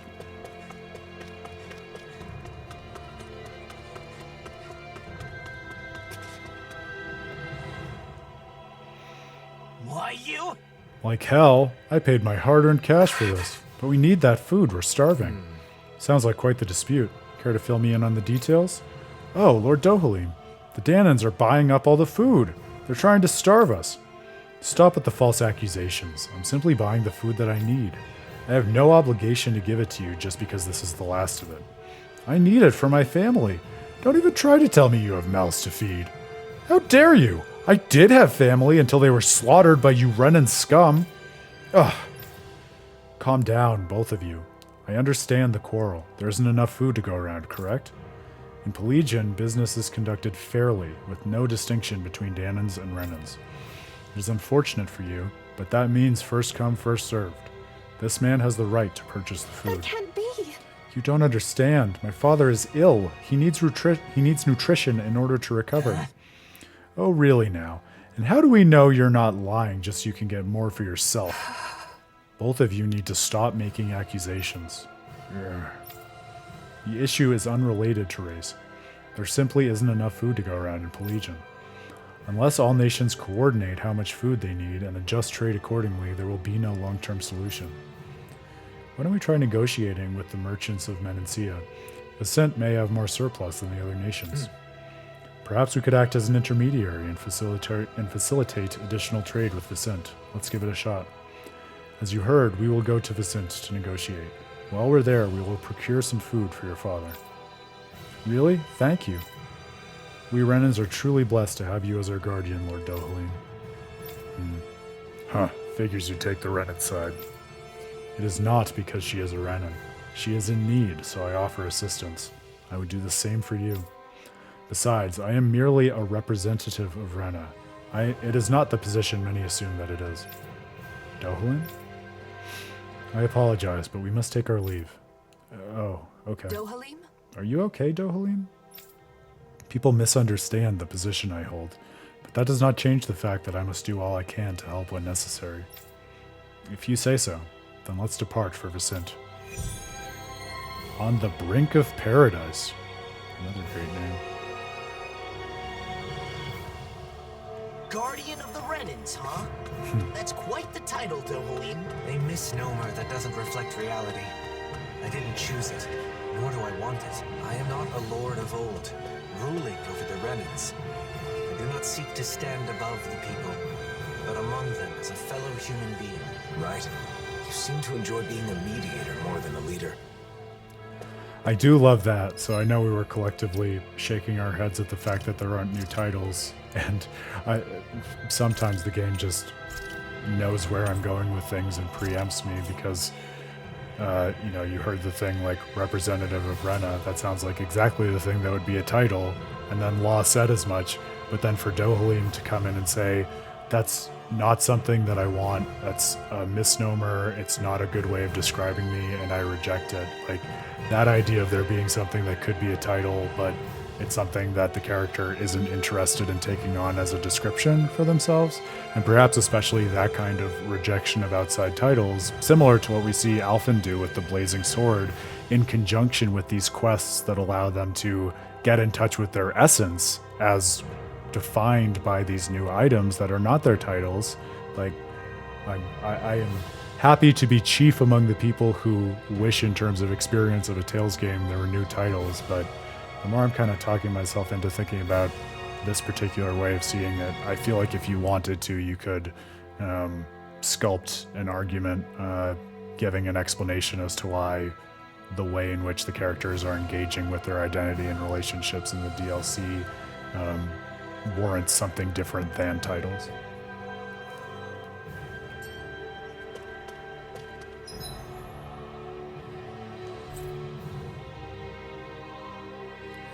Yeah, that's true, and that's a way they've played around with titles for a long time, so that certainly is something that would have gotten the same point across Pottery, and perhaps in a bit more of a pointed way.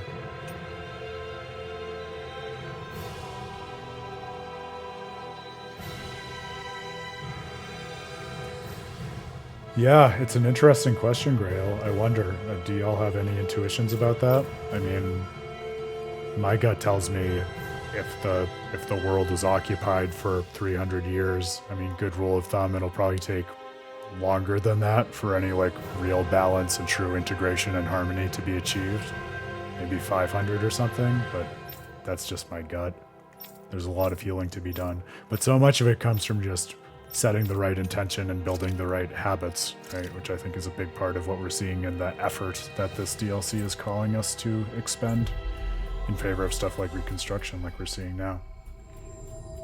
It also occurred to me in terms of the connections between Dohalim's quests, like it's not just that he's a ruler with that kind of political mind. Like we saw in the setup for this quest, he's very mindful of the big picture in terms of saying it's not just enough to govern and integrate the city. If we really want to effect a lasting balance in the world, then it's a bigger picture of trade relations and getting everyone to work together, which again, that kind of conversation and unity of different parts and different aspects of the various realms of a piece with what he did with the forging of the pottery from elements that came from multiple realms. So there's that too. Hey! You deal in wholesale foods, right? Can we talk to you a bit? Oh, Kisara, and Lord Dohalim as well. I'm pleased to see you are well. I'm honored that you even remember me. I didn't expect to see you back in this neck of the woods. We have a favor to ask of you regarding business. Legion is running short on food right now, so we were wondering if you could sell some food to them. Although the timing is perfect. See, my acquaintance has a caravan and is looking to expand his business to Pelagian. I'll talk to them and ask if they can deliver some of our food to Pelagian as well. I appreciate it. I'm sure the people of Pelagian will be glad to hear that. Thing is, the wholesale food business is going to be problematic in the long term. What's the matter? Since the world changed over a year ago, it seems like the soil in Menancia has also changed a bit from how it used to be. Maybe that's why the crops aren't as bountiful as before. Kisara, can you do something about it? So commerce is also taking a hit. Okay, we'll talk to the Department of Welfare to see if something can't be done. That'd be great, thank you. You're so reliable, Kisara. You kind of remind me of the old Lord Dohalim. Is that a compliment? Anyway, thank you about Pelagian. If you need help with anything else, let me know anytime. Thanks, I sure will. Oh, we have another favor to ask. Do you have any particular nutritious food that you can part with at the moment? This is unrelated to the wholesale issue. We need it urgently for a sickly citizen in need. I'm sorry to hear that, but unfortunately I've just run out of stock. I do apologize. It'll be a while until I'm restocked, so it would probably be faster to go gather supplies yourself. I'll give you a list of the most nutritious things I know of. You should have no problem gathering Thank them. you. I appreciate it. So then, We'd better go get started. Kisara, you seem to have accepted your position as someone the people can rely on. As a member of the Service Corps, being there for those in need comes with the territory. Besides, I'm happy to do it. It's a vital part of maintaining the peace, wouldn't you say? Yes, I think I would.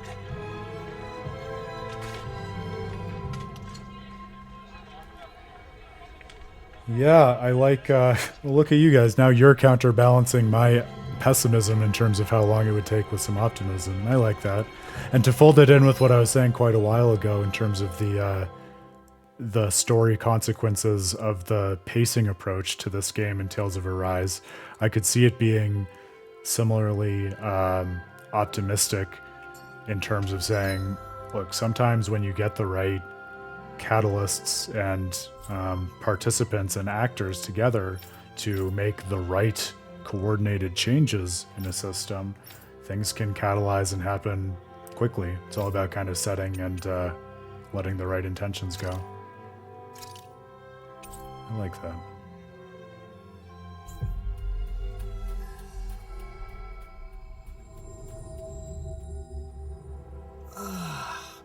We finally Yeah, I made think it. the ecological footprint, we should remember, definitely is also part of the reintegration, because they haven't dwelled on this so much in the DLC, but one part that really stands out in my memory, especially going through Tales of Arise a second time, is it's a small moment, but it's when you enter one of the realms for the first time. In fact, it might actually be Elvin Menancia when you're traveling with Rinwell and she points out the landscape, the distinctive features, these sharp, unnatural focuses of particular astral energy.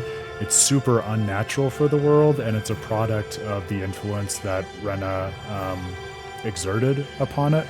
And so figuring out what it will take to rebalance that and develop new ecosystems, even prior to something like new networks of trade, also has to be part of the equation, I think, before you get to a true lasting equilibrium.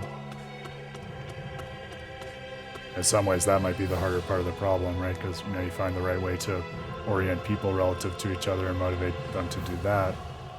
There's a sense in which you can accelerate that maybe doesn't translate naturally over to being able to similarly accelerate the rebalancing of the natural ecosystem in terms of flora and fauna and such.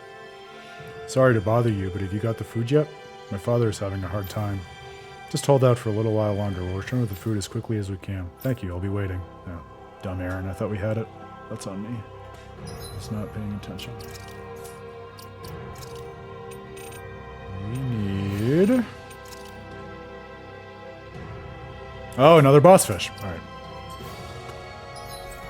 More than one? What a twist! Oh, it's in the other category. Got it. Woohoo!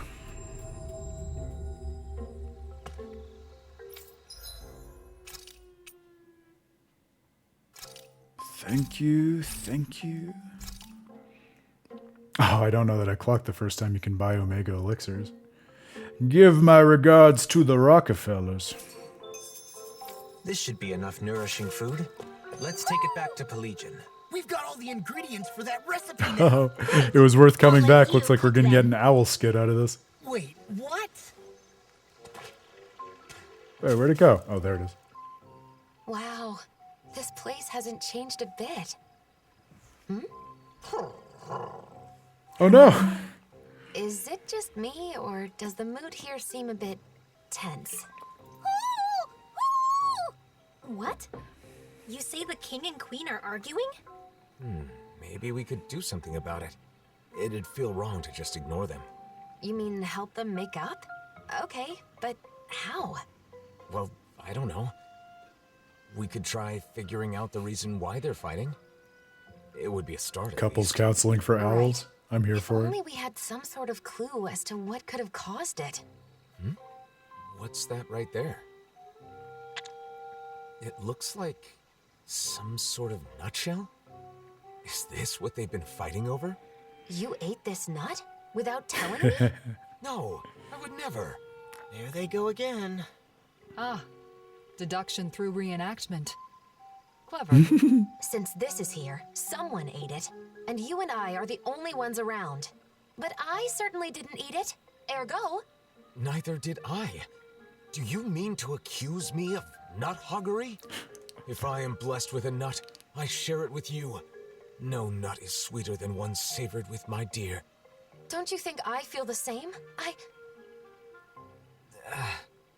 How long is this gonna go on for? I don't know. Don't ask me.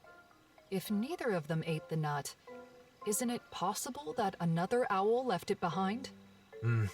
Should that be the case, this spat would be an unfounded one. Hold up. The real question is, was that reenactment even right in the first place? Well, the mood does seem a bit lighter now. Don't you think? Case closed then. Is it, though? Let's just leave it at that.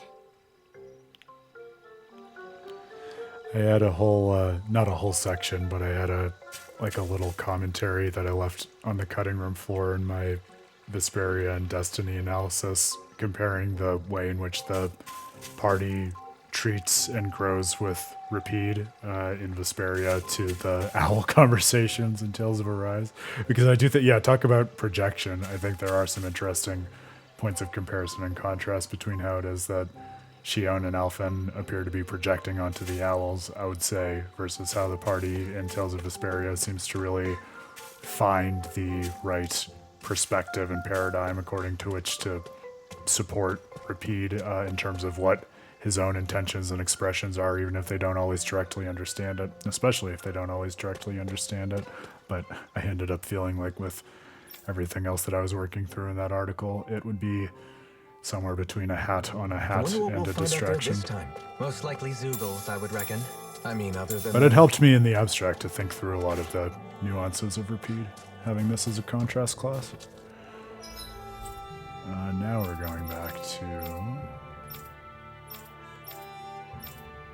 Collision. There we go.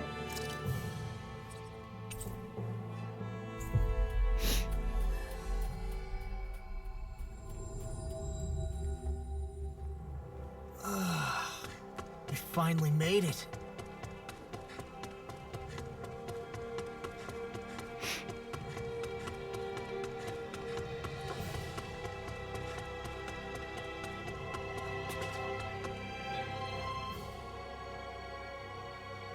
Oh, Lord Dohalim. We talked to a merchant in Vicent, and she promised to transport food to the Legion. It should only be a matter of time before shops are once again flush with groceries of all kinds.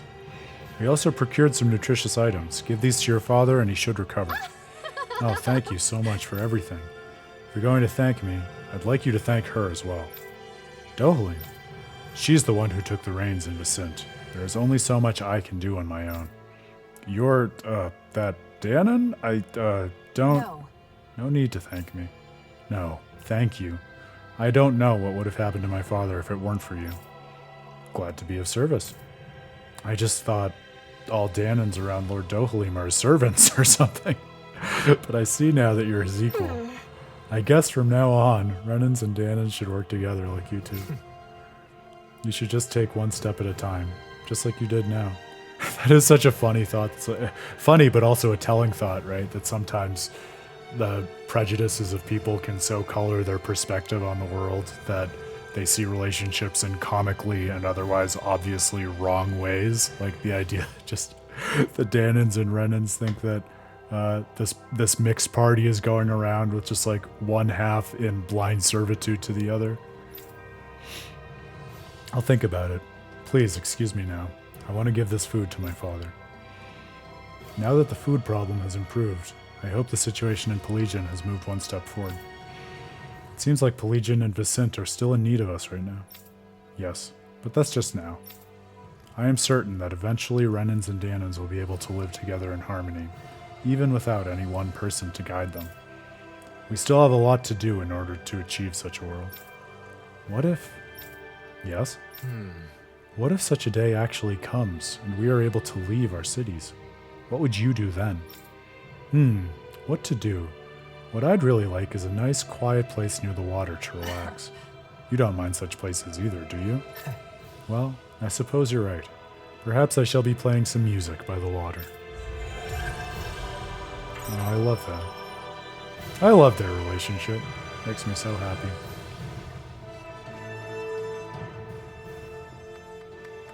And how far they've come, too, if you think about the way in which they're such close and supportive friends now versus everything they had to work through when they walked out of Menancia together in lockstep with the party. They're some of the most awkward and uncomfortable skits in Tales of Arise, and those which I remember are those right after that when they don't even know how to be in relationship to one another in the aftermath of everything that happened. You've helped everyone in this nation, and have my thanks. You've all gone way above and beyond for us. You are the ones who hold this country together. The day that my presence here is no longer required may come sooner rather than later. So exactly what we were talking about in the chat. Hey! I don't know about that. Sure, more people are back to their old selves, but there's no end to the bickering and quarreling. You take care of whatever you need to do and then come right back. Beg your pardon. I intend to do all I can to ensure that day comes. Someday I'll make this a city filled with joy. That way you can leave it behind with a smile on your face. One other thing. This is for you. A small token of our appreciation. Oh my, I'm grateful for your kindness. I promise to make good use of them. Herbs! And gold. I love it. I understand your willingness to go to great lengths for your ideals. But I do hope that you're able to take some days off to rest. I could say the same of you. I get it. Because if you both have a day off, you can spend it together, right? That's not what I meant. It wasn't? I think I know what you mean, Grail. I'll tell you, actually, it makes me smile a bit that you say that, because I think for all the other things I said in favor of the Lenegus sequence when you were expressing your frustration about it yesterday, I think another thing that really holds it together and makes it stand out in my mind is it almost seems to me like a little short story of Dohalim, because that's when you find out about his past and all the trauma that he went through with killing his friend, and have to figure out how it's possible, if it's possible, to mend fences with them. And he really rises into his own and, the kind of role that he wants to take on in the future, saying, all right, I know I was thrust into this role as Lord, but now actually back on Lenegus, I have the standing to rally the people and help coordinate them for the sake of our quest to actually improve the world for everyone. And so the way he, gets on the projector and speaks to everyone, it's really inspiring to me to see sort of the story of his growth, even just in that section. I really like it for that reason, as much as all the others. All right, I think there are a few more. Well, we're definitely going to have one more day's worth of stream in us, but I am okay with that. This has all been time really well spent. So we have one in Vicent, and a couple in Cislodia. Well, for all of our meditations on Vicent and Menancia, and also the way in which it's been wrestling with coexistence for longer than the rest of the worlds, I think it'll be fun to wrap things up there, reconstruction-wise. That's my intuition. So I'm going to say let's start with Cislodia.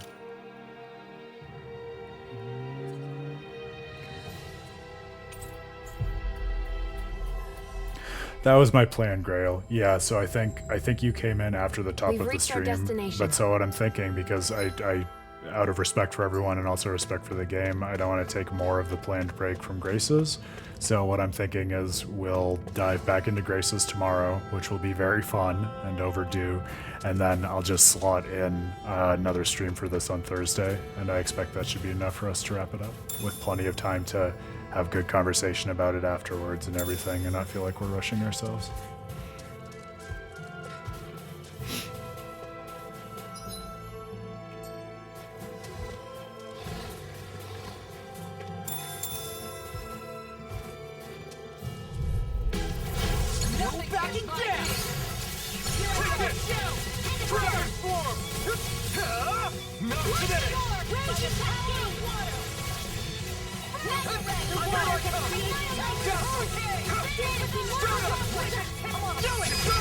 Commander of Heaven!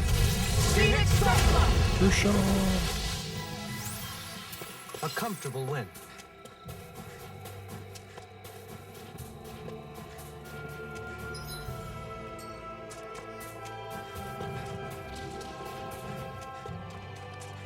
I wonder if something happened.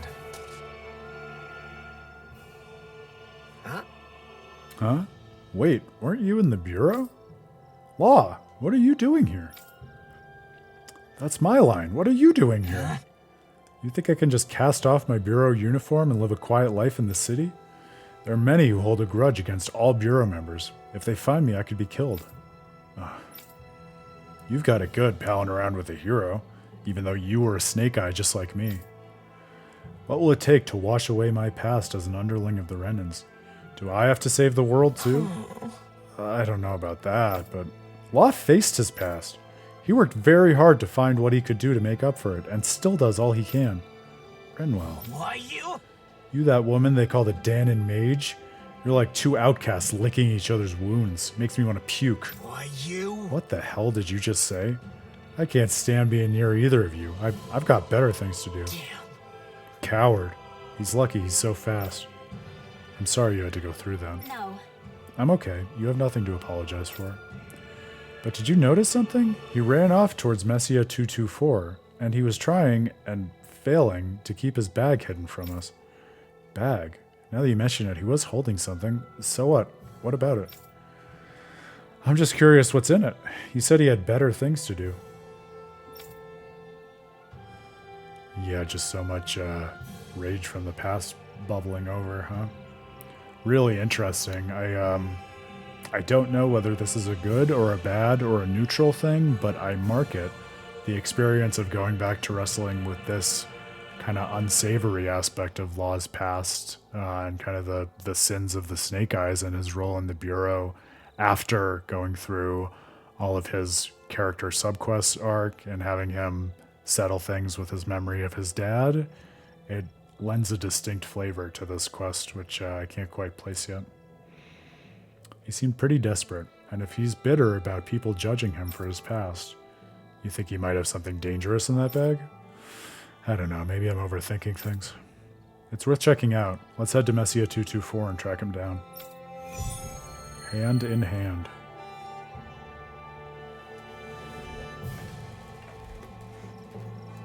I can't believe that man said that.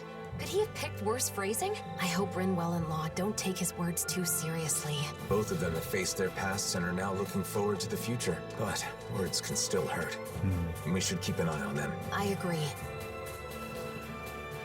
Well, I think Alphen helped to answer my question for me. The idea that, and this feels like something that also very nicely folds in with the overall texture of how the DLC is thinking about its themes. The idea, which is also tied into what we were saying about the future of world reconstruction and what that'll look like. You can put in all the work and the effort to understand yourself and make peace with things yourself, but you know, that inner understanding is not going to entail that everyone on the outside understands you or is willing to let your past go. So part of what it is to extend that self-assuredness into the world is figure out how to negotiate those relationships and the challenges that are put upon you by other people who are not willing to take the time to understand you in the way that we as players and the other party members are willing to invest in understanding the person. So I don't know whether this is one which we have to do after Law's quests. I imagine not, based on the way in which this is structured, but I do like, and it feels like the thematically right way to do it based on what Alphen said, that it proceeds in that order. And if you're doing those quests as they become available, as the game's tutorials encourage you to do with the character subquests, then it would be the case that as we're doing, Law's quest would be resolved before we were doing this one.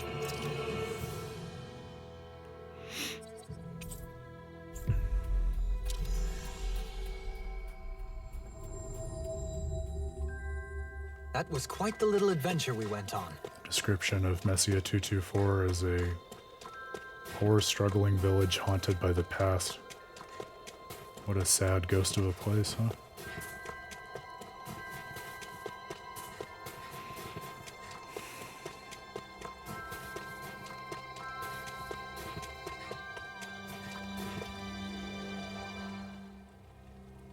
I guess... Hey, you seen a suspicious guy come this way? He was holding a bag about yay big. Hmm?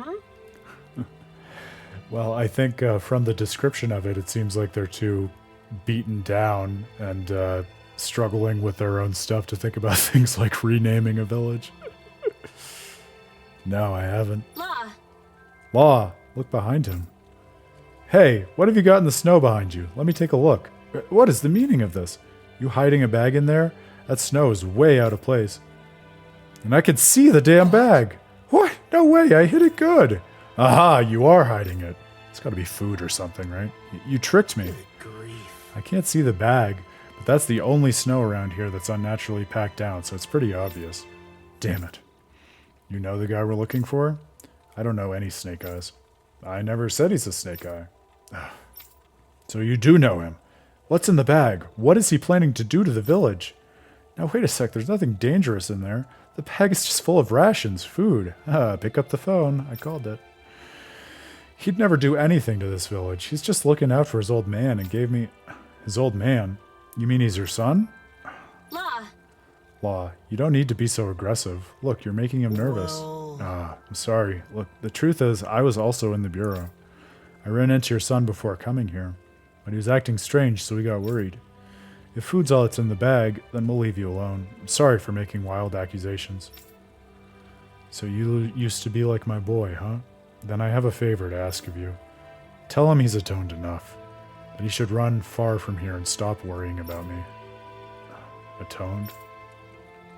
My son regularly sneaks into the village and leaves food in front of our house. He must feel guilty about sending me to the floodlights. Wow. Can you even imagine? He sent his own father? But even though it was his duty as a Snake Eye, he looked like he was hesitating at the time. He must have doubted what he was doing as he sent others to the floodlights. Though he's no longer a Snake Eye, I doubt others would forgive my son for what he did. So I want him to run far away and live somewhere safe. It may sound selfish, but to me, it hurts more to think that my son is being tied down because of me. Wow. Hey, I know I said some nasty things to you, but can I go tell him what you said? I know what it feels like to be bound by my past. I know how you feel. I still can't forgive Almadria, even after all this time. But being with all of you made me realize that I need to let some things go. So let's do it. Let's find that guy and tell him what his father said. You can wait here. I promise I'll tell him. Thank you. It's been rough not having anyone to talk about this kind of thing. To talk to about this kind of thing. Are you okay, Law? Yeah. I was just thinking back on my time with the Snake Eyes. I was a serious mess back then. But I still can't believe I really arrested my own dad. Law. Sorry. Now's not the time for old regrets.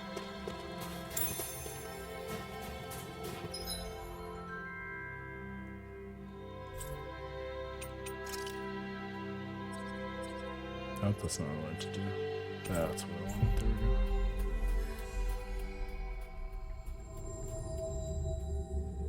We've reached our destination.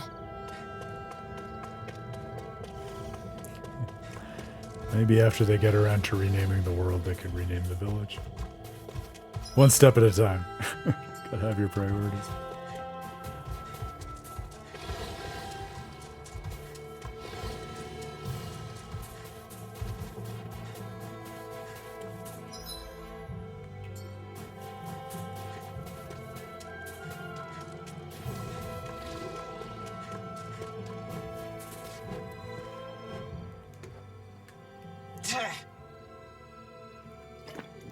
A horde of Zoogles.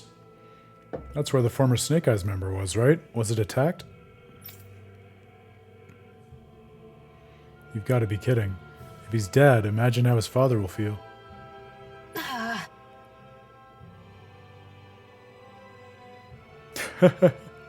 Hilariously, I've never heard that joke about Blink-182.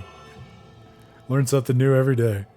Here comes even more. It's dangerous to stick together like this. Let's split up. Kisara and Dohalim go that way. Law and I will be here. Shion and Rinwell go...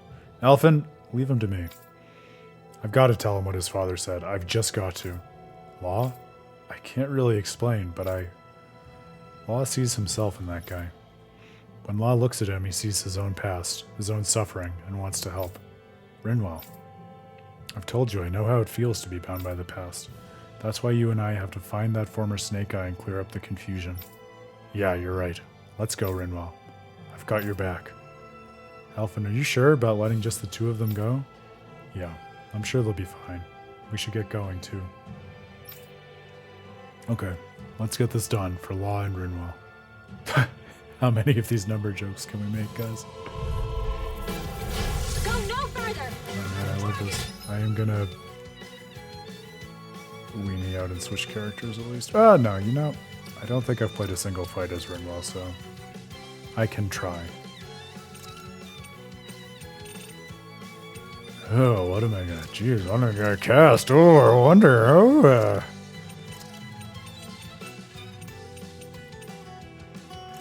very diverse and sophisticated in my thinking when it comes to late game spellcasters.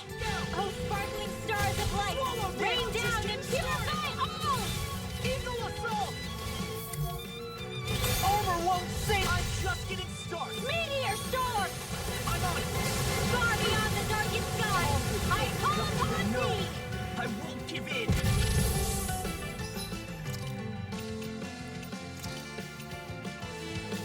Here we go Shooting again! star! Super swallow Oh, dead! sparkling stars of light, rain down and purify! I'll crush you! Ah! Lightning reflexes! Tenebrous claw! I didn't ask for I'm just getting started! Inferno pump! Lost my focus! Meteor storm! I hope this Far beyond the darkest sky, I call upon thee! Talon hurricane! More incoming! Eat this! They're on my tail! Go again! Watch this! Talon hurricane! Divine savior! Eagle fly! Ready and ready! I'm on a roll! I also really like, I mean, this may be an obvious point since the DLC focuses on it so explicitly, but it bears mentioning all of these fights and scripted battles at different moments in the story that isolate characters based on particular things that they need to work through and the symbolism that they see in the battle. Law facing his dad, Alphen facing this shadow of himself, now Rinwell and Law teaming up together in order to work through something. It's such a nice case of really thoughtful gameplay-based storytelling, and also a really nice extension of something that we've been talking about truly from the Tales of Symphonia stream onward in Tales of Praxis, this idea that I really believe a big part of what makes the Tales series approach to characters' journeys through it interesting is this idea that they oftentimes very self-consciously throughout the games create certain symbols, ascribe certain layers of meaning to objects in order to use those as motives or guides for what it is they want to achieve in the world. And the first time we talked about that was in Logaya with the optional bosses and confrontations in the lead up to Mythos. And we've seen it in many different venues since then. I know, seriously, talk about Glass Cannon. My boy! What have they done to my boy? It would have been safer had I controlled him. Only because I was forced to learn him with Zephyr, but I did learn him.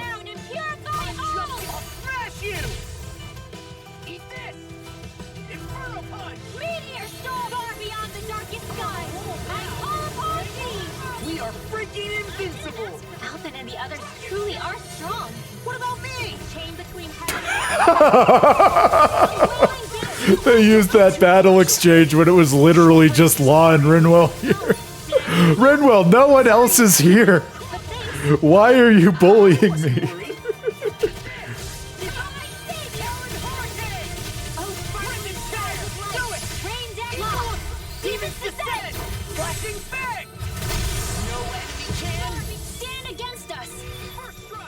Now that one made a little more sense. Shattering pieces! Attack us! Shooting stars! Oh, sparkling stars of light! Rain down and purify all! This is fantastic! Great! Amazing! Shut up, Law! I'm trying to focus! I was only trying to be nice. Shooting stars! Talon storm! Talon hurricane! It was pretty fun to cast giant arts. That's where you were hiding. Thank goodness you aren't hurt. What? Yeah, she's got some good ones. Law? And that woman from earlier? Were you looking for food to give your dad to atone? What? How did you know that? Well... We met your dad, and he asked us to pass along a message to you. Your father said, you've atoned enough. You should run far from here and stop worrying about me. Huh? He did? Really? Your dad was worried about you. That food was never meant as atonement. But if I didn't try to get rid of this guilt, I was going to go crazy. I'm estranged from my father. I rebelled and ran away from home. I went through a lot after that. I joined the Bureau out of fear that someone would turn me in and sent my father, my own father, to the floodlights. I arrested my own dad, too. You know that, right? Yeah, that's right. I'm jealous your parents aren't both dead. I think your dad just wants you to live. I don't want to die either, but it's my fault that Danins and Cislodan are so distrustful of each other. I sent countless people to the floodlights, and now I'm supposed to leave my father and flee? How am I supposed to live with myself? Hey! What will you live for from now on? Huh? When I was struggling with my own emotions, my friends told me this. The words always make their way into my heart, through any anger or regret that may be there. Ah, I see. I have a lot more life to live. I don't know if the words that saved me will have the same effect on you. I don't think regret can be something to live for. So maybe your dad wants you to find something new you can live for. Renwell, I want to see my father. I don't just want to pass some rations. I want to apologize, to redeem myself. For that, I want to make my amends to everyone else. I'll do what I've got to do and keep living. It'll be difficult to earn the forgiveness of everyone you've wronged. Impossible, maybe. I know. But if that's what you want to do, you should do it. The wrongs you've done will always be with you. If you think you can do something to make up for them, do it. Law, so you're like me too. I've made up my mind. I'm not running anywhere. I'll pay for what I've done, no matter what it takes. And once I've done that, once I'm ready, I'll apologize to my father. Directly, man to man. Hey, tell me, is repentance the same thing as regret? Is it enough to keep someone alive? Yeah! Yeah, I think it is. And besides, now you're facing forward, ready to move on. You'll be fine. Oh, Jesus. Dark note for a stream, Grail. I'm so ashamed. You guys are all so encouraging, but I lashed out at you like that. Thanks, guys. I'm sorry for what I said before. I'll work harder so I can live with my dad. I hope he can live with his dad again. Yeah. Listen, Renwell, thank you for everything. You didn't just get him fired up, but me too. Just like you, I took helping that man as another opportunity to look back on my past. So I should be thanking you. I see. My man. Whoa, what's the matter, Hoodle? It's okay, Hoodle. Law didn't do anything wrong this time. What do you mean this time?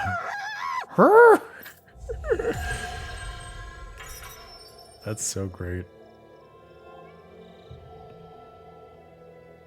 I had my doubts for a time, but Law and Rinwell have both gotten stronger. Yes, our concerns were unfounded.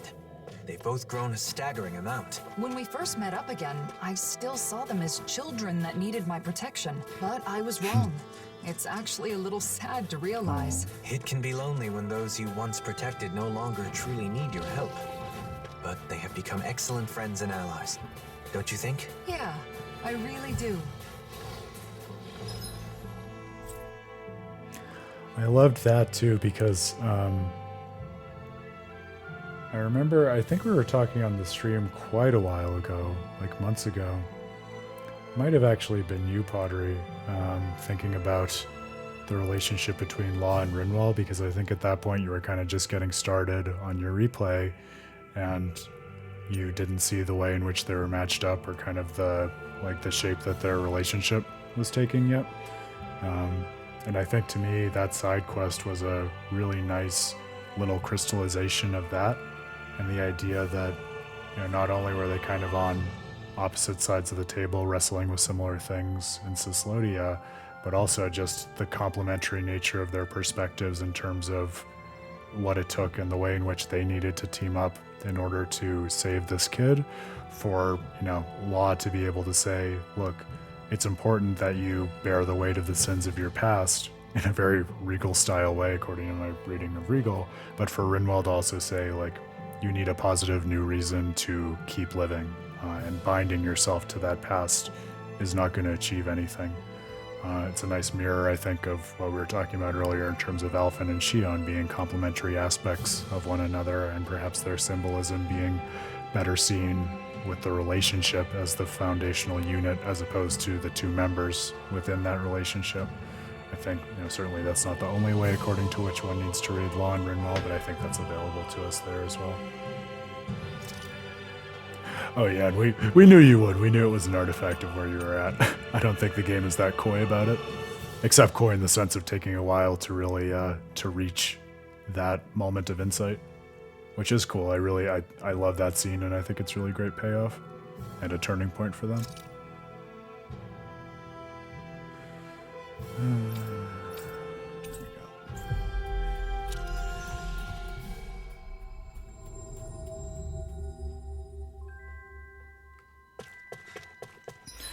Well, I'm looking at the time, I'm trying to make a game plan. I think what I would like to do, just for the cadence of the stream, and also with an eye to the fact that I started late, was obviously, fellas, you know, feel free to stay or go as you're able to, but I would like to round off just the subquests that we have remaining, because it looks as if we only have two, and it definitely feels like we're on the downward trajectory of the last developments there, and then that'll give us time to just fully give our attention to the conclusion of the main story, and then if there's any other side content that we really feel compelled to knock off on Thursday, I think that'll be a good game plan.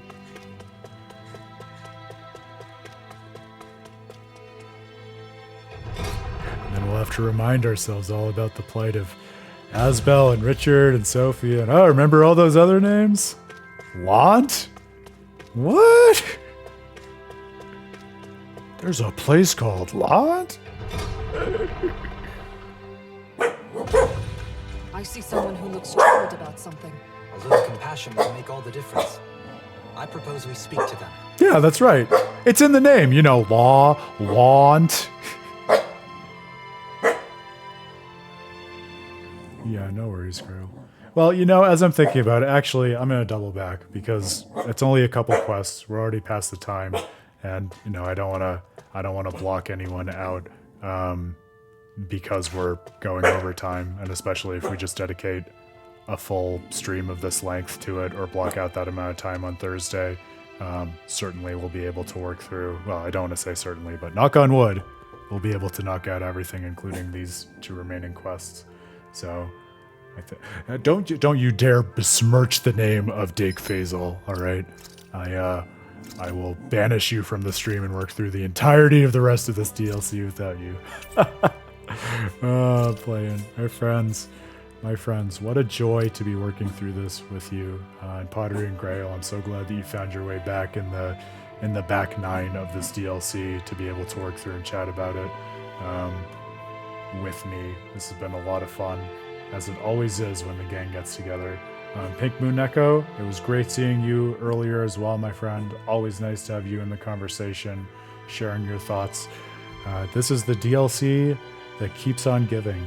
I feel like no matter what it throws at us, we have some connection to draw and something to think in terms of what it's offering for insights coming just from this DLC, what it's offering in conversation with Tales of Arise, how it stands in relation to some of the other antagonists and relationships in other games. In short, everything that I at least would be hoping for from this kind of supplemental content, and what I expected in one form or another, given the way in which Namco approaches this wonderful Tales series. Now you're just going to be abusing all of the names in the chat. Make a list, pick your tight 5, and introduce those to the stream when we fire up again tomorrow. What great side quests. We've dwelled on them a lot during this stream. I'm excited to just see now how it all comes together. We've had a lot of speculation in terms of the various ways in which these characters are expressing themselves in the world and affecting networks of new communities and progressive activity, and how that may or may not bear on what poor Nazamiel is working through in her increasing isolation and interiority and simply pain. I hope the party can figure out how to, take the right lessons from Nazamiel in terms of the right and wrong ways in which to extend love and support to others. But more than anything, I hope they can learn those lessons and express them to the world, and that we can learn them as players by saving Nazamiel. She's someone who deserves that redemption arc as much as any character ever has. Not even as if she needs to be redeemed, just simply saved from her own sadness and the plight of her suffering, which is itself, I think, a theme that has bubbled to the surface more than once, just figuring out how to release people from their suffering. So, game plan for y'all who are hanging out live and those who are watching the VOD.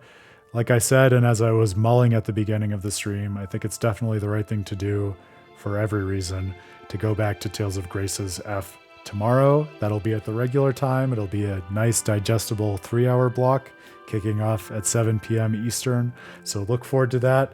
Try not to give yourself too much whiplash, but also let it be enough time to digest and mull on this deluge of content and various connections and insights we've been plumbing with regard to this DLC, because then on Thursday, we'll turn back around. We'll do one more of these marathon blocks. I expect it'll just be the one more, starting at 6 p.m. Eastern, having another 5 hours dedicated to it just in case we need it. And then, assuming that will wrap things up, we'll be back to Tales of Graces on Friday and back to the regular schedule thereafter. So I'll update that to the site's socials just in case you need a reminder. But I'll plan to be back in a different world, but a similar thematic context with you tomorrow. And it'll be tough because I'll try to be mindful of avoiding Beyond the Dawn spoilers for people who did not immediately binge it, such as ourselves. But I have to say, I feel like there's a lot of interesting connective tissue to draw, as we kind of have been alluding to and thinking about at various points here, too, between Nazamiel and someone like Richard. So we can mull that silently or in opaque terms for the benefits of people who are not as far along in the DLC as we are, but there'll be plenty of cross-pollination, as there always is. or we just spoil it for the funny, which is always an option, as you know, Grail. Oh, it's nice to have a venue for well-spirited optimism in terms of the messages of these games, everything they're espousing, and the rich sophistication with which they offer it. But to your earlier point, Grail, I think part of what can be fun as a means of deriving that optimism is exactly the kind of wrestling against the cynical perspective and using that as an opportunity to forge and refine our own views and insights that we want to take from this and carry forward in our own lives and communities. So truly, this has been a great stream for hanging out and thinking about this stuff, but great for that kind of conversation too. I love that. I love seeing more of it come about, as we might expect, as we work our way further into the overall Tales series in the context of Tales of Praxis. So I'm sure it's only going to get wound into a more robust and even deeper lore as we go forward. So I know you're all already looking forward to that. You know I am too. Have a great night, everybody. I hope you think well. I hope you game well, and I hope that you take some lessons from this that can go forward in your life and other gaming. It's always a pleasure hanging out with you. Don't take it lightly. It's a privilege. And we'll be back tomorrow. Regular time, 7 p.m. Eastern, Tales of Graces. Until then, my dear friends, yes, Grail Potter, you have a great night. Everyone else, thank you for hanging. I am Aaron Suduko, founder of With a Terrible Fate. I'll be seeing you real soon. Cheers.